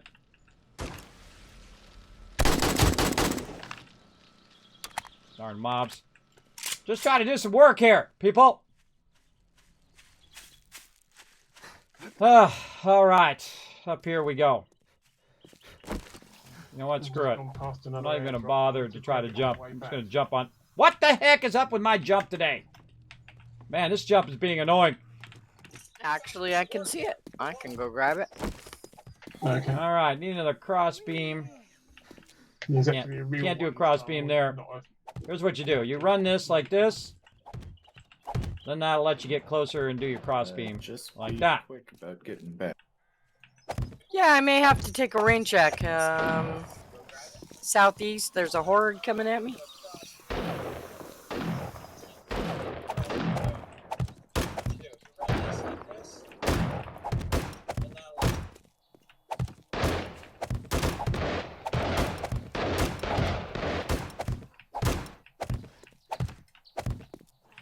So I've been doing a bunch of steel in there, and the steel is for this. Is for this thing. Not this side. It's for that side first. And so I'm going to steel all that up. I'm not going to do it right now, though. So it's a little dangerous with this heavy stuff there. But again, I've actually shortened the supports on that side for right now, so we can get that going. And then also to accommodate that exact size that he wanted. And so we've been doing fine with the size of farm we have right now. But in the long run, we definitely want to extend it even further. But steel has an even longer distance. So if they knock out a post, they could probably knock out 2 posts. And it would be just fine across there. But I want to try to get some of this in. But basically, I'm just making a ground way up here. Now, here's the thing about mobs, everybody, is that they spawn on dirt. So they could actually spawn up here at the top. So that's why it's not directly connected to our base. I've made that mistake before. I put the actual plots on the top, on the roof, and then mobs kept spawning on the top of our base all the time. It sucks. It sucks big time. All right, I gotta stop what I'm doing. All right, time to prep, everybody. 1700. Let's go. All right, I'm breaking off. Breaking off. I can do that later. The zombies don't actually spawn on farm plots. They'll spawn on the tree farm, though. Yeah, that's what I mean on the tree farm. Yeah.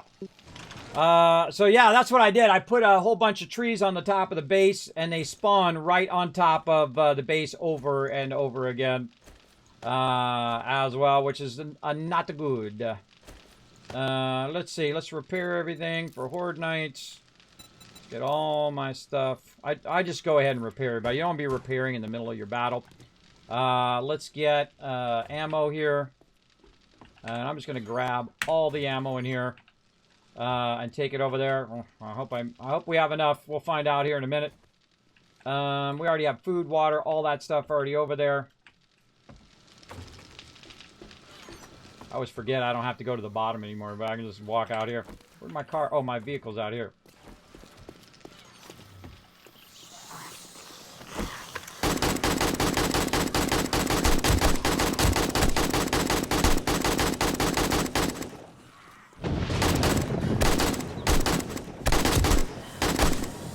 Accuracy of this gun is terrible.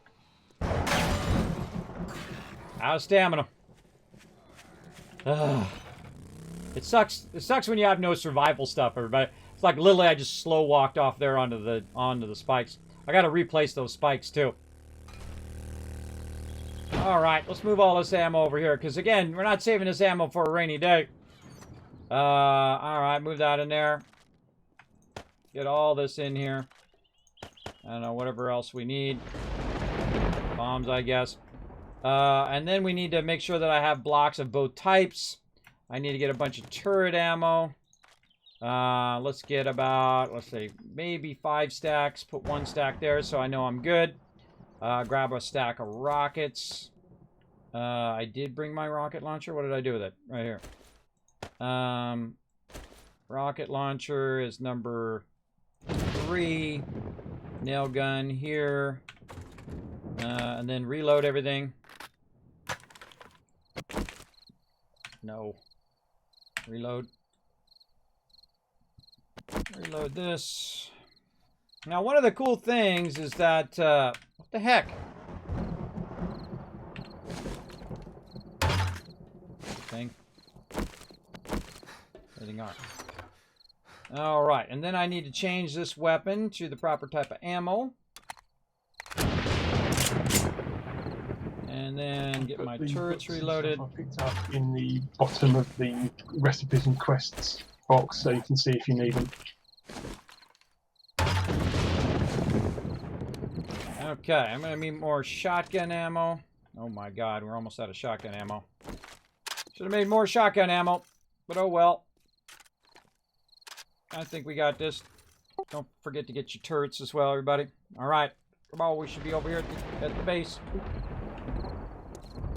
Alright, you don't want to cut it too close, everybody, because you don't want the mobs to spawn next to our base over there.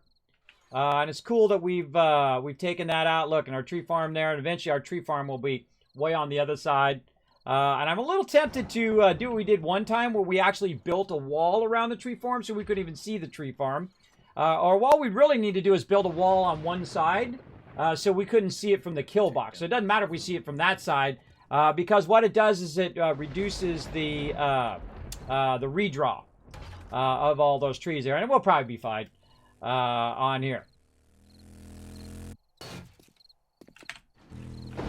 Door up. Go pick up my vehicle. And let's put that right there. Keep the concrete blocks out for now. Alright, another thing I need to work on, food. Let me take a couple more of these little bad boys in case I need them. You know what, I don't need my rockets in there. Let's just, or actually no, I need to know how many rockets I have. And then a little bit of water. So I don't have to worry about that at all through Horde Night. Do we repair the kill box? There's a question. Did anybody repair the kill box? I think you repaired it last time, right? I repaired the spikes a couple days ago before I took out more of the hillside. Alright, awesome. He came over here and worked on it while I was trying to get that Sky Garden going. Now he's not going to be bothered every 5 seconds by mob You know how much it was bothering me while I was building? Well, that's how much it bothers him whenever he's collecting the resources. And so that's why I do that. That's why I build a Sky Garden. So that you don't have to be constantly irritated by mobs every 5 seconds. Alright, everybody remember over here, west side. Stand on the west side. Try to get him to spawn on this side. Oh, I need to put something else in there. This.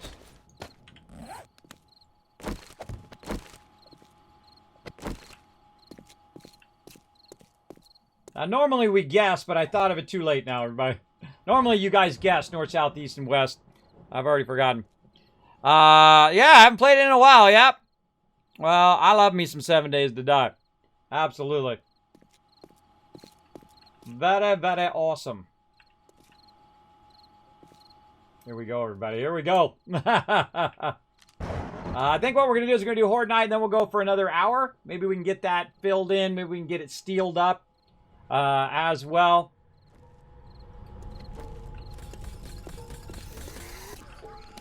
Oh, yeah, definitely west side coming in on the corner.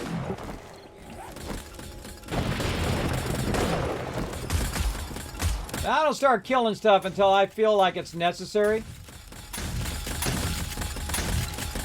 Yeah, a little north as well.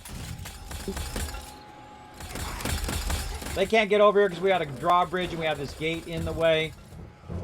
And so I just look for cops. Couple cops in the corner here, west.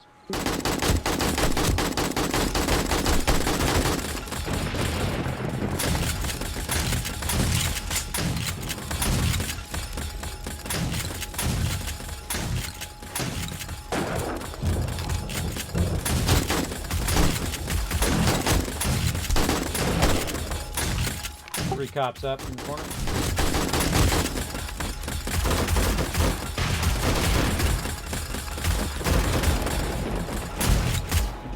Not screwing around this time.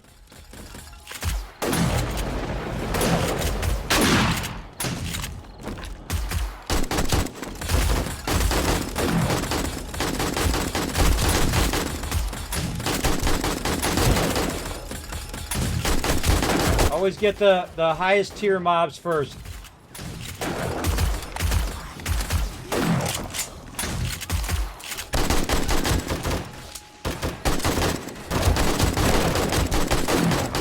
And the spikes have a job. Their job is to kill the low level ones. Our job is to kill the higher ones. Oh, you probably want to tag the mobs before they get there, because then you get the XP for that, and then we share the XP. That girl trying to make it through.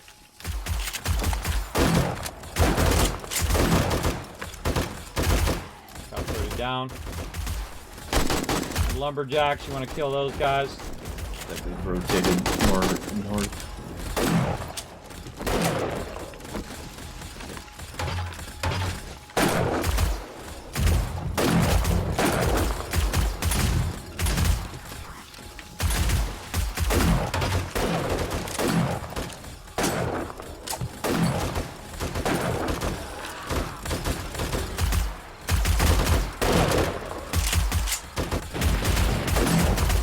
bird. Oh, man, I tagged that bird. You see that shot? That was a good shot. East. You guys missed my cool sniper shot. Yep, east side. Snipe that. Oh, that's what you meant by taking out the mountain. Wow, that looks awesome. Took out that whole mountain, everybody. Flattened this whole side out. I was trying to figure out what he was talking about. He took out the mountain. Because that mountain needed to come out of there because we'll eventually need to have it nice and flat like this.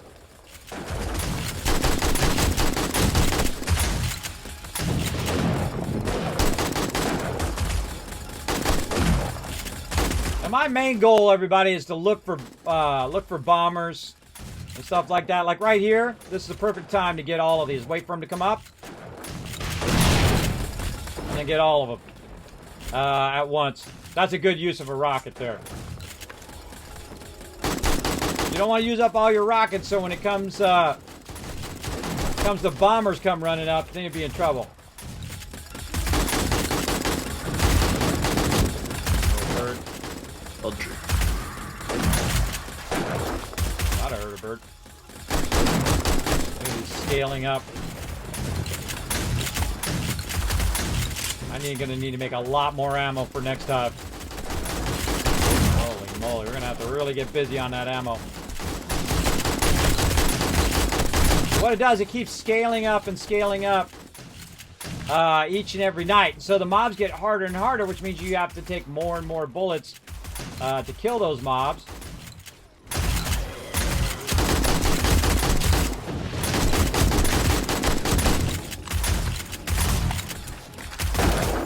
Turrets.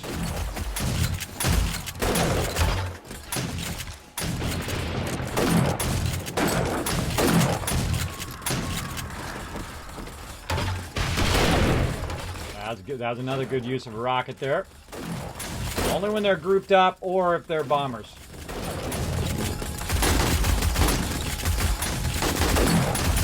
Looks like they're rotating south-southwest.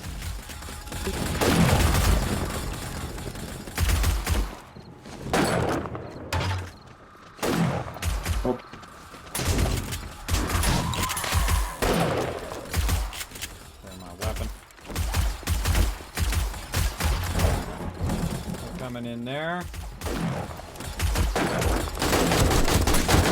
Big guy before he breaks his way through all the stuff.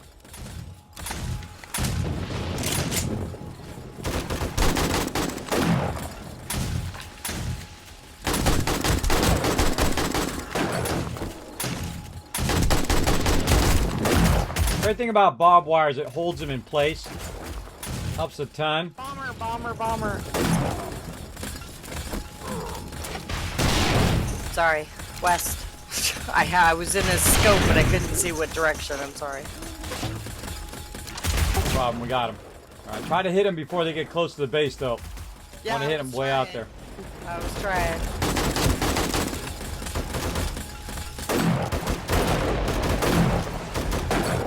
I was reloading at him frantically.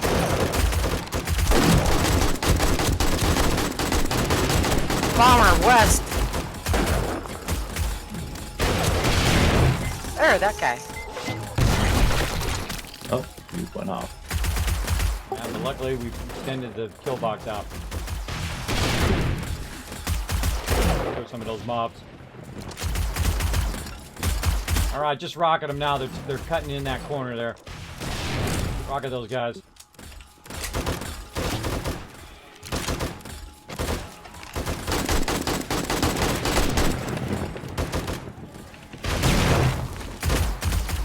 And I like, you know, when we get kind of to the end of the day, then we just have fun rocketing the heck out of them.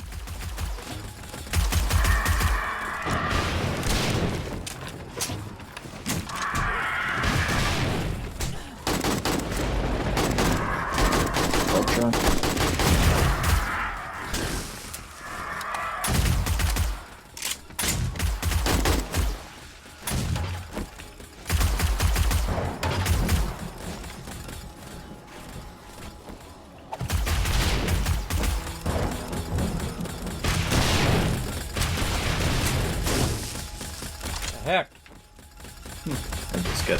architecting.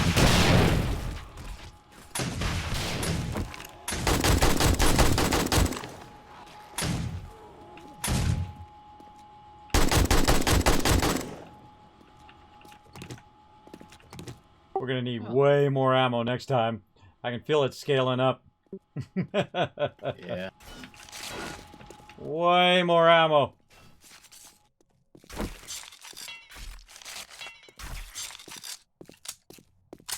All right.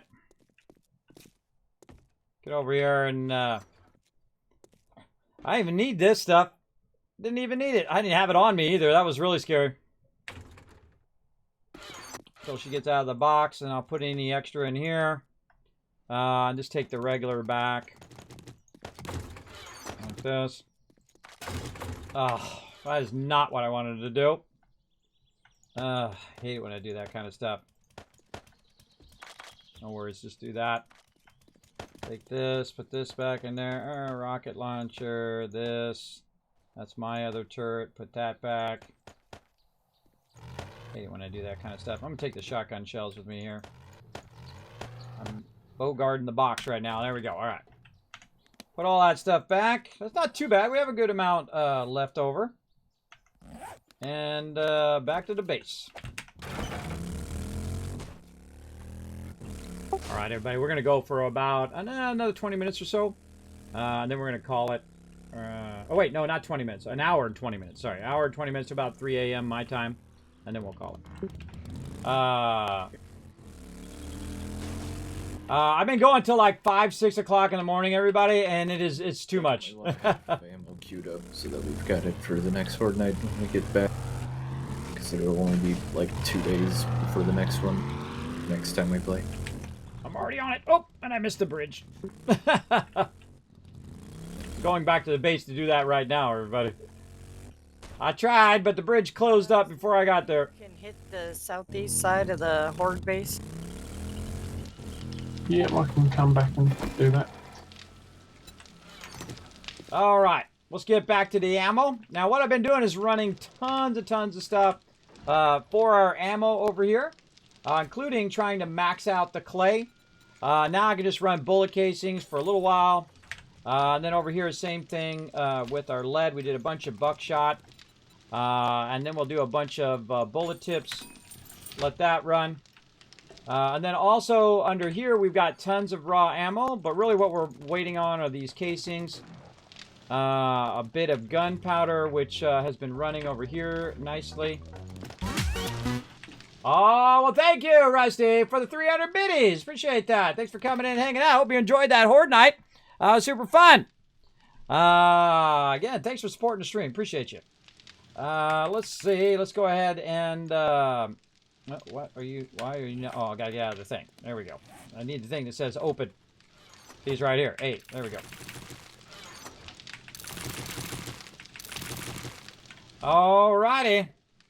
Now the first thing I'm going to do is just make a ton more 7.62 because we are going to need a lot of it.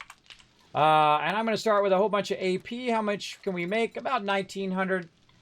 Usually at some point, everybody, you need about 2,500 per person of 7.62. So we're going to crank that out. But again, look what we need there. We need some bullet tips.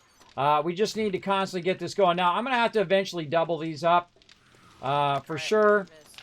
And keep this going. So scrap that, scrap that. Don't put that in my thing. Scrap that crap. Scrap all of that. It just takes too long for me to do it. It's better if I just scrap it. Though you do get less resources from it, but it takes too much time. Because I need to work on other stuff. So let's put that in there. We can take this out. Again, this is brass. And this is straight lead. Those are going to run out. And then these are going to run out. Now, while we're waiting, we can go ahead and get some of this. Oh, I actually put ammo in there. I don't put ammo in there. I put that in there? Maybe. Put that in there. And then now, this is why we have so many workbenches as well. So I can start a whole bunch of 7.62 there. That's going to run for a while. I can split it up to make it go faster, but it's going to be 7 days. So it's going to be a while. Then we're going to do a bunch of shotgun. Our biggest problem here, buckshot, gunpowder, and paper. But we just keep our gunpowder running and running and running. That's the best thing to do. We can make it go faster too if we wanted to by, again, splitting that more and more of those. But as you can see, I've been just kind of waiting for this gunpowder. Quick before we finish. I'm waiting for this gunpowder so I can queue up a whole bunch of ammo and just let it run. And so we've got the shotgun there. Let's go ahead and do more shotgun in there. Over here. And there we go. So that's now tied up for over an hour and a half. By the time we get to Horde Night, an hour and a half have gone by. Now, right here, I would probably cut this in half. Because it's going to go longer than an hour and a half. I usually, about an hour is a good time to queue stuff up for. So let's say, 1900, let's cut that in half, roughly about 1,000. And so that's going to take about an hour and a half. And then over here, that's going to take about an hour and a half. Oh, and I got my bridge ready. So now all of this is going to be about an hour and a half, which is going to be only half the distance until Horde Night, or half the time until the next Horde Night, and then I can queue up a bunch more in more branches, and so on and so forth. Speaking of, let's check our forges. Let's keep the steel popping and locking over here. Keep that rocking. Keep our iron going in here as well. And down here. And forge steel going. Look at that. And that's still running, but let's just go ahead and max it out. Actually, let's just take that one out. This one in. Wow, even the iron's maxed out. Wow, that's 1,500 forged iron there. That's a lot of forged iron. Let those run. How are we looking over here?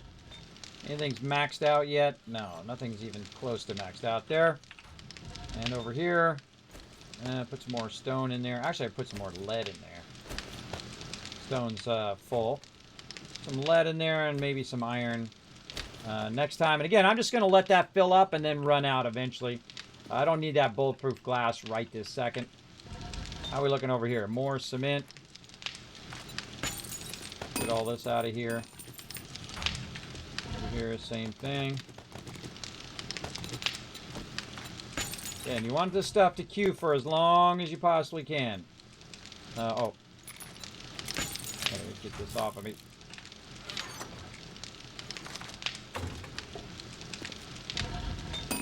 That out of there. Get all this out of here before it maxes out. It's over here. Need some more 9mm AP for the next Horde Night too, please. Absolutely. Drop that all in there. And then we're waiting on more. Wait, no, we got some. Bullet tips right there. I was going to say we're waiting on more bullet tips. Alright, let's do his 9mm in here as well. Let's do it right here. 9mm. Now, the reason why I'm doing the ammo is because it goes faster when I do it. Let's do 1,000. It goes faster when I do it, but it doesn't necessarily do more when I do it. And so that's what you really want. You want a combination of it goes faster and you produce more for less. And eventually that's where I'm trying to get on this particular character. Where I can produce a bunch and then also do it in batches. So we can just do batches of that particular type of ammo. And I'm usually the one that they give the AP thing to, even though other people may need it, because I'm the one working the base most of the time. And I'm the one who spends really 95% of my time at the base, for sure. Now, if you have any comments or questions, feel free to throw them in the chat. Watch out for that backseat gaming, though, but I appreciate you coming in and hanging out. I'm going to drop a little extra up here. Put that extra one up there. Put my turret away. Get this out of here. Move this up. Maybe some concrete blocks in there. Oh, I brought that over. I didn't bring that over. Look at all this stuff in here. And I need to clean that out at some point. I can clean this out, and this, and all this other random stuff I had on my character here. There's a great way to do this, everybody. You just go ahead and take all this stuff out, like this. Kind of get it down to where you need it to be. And then if you don't want to sort it this time, you can just drop it in the sort box here, just by double-clicking. And then double clicking, and then get rid of this other stuff. Oh, not the red dye. Red dye I want to keep. But you just sort it later, right? You don't have to sit here and resort all that stuff. If you don't have the time, I can always sort it next time. But up here, the red dye I want to keep. Okay. You shared the quest with me, or I didn't accept So we got all that stuff running. We've got our stuff going there. This one's still going over here. We're definitely going to want to keep this going. Let's see how we're doing on sand. We got a good amount of sand. And we'll grab all this stone. And then we'll grab all that cement. And then we'll see if we can queue up 6,000 here. 6,000. Select all, copy, mix. Then go to the next one and see if we can just paste it. The silencers Yep, are like... absolutely can. Grab that out of there. Grab this out of here. And then we're at 1,900, so let's say 1,000 more here. Now that I've taken that out of there. And then take all this out. Yeah, I know. I like the Mega Crush one. That's fun. Do the rest. And there we go. All right. Put this in. Okay, we good to go? Yeah, we already looted, so yeah, bring it. And then we got to work on some more blocks. Concrete blocks. Yeah, let's say 500 there. And we got tons of concrete here. Let's grab that. And then let's say 500 more over here. We still got a lot more to build, so we'll certainly need a lot of that. I hear somebody out here saying hi. What?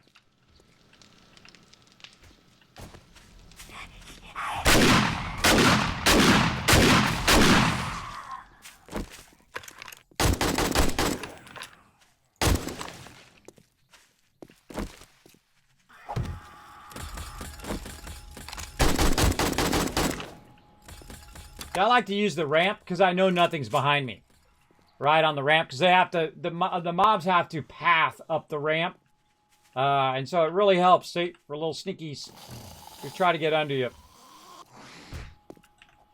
I'm gonna have to block that so they stop doing that. I don't have any.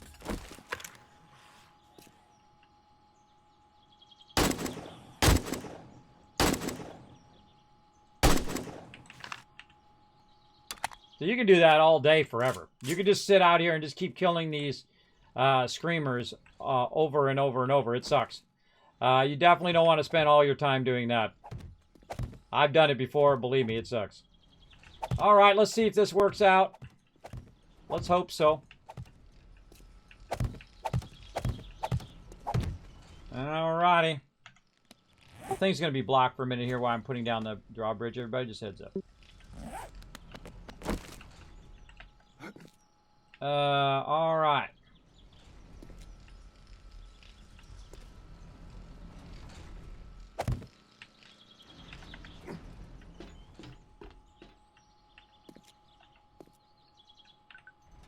Oh, I made a regular drawbridge, not an automated drawbridge. That's fine. That's fine. They can just run out here and then click the drawbridge manually. Probably better that it's not auto anyway, because you don't want someone to be driving up here and then the bridge come down on their head. But yeah, that's awesome, everybody. Double drawbridge. Isn't that cool? In both directions. So you have an automated drawbridge that way, and then a manual drawbridge this way. Don't forget to pick up your courier satchel. Okay, let's see if we can get this finished in, and see if we can get this steeled out. We get that done today, we're going to be styling. What was that? We're doing a fetch and clear. Oh, I thought someone said Kismet. I missed it. All right. Sometimes I'm talking to you guys, and they're talking at the same time. They can't hear me, by the way. The only way they can hear me is to hear me on the stream, because this way they can communicate with each other, and I'm not talking over them. Oh, I forgot to get my auger and all that. I'm not talking over them while they're trying to help each other, and that's important. Definitely don't want to leave that down either, because it's ramming in the bottom of the ramp. That's not good. All right, let's get my stuff out of here. I'm going to head back and turn it in, and I can come back if you need anything for looting.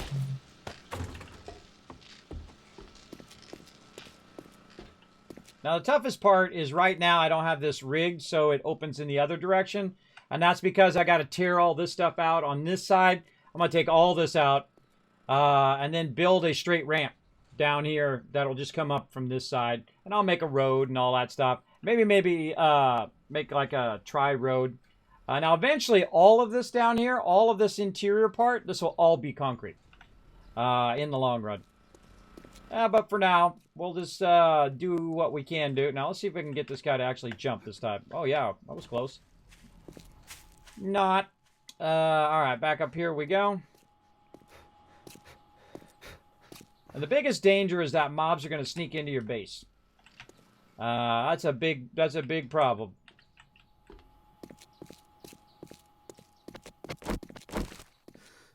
Get my auger so I can take this out. Oh, not a lot of gas, though.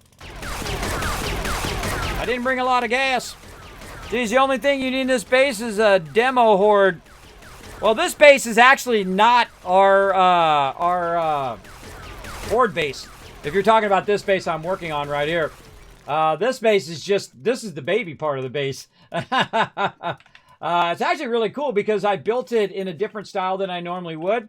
I built it as a modular base. The middle piece there, that was the first part that we built. We built it right at the very beginning, which is not easy because you're sitting there with iron shovels digging 2 down. But we had, of course, a bunch of peeps that were helping out. We dig it 2 down. We started working on the foundation. And we built the center part, which is our production. Then we extended a side of it, this other side over here, which gave us additional production, more benches, more crafting stuff. And then also took all the stuff and kind of opened it up a bit more in the base. And then we added the entry side, which is this over here. Now, I could just keep adding more and more and more, but that's really all I need. That's all I need forever. Over here, this is actually what's known as our sky garden. Our sky garden keeps the garden up away from the mobs, except for the flying mobs, of course. But I may come back and build a nice little glass thing over the top of it. I don't know, maybe, or maybe never. Right? And then over here, what I'm doing is I'm adding an expansion to where we'll have a central kind of freeway road where you can just drive right off the end, by the way, if you want. You can just drive off the end and just keep on going. But also it has a 2-way drawbridge. So basically you can go up into the base or you can go ahead and lower the drawbridge manually and then come over here. Now, eventually, this is going to be flipped around. Right now, it's like you come up this way, it automatically comes down, you draw on the base, and then you go out the other side.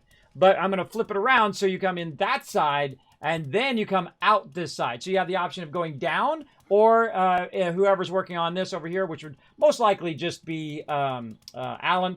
You can come over here and just manually flip this bridge here. Now, also, I'll also add off the side here until I expand this on for our other things. So this would be just a big, huge cement flat area out here for our tree farm. And we'll move our trees from over there to over here. And then our base actually will act as an obstruction for when we're at horde night so it doesn't cause you to lag. Because that's nothing, everybody. That's a tiny tree farm. You wait till the massive tree farm that we make. And then also, if you look, there's no buildings or anything in the way. Now, we could build that way and just tear down all the buildings, which would take a lot of extra time. But we could if we wanted to. But we can just keep building and building in that direction and not have to worry about it. And really, that's my big goal right now, is to give ourselves an area up here where the mobs are not going to be irritating our food peeps. And then also a nice solid foundation to keep expanding.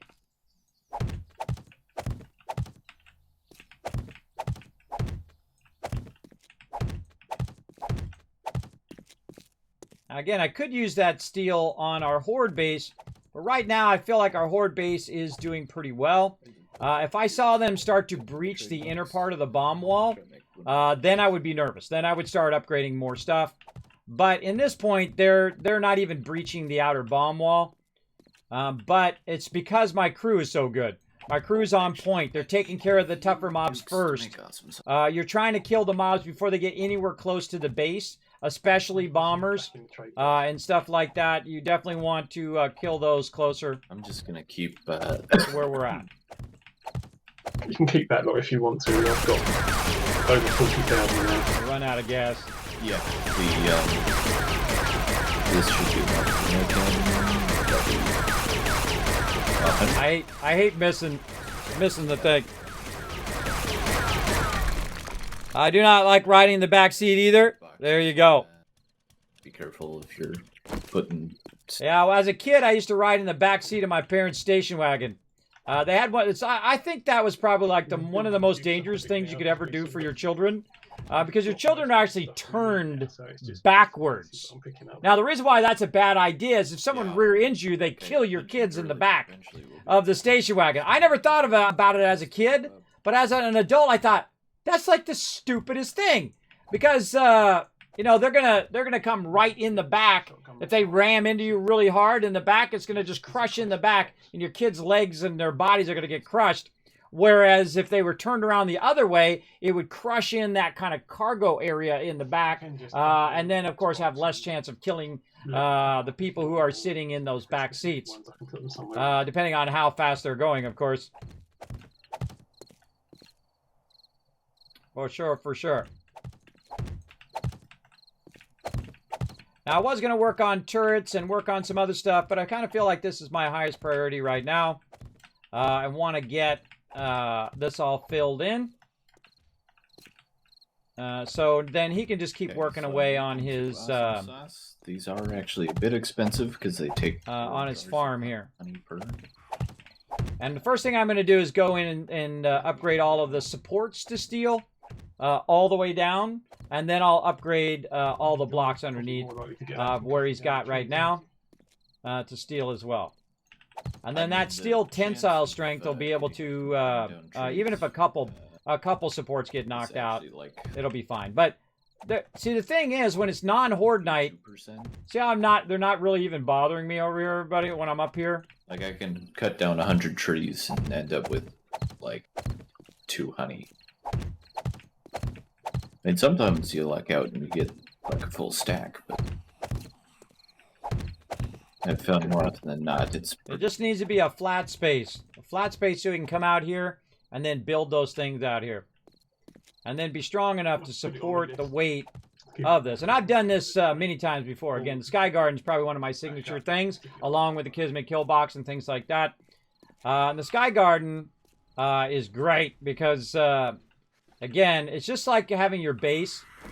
Just like having your base up above, right? You're not constantly being irritated by mobs when you have your base up above. If you're down below, mobs are constantly running up to you all the time. And it gets irritating after a while. Alright, yeah. I'm going to definitely need more of those.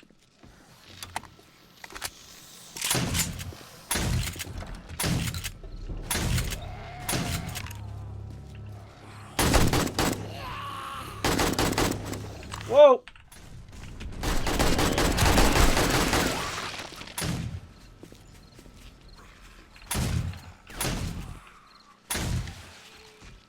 Be careful when you jump down because you're triggering the bridge. I didn't intend to jump down. Oops. The bridge pushed me. Barrel from behind, look out.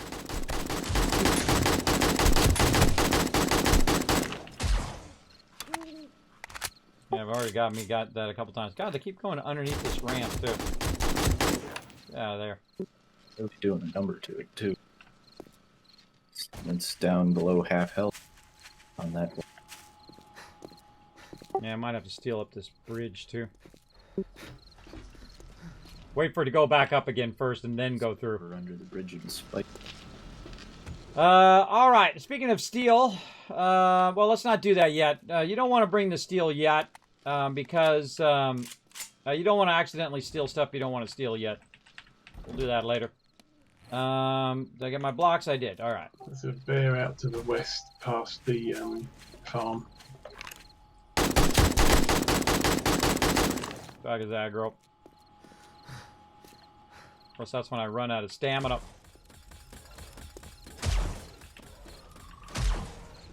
Haha! Blocked! Got him. Another cool thing, you can use that to block the mobs so they can't get up the ramp as well.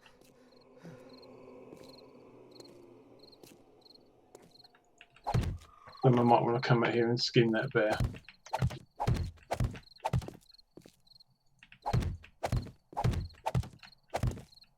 I think it's a real one, not a zombie one too.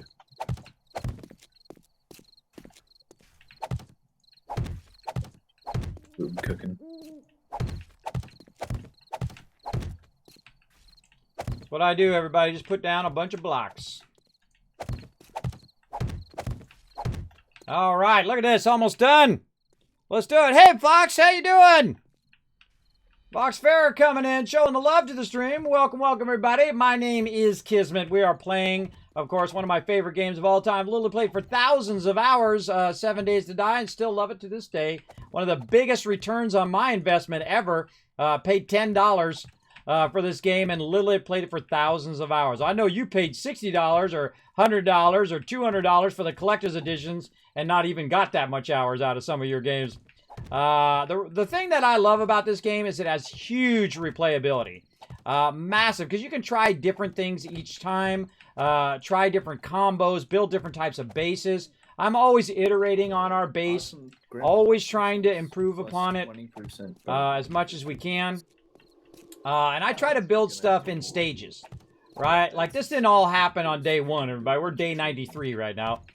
And still even at day 93, it's pretty impressive because you got to think a whole bunch of my crew is working together to make all this happen, right? It's not just me going in and saying, oh, look, loot. Now, I could go in creative mode and do that, but I don't like doing that. I like to play legit. Pumpkins. So I'm going to go ahead and block out the rest of this. In the farm. And then what I'm going to do is I'm going to let him cross-block it. Meaning that if he wants to cut it up into smaller pieces, he's welcome to do so. I'm just going to go ahead and make it a nice long block. Now, these also will act as support blocks because they're also going to be hitting the supports that are down below as well. Yeah. More awesome. Harder to get. Right. More awesome.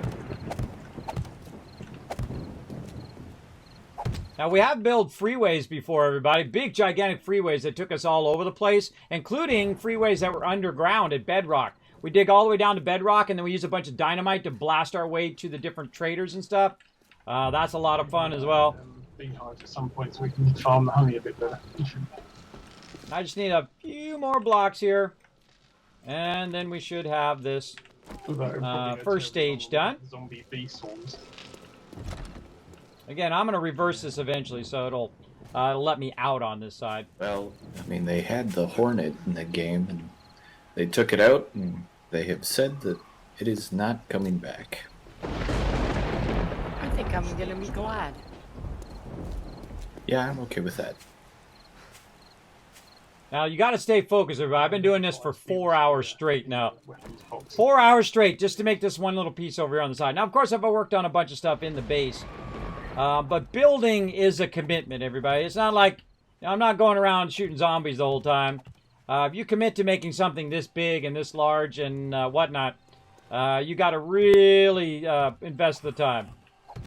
I need to learn a lot of tricks to speed it up, too. Notice how this side over here is twice as big, but it went 4 times as fast. That's because I wasn't worrying about the numbers.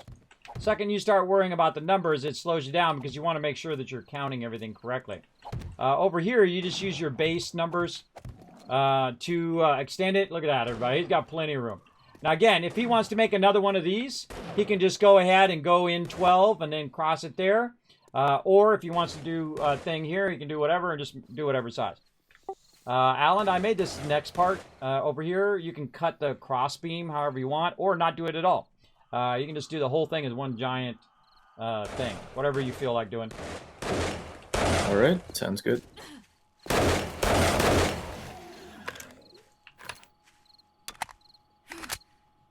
Okay, so that is our Sky Garden, our farm. Parking problem. Did you run into the bridge? No, I'm stuck. I didn't make the turn. I'm gonna have to empty it there. It's full of stuff. I just thought it was funny. We got mobs coming in. Yeah, it's that screamer. They're like generating down under here. Yeah, well, she screams, so other mobs should show up here in a sec.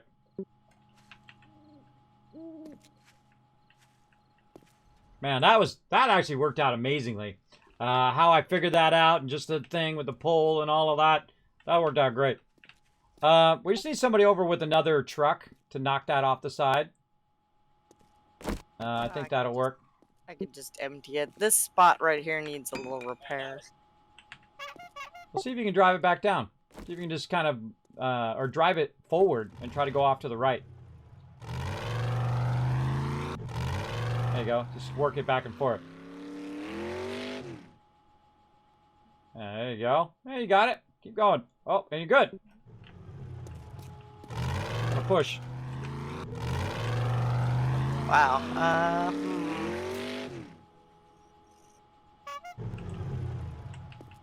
Yeah, you don't want to try to go up the ramp. What you want to try to do is get off the ramp. Yeah, I'm not... You got this. You got this. Please drive it off. Please feel free. Alright, I'm the It best. should be unlocked because I cannot get it. I don't drive in real life, so I don't understand the mechanics. Still locked.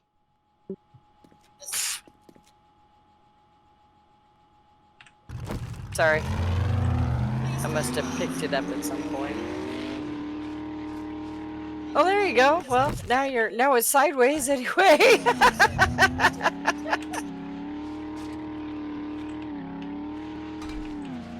You're so close. I think that counts as nailed it. Oh, beautiful, beautiful. See, I told you I got the skills. You gotta believe in yourself. That's right, you did it. Gotta believe in yourself. Now, the reason why I fell off first, everybody, then I got out and got back in again, so it would let me slide the wheels along the ground. And then as I'm sliding along the ground, I could try to get the wheel off and then bring the vehicle down, like I did. I think I'm gonna have to put some rails on the side of this for you. What am I running into up there?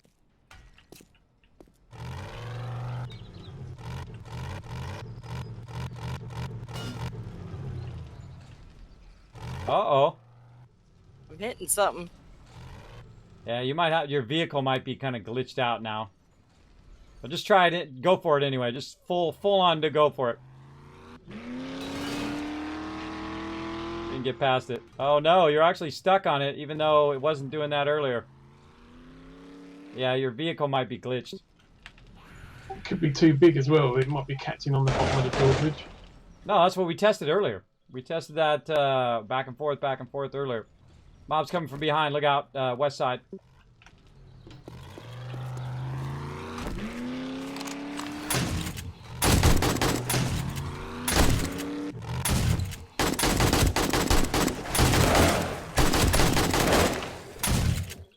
Stupid screamer.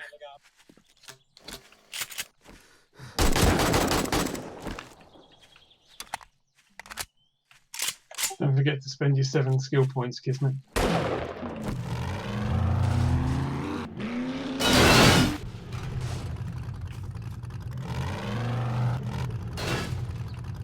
Maybe we tested that with blocks. I haven't actually driven up there since the Drawbridge one.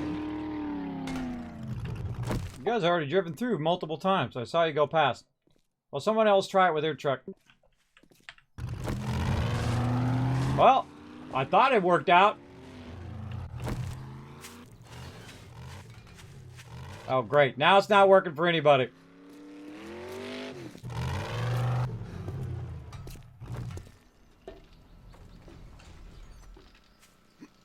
It's okay. I can move it back by 1 anyway. Yeah, I don't think I've driven up the ramp since the Drawbridge was put in. That's okay. It's forward by 1 anyway, so I can move it back by 1. All right. Move it back by 1. Now, see, this one's not automated anyway. I'm gonna crush myself. So I'm gonna have to actually destroy the bridge. Picked up.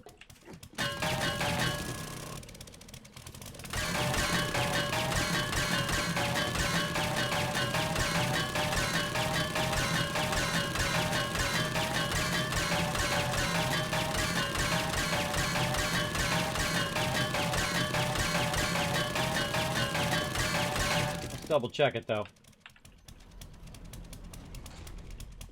Yeah, I could go back by one.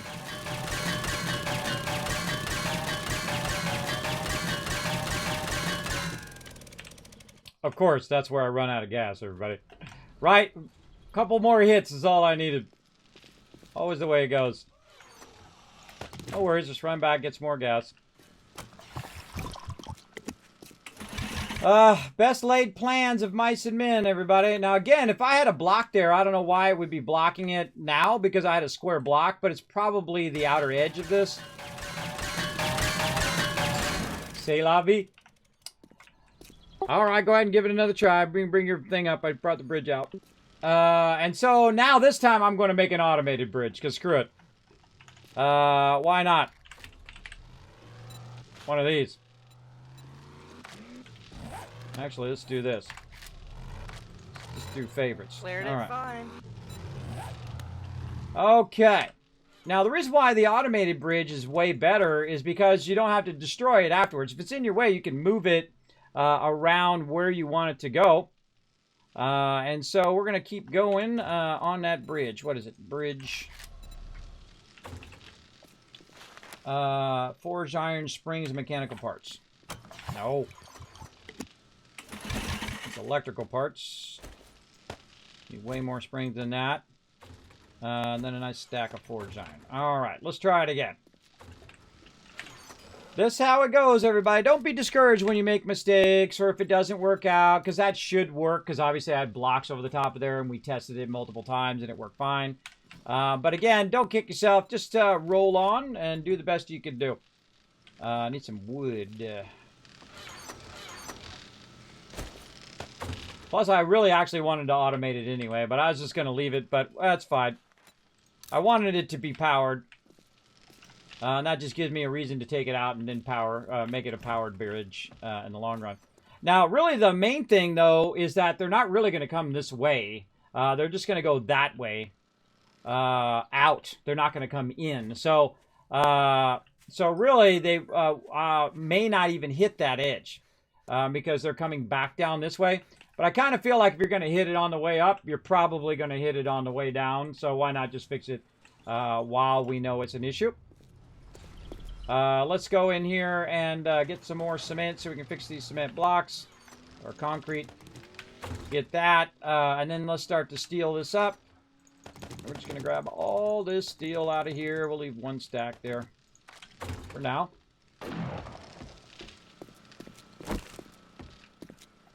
Probably get a little bit more ammo.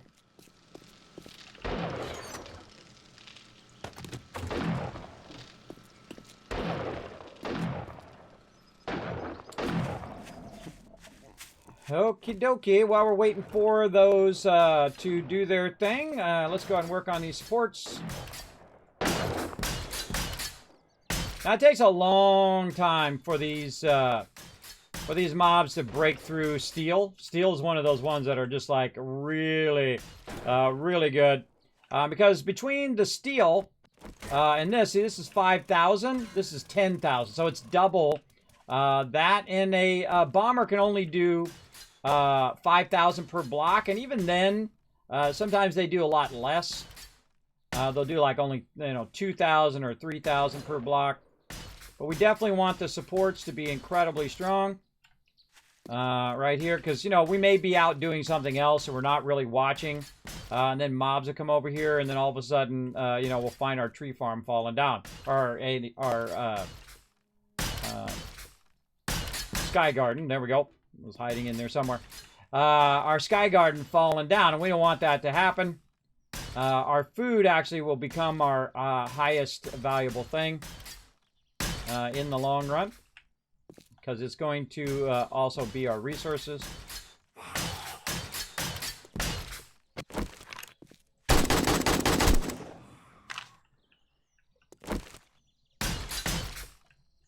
All right, looks cool too.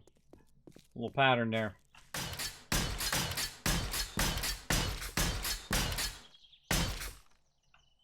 There we got all of those. And then we'll get these over here. Now, again, I don't want to run out of steel, so I want to do all these first. And that'll be less of a constant concern that it's going to fall down. And on this side, you can see I did support this fairly closer. Just to kind of match up to that distance.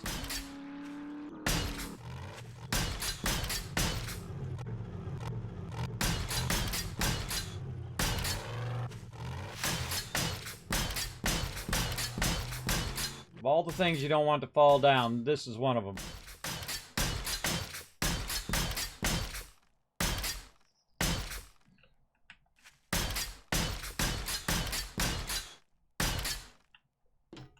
Oops.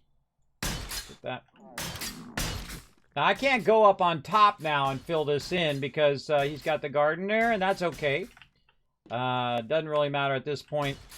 As long as we get these supports in and it doesn't cause it to fall down. Now, there we go. So now we got our central supports. Then I would do is the outside edge. And that's going to cause cross supports. Like this. And then I wouldn't worry about the road right now. That's just a road on that side. I would worry about where your food's at first. Like this.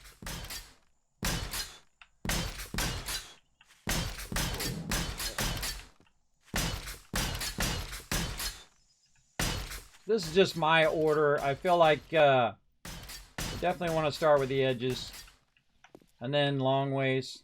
Like this.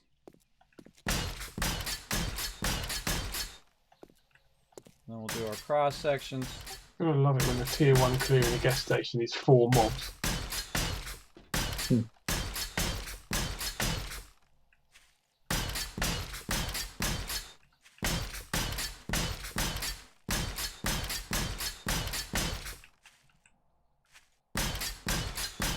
And this is only because I'm going to run out of steel at some point. Always prioritize your most important stuff first, including your cross beams that are supporting. So even if this one gets knocked out, this should be fine. But even if 2 of them get knocked out, it should be fine. And again, I'm not going to do the road or any of that stuff. Just your supports are your main thing. Now, I would also do all these supports down here. I'd start with these. Start with the supports first. You know, and then over time, you just keep working on your steel. And then eventually you steel the whole thing out and then don't have to worry about it. Even if a bomber runs in here or a couple bombers run in here, it should be fairly secure. But again, no matter how much you do it, it could still fall down. Always just take that in consideration. So if it does, you won't be disappointed. Ah, good mouse. Mousey. Eventually I gotta fill all that in anyway.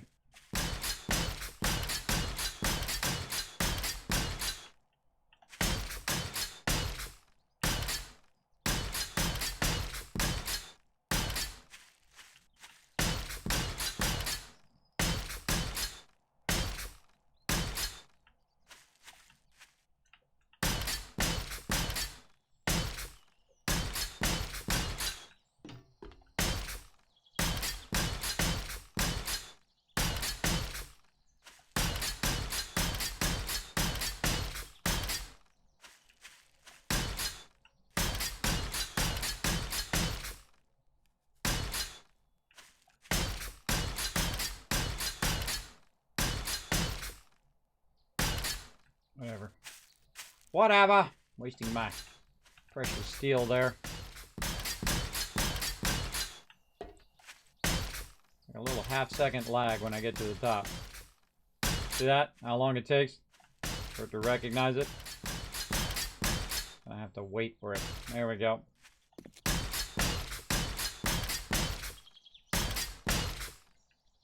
Okay, and there we go. Wow, we got all of those in there. Well, if we got all of those, we might as well do these ones over here too. Now, we really only need to do the first 3. But in this case, I'm going to do it all the way up to act as a support. Again, we'll come back out here and we'll concrete all the rest of this. And we won't have to steel out all this bottom part, just the top part. All you got to do is steel out the supports. That's the only thing that can knock this down now. If you lose these supports, that'll cause it to come down and maybe cascade pull the rest of it down. And you don't want that to happen. And I actually feel this is probably a bit overkill too. But, you know what? Whatever makes my peeps happy and doesn't cause us to lose our farm. That's what I'm all about. I'm all about that.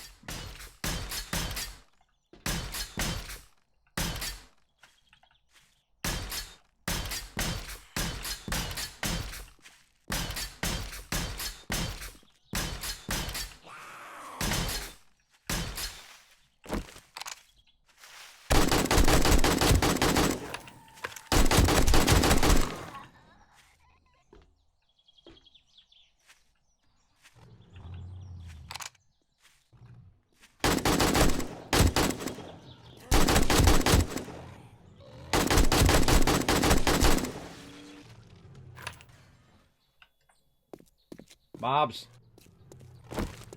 Gonna interrupt what I'm doing anyway.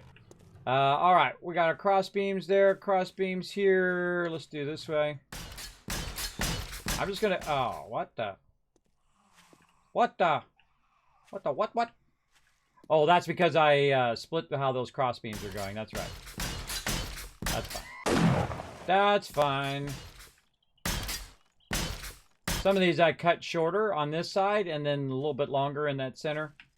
And that'll be fine. They'll still support across.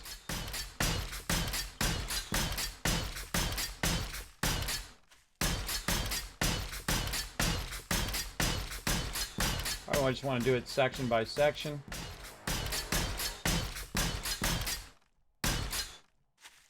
Oh, actually, we don't need to do all the way out to there. Just over here for now. I'll come back later, by the way, and paint all this up and make it look nice. Just do a cross run there since that one's shorter.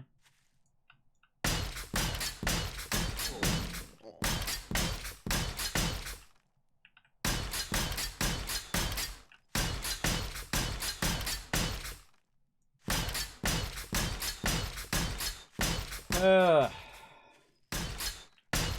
lot of work.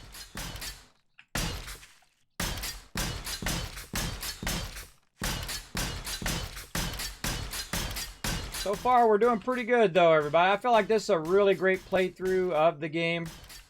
Probably one of our better. There we go. Eventually ran out. Probably one of our better playthroughs of the game. We're absolutely crushing it, as we always do anyway. But on this part, even more so. All right, let's see if I can get this automated one in on the other side. Running out of stamina. Stamina. How are we doing on time? Another 30 minutes. And let's have some food. How's my food looking? All right, that ought to take care of it. Let's see. Check in on our forges. Right up here. How are we doing? Tons more over there. Forge steel. A few more up. Too much over there. That's all looking good.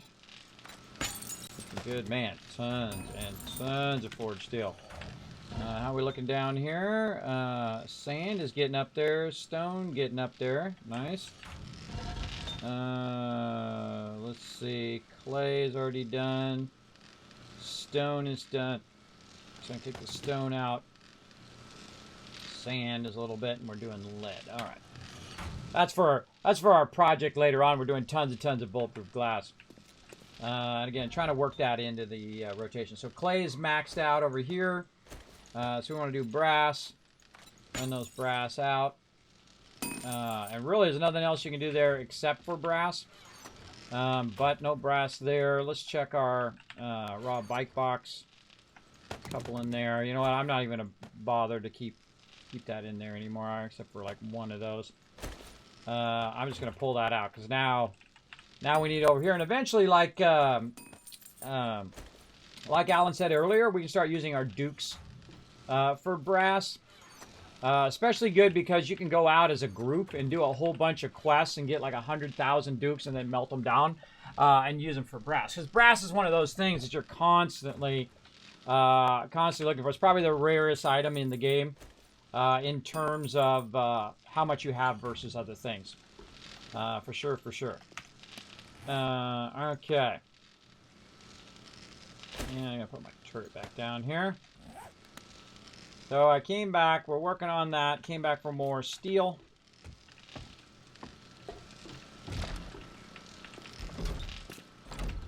Don't think I'm going to get to my the other side ramp there, but at least we'll get this filled in nicely.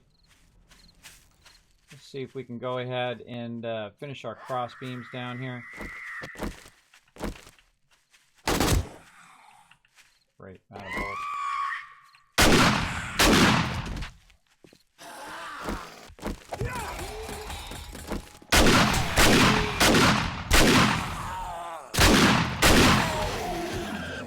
Great, 2 cops. Yeah, I used the pole to my advantage.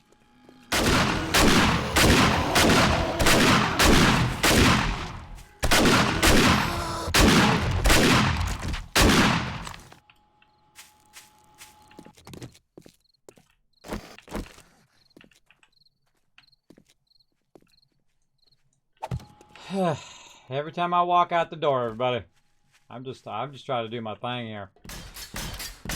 I'm just trying to do my building thing over here. I could go up above, not have to worry about it. But it's easier from underneath.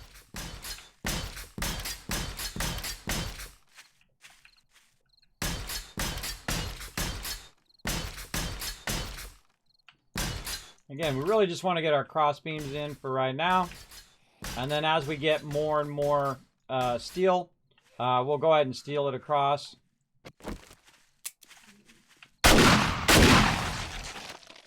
We'll steel it all the way across the whole thing. And then this'll basically be here forever, right? I've very rarely ever seen a mob destroy a non-horde base that's made out of steel. Pretty low chance. I mean, I'm not saying it's completely impossible, but super low chance that any mob is going to have enough single damage to blow this up. Now, if there's all of a sudden a swarm of like 10 of them coming this way, one, I would not lead them under here, for number one. If I saw bombers coming here, I would immediately run out that way, away from the structure that I just built. You definitely don't want to run to your structures or toward your crew unless they're backing you up when you are trying to build that stuff out. So again, I could have probably left that on there, and then because they're going out and not in. But you know what? We want it to work proper. So we'll keep testing. There we go. All right, this should be a reinforced drawbridge. And let's try this again. Now again, I just want it to be a switch. So if you're standing over here, what I can do is I can run some power out from over here and run it down over to there, and just have a switch on that side where you flip the switch instead of it automatically coming down, because if it automatically comes down, it could get in people's way and whatnot. Or what they could do, by the way, is another thing is I could have it automatically come down. They drive out, they stop here. This one comes down, it goes back up, and then they drive off. I can have a time to do that as well. All right, now I don't want to put it how I had it before. I want to put it back just a little bit more and see if that works out. So we'll go ahead and just put some of these blocks down just to try to help us out a little bit here. There we go. Something like that.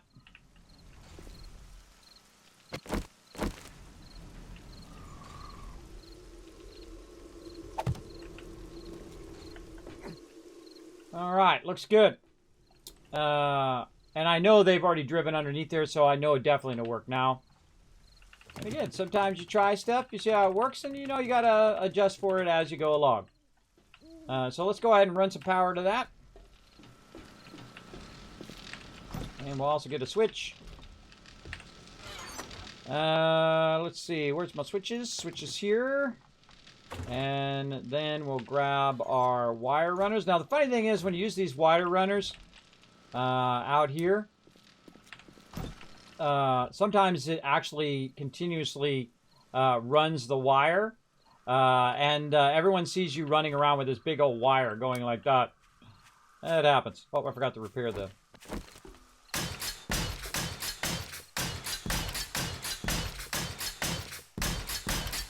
I'm going to keep hitting this ramp. I'm just going to upgrade it. And here's how I upgrade stuff normally. Whatever the mobs hit, then I upgrade it.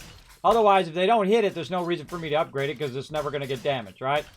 But if I see mobs coming in behind here hitting this all the time, I'll absolutely upgrade that. But I won't upgrade the rest of it because it's just a waste of resources to do that. Okay, now we're going to need something that's not going to block their way. And that's going to be off to the side here. Now, what I'm going to do is probably... What? There she goes, hitting that steel. Good luck with that. Come on, stupid mobs, every 5 seconds here.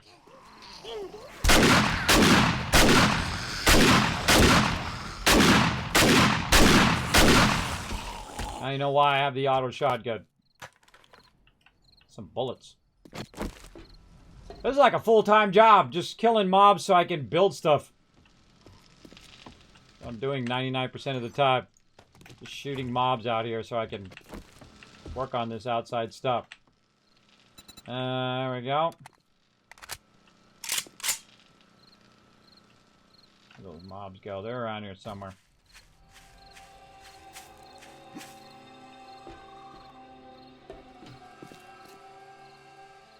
Thought there was a cop out here. He'll show up in a minute. Alright, once again. Let's go over here. So I'm going to say right here. Now, I got to be careful that they don't bump into it. So what I'm going to try to do is make a switch in such a way that it's not a square block. So we probably want to put something rounded there. So if they do bump into it, or maybe something that's just kind of like a wedge. Let's take plate out.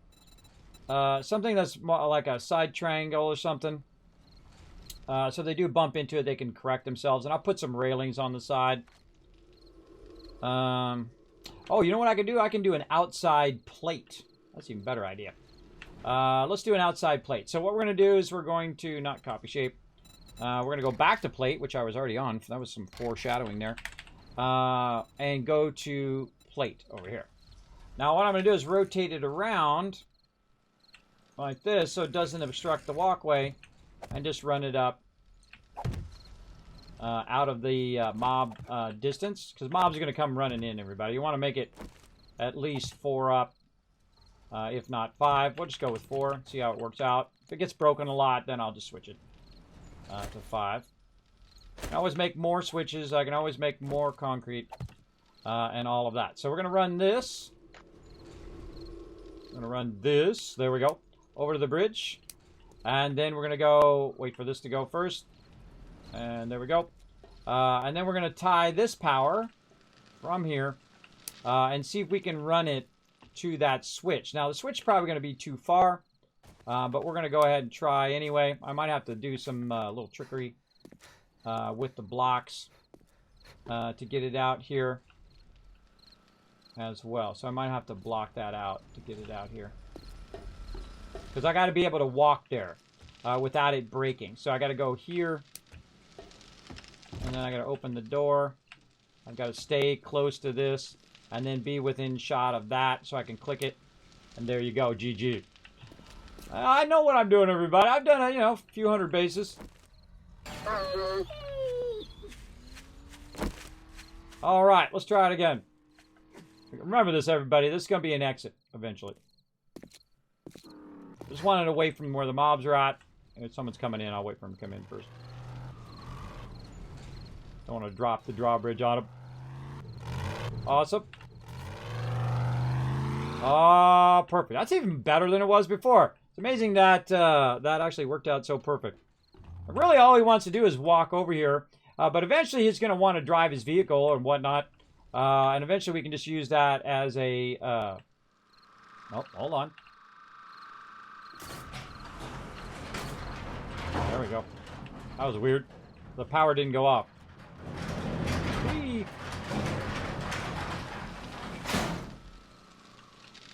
All right, I made you a nice drawbridge that doesn't obscure with our eventual exit. Are you going to have enough steel? Absolutely not, Mason. Not right now, but over time we are, because we got a crazy ton of steel building up in here. It just takes time and effort. Now, the reason why I don't steal out everything else, and I don't steal out this base, and I don't steal all the other stuff, is because I'm saving it for what I consider the highest priority stuff, right?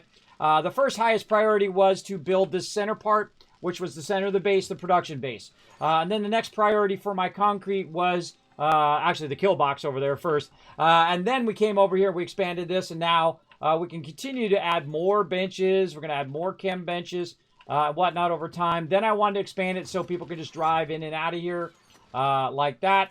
Now, really, the only thing I have left to do is to fix this side. Is to take all this out and make this straight now, so they can just go straight in and then straight out on the other side. So basically reverse this. Now what I want to do though is still leave it functional while they're doing it, right? And eventually I'll take that out. And I want to build in this into the other side. So basically it'll be just like this, but on the other side. It'll be actually built into the building itself. So that when they roll up, I'll move the camera to the other side. When they roll up on that side, it'll automatically bring the drawbridge down. And that's why I made another drawbridge, so that they can use the current drawbridge while they're waiting for me to do that as well. But what we want to do, though, is we want to actually take this part out eventually. So we're going to need to kind of do a bit of our math here and go over here and figure out what we're doing here. So we've got one block beyond the edge here. And then I can already tell you what the gap is. It's going to be 5, most likely. 1, 2, 3. Found the spikes. Oh God, we need more spikes. 3, 4, and 5. There we go. Okay, so this is a 5 distance. You do not want to leave that there. 3, 4, and 5. So that's a 5 distance there. So we need to go 1 block, and then we need to go 5. Now, one of the tricks that I can use, everybody, if I'm really fast, is I can just kind of walk down here and see if it triggers the drawbridge and try to make my way back up. Or what I could do is build myself a little temporary working thing as well.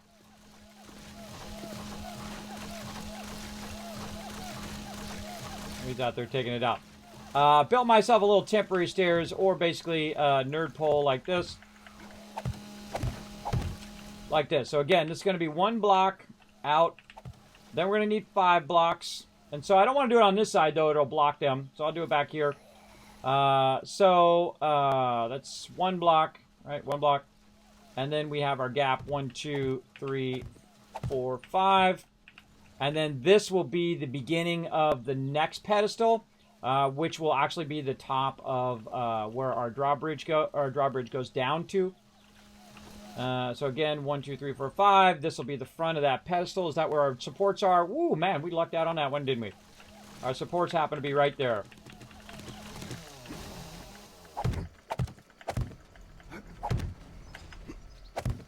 Okay, so this is going to be like this. Now, I can't put stuff in the way again. They're going to be coming in and out of here. So...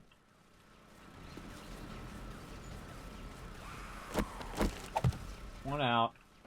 Let's just make sure we're counting right. 1, 2, 3, 4, 5. And then this is going to be side support area. And this is going to be our central area. So later on, I'd come back, cut this out, put the thing in, do all that at the same time. But what I really want to do is work on my support lengths here. And I'll tear all this down over here as well. Just so it doesn't get in the way of killing mobs. Alright. And what did I do over here?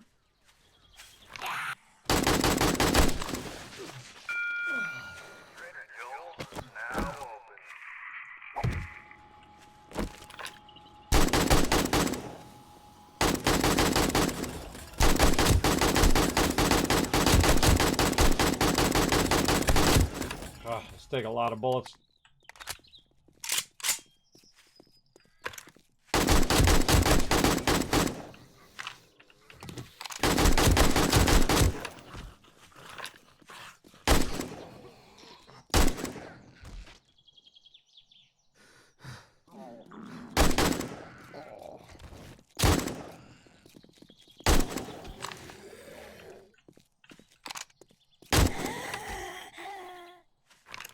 Hey, Kiz.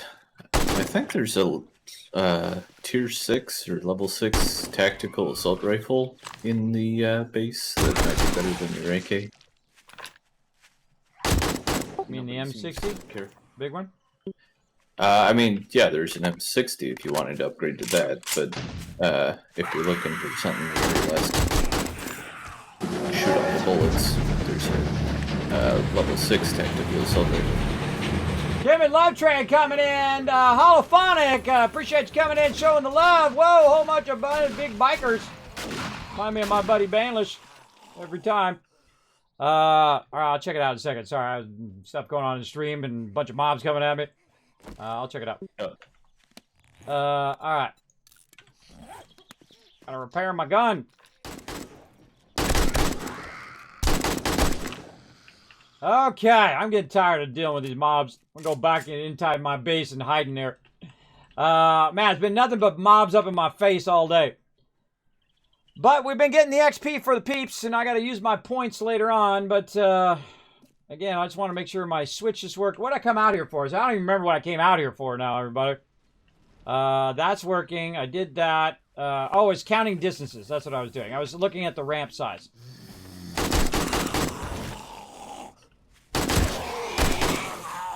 I was looking at the ramp distance because I made this distance a little bit longer than I normally would. 1, 2, 3. That's 4. This is 5. And then I went into ramp. All right, so I did it 5 instead of 4.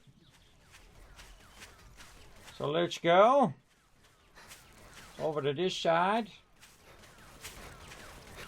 And so that's 1 right there. And I don't like the way these supports are. Yeah. You know, I should just be doing a single center support. The reason why I do 2 supports is because if they knock out 1 support, the other one will hold it up. But you can also just do a complete center support as well, where you're just using 1 support. But that's a lot more dangerous because they knock it out and the whole thing's going to fall down. Thank you, Holophonic, for the 4 months of love. Appreciate y'all coming in. Sorry, I'm super focused. Trying to get this done. I've got about another 15 minutes. Are you going to have enough steel? No. Hey, kids, I have a modelet that gives brass from iron mining once you complete the mining books. If you'd like me to send it to you. We're not using any mods in this playthrough, but maybe in the future, you can go ahead and whisper it to me. Do you have to craft bullets for the turrets to use? Yes. But in the case of my junk turret, you only need to use the iron. So it's pretty a lot more simple. Could just make a ladder here temporarily too, but I don't want mobs to climb up there. So where do I want these supports to be? Where's my... I'm gonna go like this. There we go. So that one's a support there, and this needs to be 5 wide. So this is 1. That's 2, 3, 4, 5. So my other support actually needs to be right here. It's off by 1, but I don't think that's going to be that big of a deal. But it should be right there. Normally it's where I would put it. I think that's fine. That's fine. We'll go with it. Alright, let's go ahead and build this out. Oops. Alright, give me that. Again, 1, that's 2, 3, 4, 5. Alright. 1, 2, 3, 4, 5.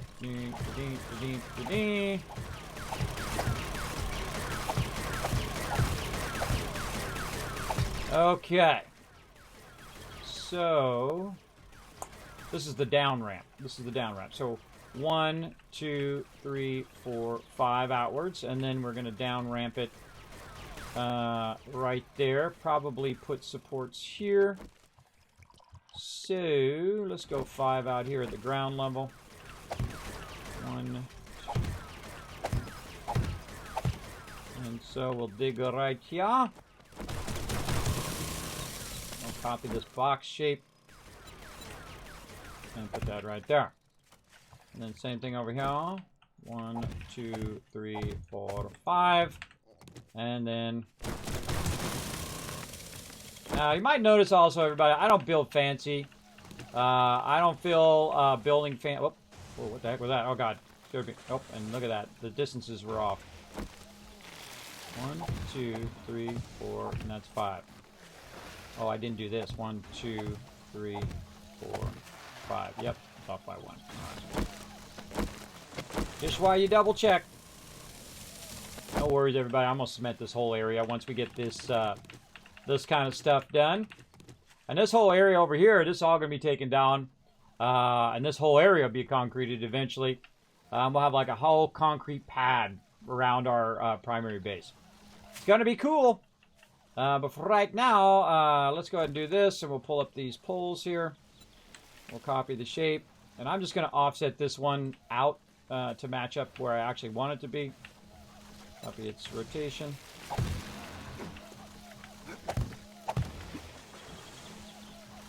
And You still need Sniper Volume 1. 1 second. I would say pick it up anyways, because the more people we get all the sniper books for it. okay, and so let's run back up here. Where's my vehicle? Instead of me walking around each and every time or nerd pulling up there, I can just go ahead and zoom zoom. Now that I made this awesome walkway over here. And yes, I need 1 and 5. I'll park my bike off to the side. And try to get some more of these cement blocks. Oh man, I made a bunch of them. Sweet.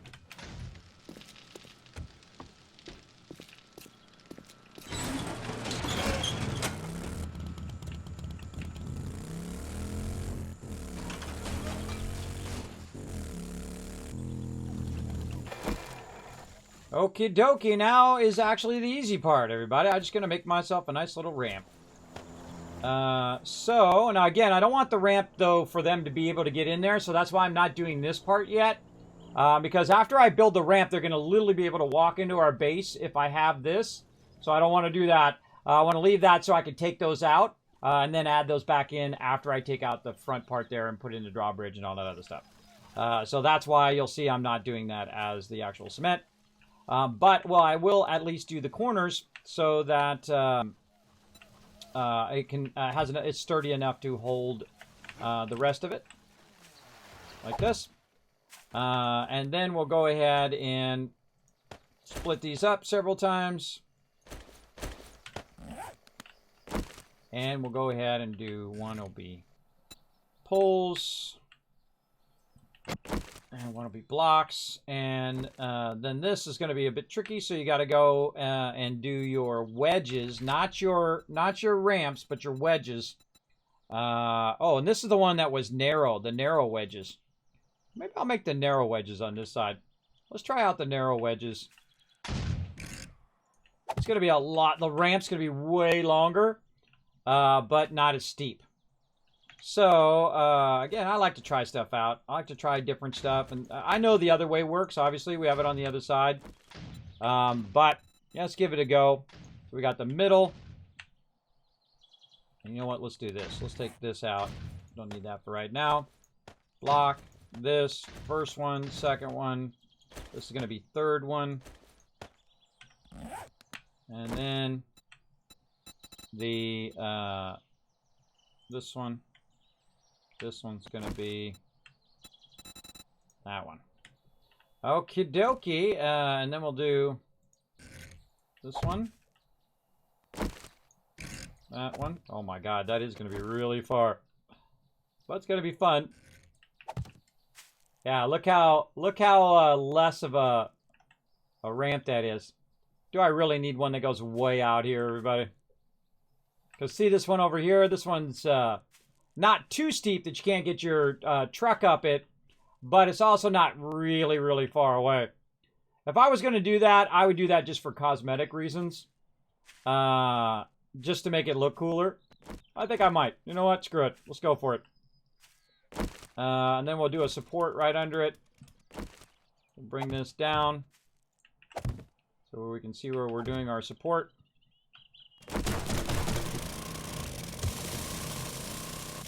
We'll just do it for funsies. And then again, we'll go in, attach this to the side of that. Oop, or not. Oh, really? Oh, I did the wrong one. I should have done that one. Oh, well, it happens.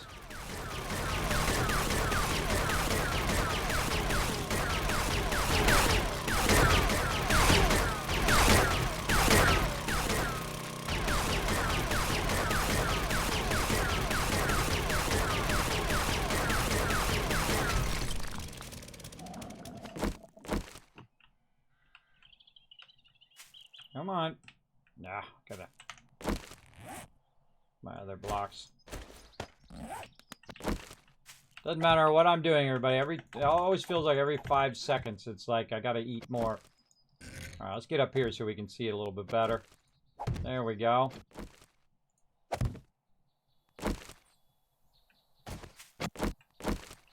Kind of feel like every time you get to that point is a good time to put some supports in. I don't want to done a square block when it comes to the end as well. Square block here. Off the top part here, might have want to done a square there, but oh well. We already set the precedent now. I could always go back and change it if I wanted to. But for now, we're going to make a nice, cool, long ramp. Just for funsies.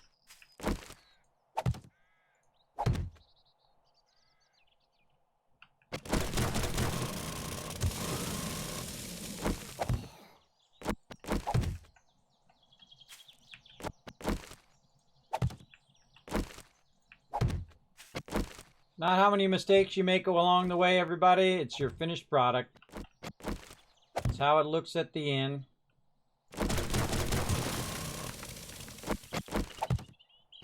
You gave it your best, that's what's important. Wow, that is a very, very long ramp and awesome. At the same time. It's very awesome. Another cool thing about having a long ramp, everybody, is that peeps can wait on the ramp, right? If you got multiple people going up there at the same time, they can wait on the ramp as they're going up, as opposed to waiting at the bottom. That's cool, too. Neat to the O. Wow. That is cool. Oh, I love that. I love that big time. All right, now that we know what we want to do, let's go to it on the other side here. I always get the sides in first so I can do the supports. Now this time I'm going to actually do, I think a square block there, and then down. Just so when it does this other side here, it'll be more squared off. And I may or may not come back and fix it later. We'll see. We'll see how it goes.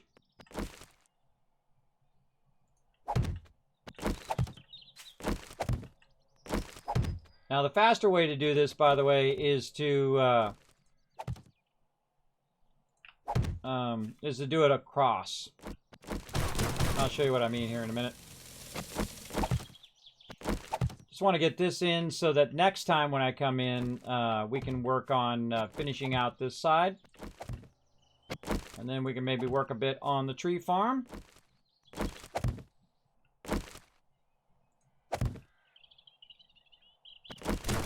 And I know some of you, it drives you crazy if it's not symmetrical.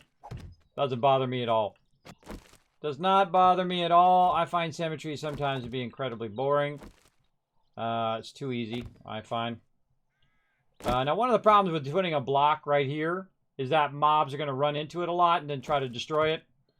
So down here, I'm going to go ahead and leave it as a rounded block. I find most of the time on rounded blocks, they will just go around them.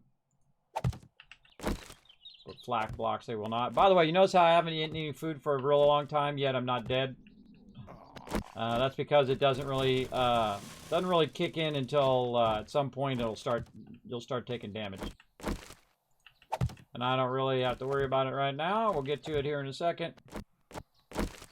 There we go. So the easiest thing to do is to go across this way. Like this. All right, then you go to the next shape, and then you go across, and so on and so forth. You get the idea. Just goes way faster. We need to split this up too. Watch this. You can also do this too. You can split these up, put that on there, and it will just add to it as opposed to switching it to something else, which is what I want to do right now. Just add this into there. There we go. Let's see, which one are we on? The small one?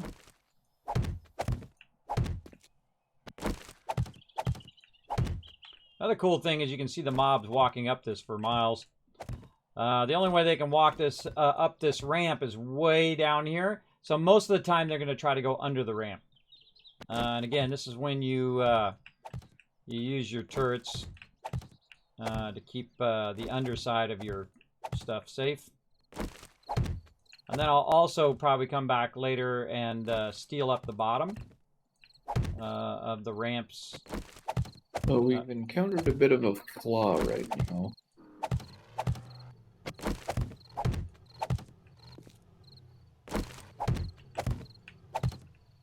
You talking to me or someone else? I mean, generally. So if I'm doing stuff in the garden, and I got the drawbridge down. Yeah, I was just trying to come up. up. I was just trying to come up and was wondering how to get the drawbridge. Somebody in the base has to get the drawbridge if it's down. Oh, I see. You try to get back across the drawbridge. Right, so... I mean, I was actually kind of in favor of this garden drawbridge being unpowered. Because then anyone could operate it at any time from any angle.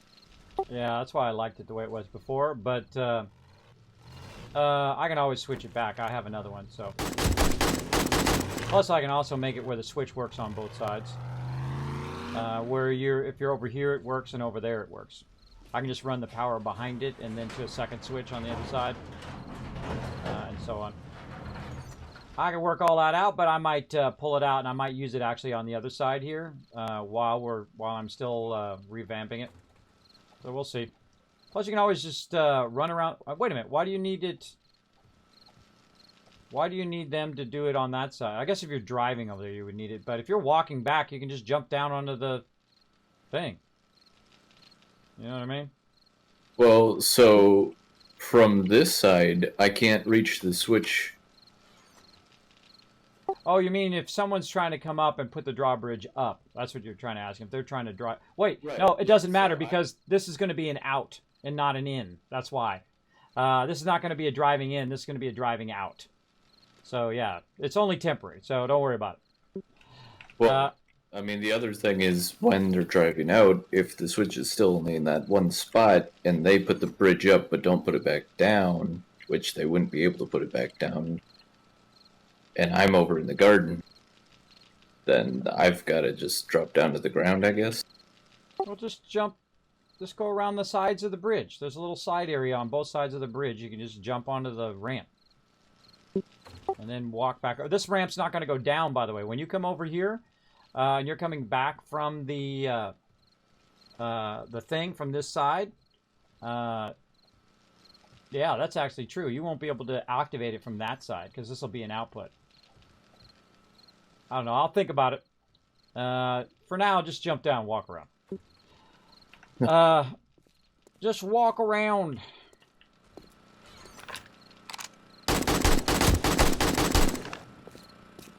I get sidetracked, everybody. I'll stay focused. All right. I made a beautiful ramp. I'm kind of tempted to make a beautiful ramp on that side, just like this. Okay, so what do I got to do? I got to take all this out, and we do not have enough time for that. All right, everybody, that's it for today. Let's wrap it up, then we'll come back and work on this next time.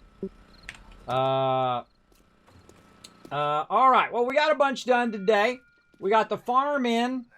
We built our gigantic sky garden over there, and that's only one half of it, by the way. That's just that half. Later on, I will build the other half. Next time, we'll go in, do the same thing, put a bunch of supports in, build that out, and then he'll put all the trees on that side, and this on this side.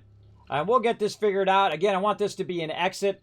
where you just come down. You can go straight. You can go to the right. You can go to the left. And it will go out to the main tree. Or you can just go actually just drive across the Sky Garden. Just go right off the end of it if you want to. Okay, heading back. Again, it'll be more of an out than an in. Now, you could actually just leave the bridge down and just drive off the end. There's no reason you have to go down the ramp. But it will. I'll work it out in the end. We'll test it out. Again, a lot of stuff you're going to do. You're going to iterate on it, right? You're going to test it again and again and again. So let's go ahead and take this part out here. Let's go ahead and fill in the last little blocks here. And then let's take all of this out. So this doesn't end up causing mobs to be able to get in our base. Now, some mobs can jump across. So you probably want to do a little bit of this. And then do yourself a solid. Maybe leave this in like this. Just so that it's harder for them to jump across because they'll bounce into the side of that. And the same thing here. Keep them from jumping. And I think they can still turn that corner. Let's see. Someone drive your Jeep out this side and see if you can still turn this corner.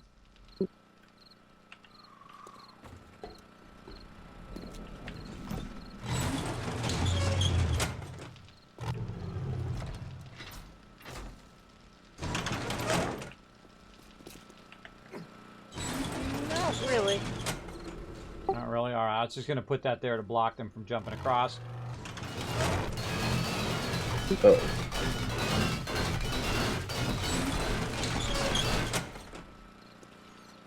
That's crazy.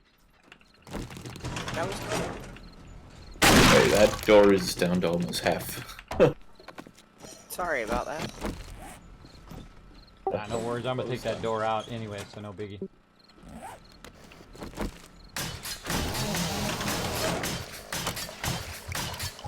Alright, I'm not taking it out right now, though, until I've, Driver want to try it? moved up. No, that's okay. I was just going to leave those blocks there, but eventually this whole thing's going to be gone anyway, so I'll revamp it next time.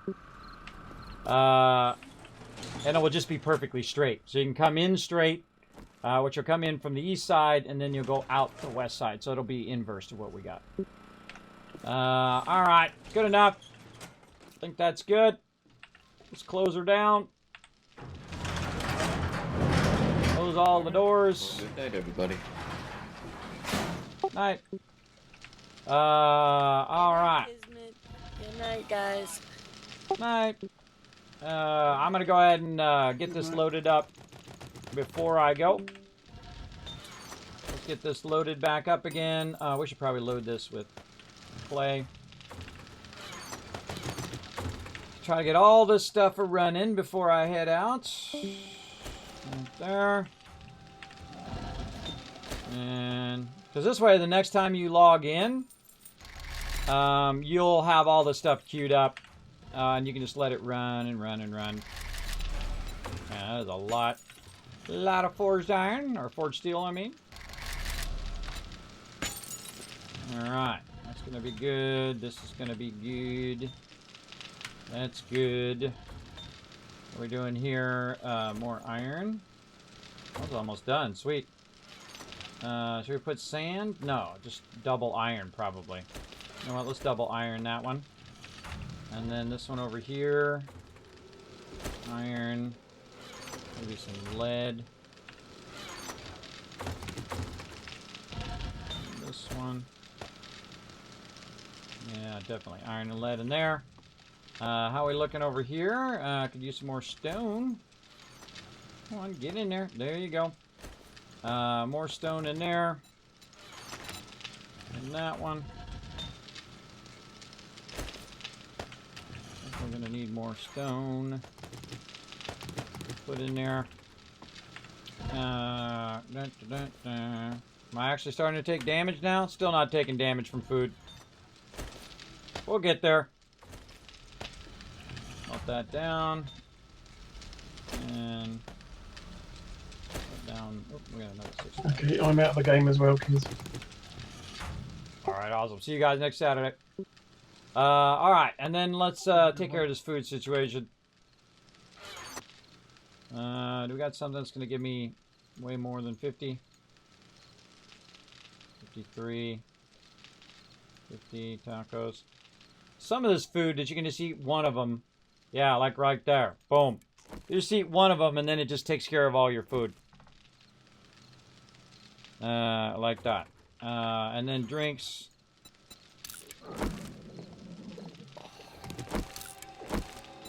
There we go. Alright, that'll bring that up to a point in which my stamina is not being massively affected by it. Now I need to also get all this stuff off of me. Next time I log in, I'm not completely overburdened. Bunch of bullets on me and random ammo and stuff. A bunch of iron. Alright, there we go. Alright, that was super fun, everybody. I hope you guys enjoyed that. We'll come back next time and finish out our ramp on that other side. We'll figure out the logistics that we want to do on the exit over here. We might just make that a manual ramp. Because, again, I don't think too many people are going to be going that way. But really, what you can do is instead of going down, if you don't need to go to the right, you can just keep going straight as well. So I might make that a manual ramp. So we'll see. I've got another manual one that I could put there. And that one I could just pick up, by the way, because it's an electric one. I could pick that one up and just put a manual one down. And then he can just work it manually. Hey, I forgot to ask if you were excited to hear TwitchCon was on this year. AMZ, I am pretty excited about it, but I'm not going to it. It's too dangerous for me to go to. My wife already had COVID once, and I dodged that bullet. And I've been hiding inside until we get to a point where I feel like I'm not going to die. So I'd love to go, and I'd love to send my mods in my place. That'd be even more fun. Send my mods with a cardboard cutout of me over there. But I'm not going to risk it. But, hey, if you guys want to do it, if you're young and healthy and you're not have high chance of dying like me, I suggest you go check it out. Enjoy. I can count me out. No mas. Get this out of here, too, so it doesn't stop running. There we go. God, so much concrete. Look at that. We are going to have plenty of concrete to build that other side later. Oops. I need to do that. Oh, God. Let's just do this. That would have been way faster. All right, there we go. Okay, I got to get out of here because I don't want to burn the time. Let's get out to the main menu. Then we're going to go to my office and head on out of here. Let's go.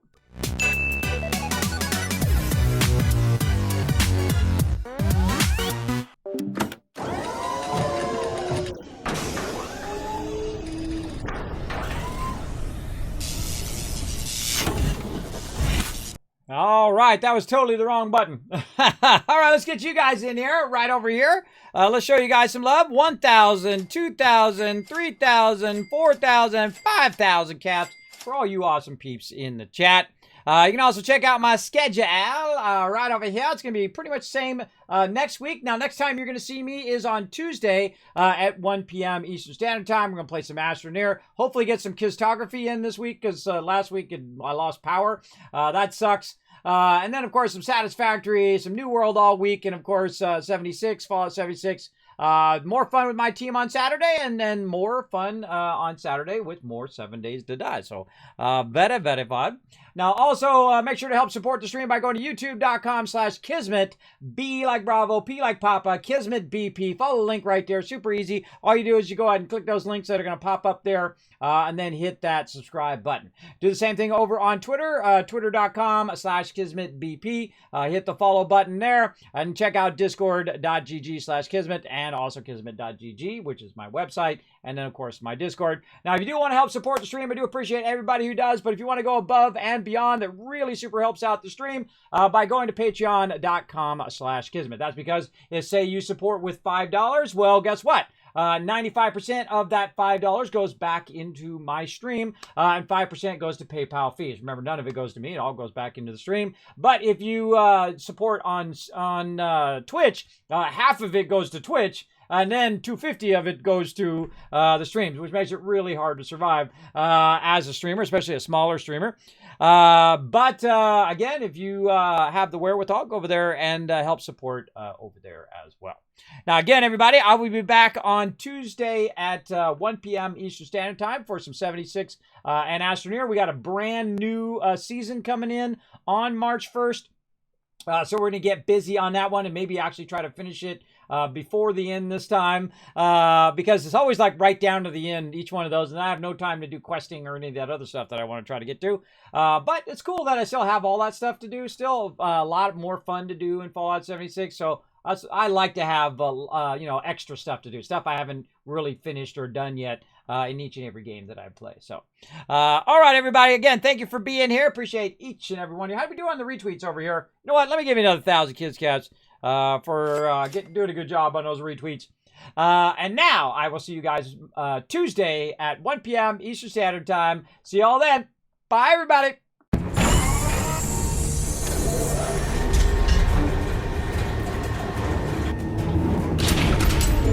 Hi, this is Norbert. Thanks for watching. Press the subscribe button. We'll see you all next time. Bye.